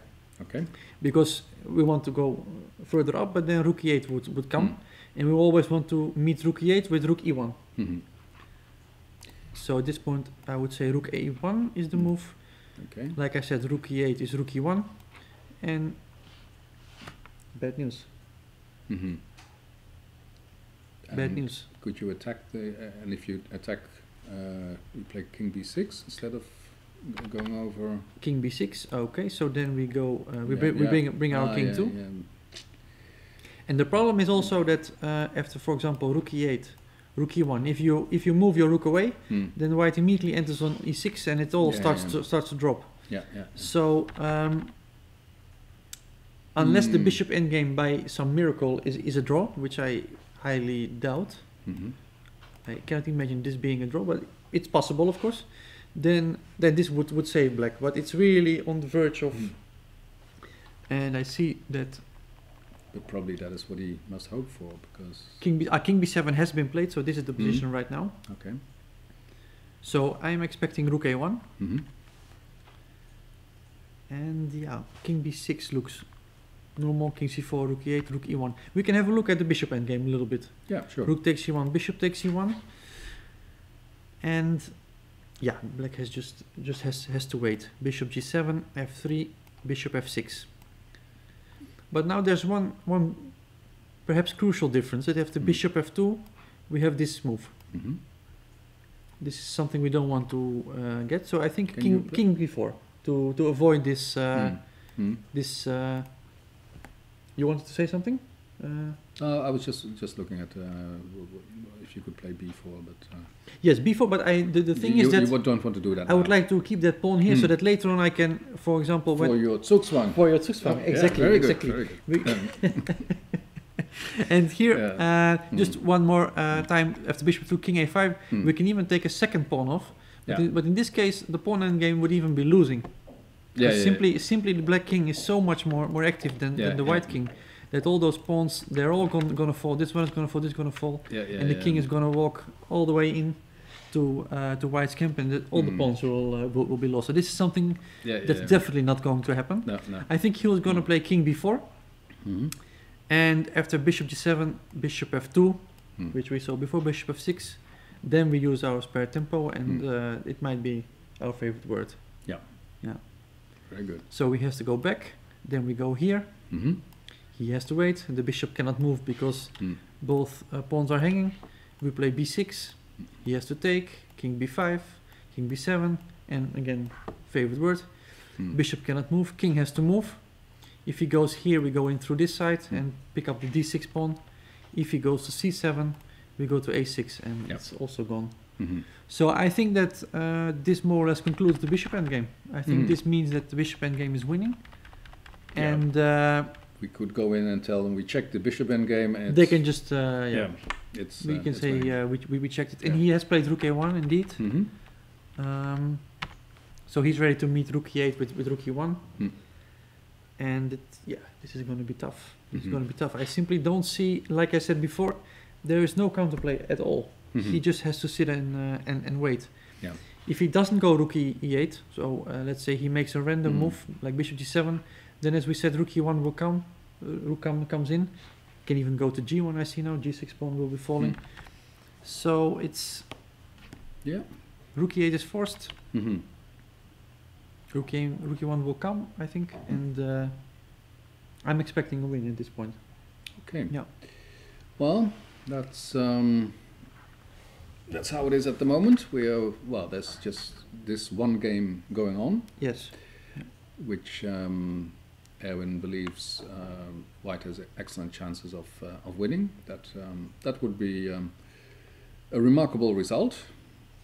Well, given the fact that Fabiano Caruana is one of the favorites, or at least in my eyes. Definitely. So that's the situation at the moment. Maybe this is also a moment to call it quits for today, because we don't know how long this is going to take, and the building is getting emptier and emptier, and we still have to pick up a couple of paintings. So I think this was a very interesting round. I had a great time, and an important, let's say, a very important round as far as the fight for first place was concerned. Levon Aronian, the top seed in the tournament, won a very important game against Hikaru Nakamura, who is the number 3 in the world rankings. So on top of that, another rival, or possible rival, seems to be about to lose. So excellent business for Levon Aronian today. He takes the sole lead, and also knows that his rivals have lost games, and he is still undefeated. Right. So the 3-time winner of this tournament, who told us earlier today that he's always very happy to be in Werkensee and in Amsterdam, of course, too, and who sees this as one of his favorite tournaments and always gives his best here. He's certainly been doing that so far. Definitely, he looked very good today. Definitely. Yeah. So tomorrow there's a free day, because the players have to recuperate from the exertions of traveling to Amsterdam. It's what is it, a half-hour drive? Yeah, it's a very rough half-hour drive. It's a very comfortable bus, but a lot of wind. So they will spend their day preparing for Friday's game, when we have the 5th round of the 76 Tata Steel tournament, which you shouldn't miss, obviously. Definitely. I think Lawrence Trent will be. Lawrence Trent will be here. He will be informing you about everything that's going on. He'll be here for a couple of days. There will be rounds on Friday, Saturday, and Sunday. So 3 games in a row before we have another free day. Don't miss it. There's the tournament has warmed up. We have a leader who looks to be in great shape, but it's never over. Until it's over. Huh? Until it's over. So thank you very much for watching us today. It was a pleasure. We had a great day here at the Rijksmuseum in Amsterdam, and we hope to see you back on Friday and the next days for the rest of the tournament. Thank you very much, Erwin. It was a pleasure to... it was great being here. Absolutely, to hear your explanations. I mean, there's some of those endgames I will never forget now. And I hope there will be a Zugzwang somewhere today. It will happen. It will happen. It will happen. It's a promise. And with that promise, we leave you. Thank you very much. Thank you. Bye-bye. So, Dirk-Jan, now you can choose your poster.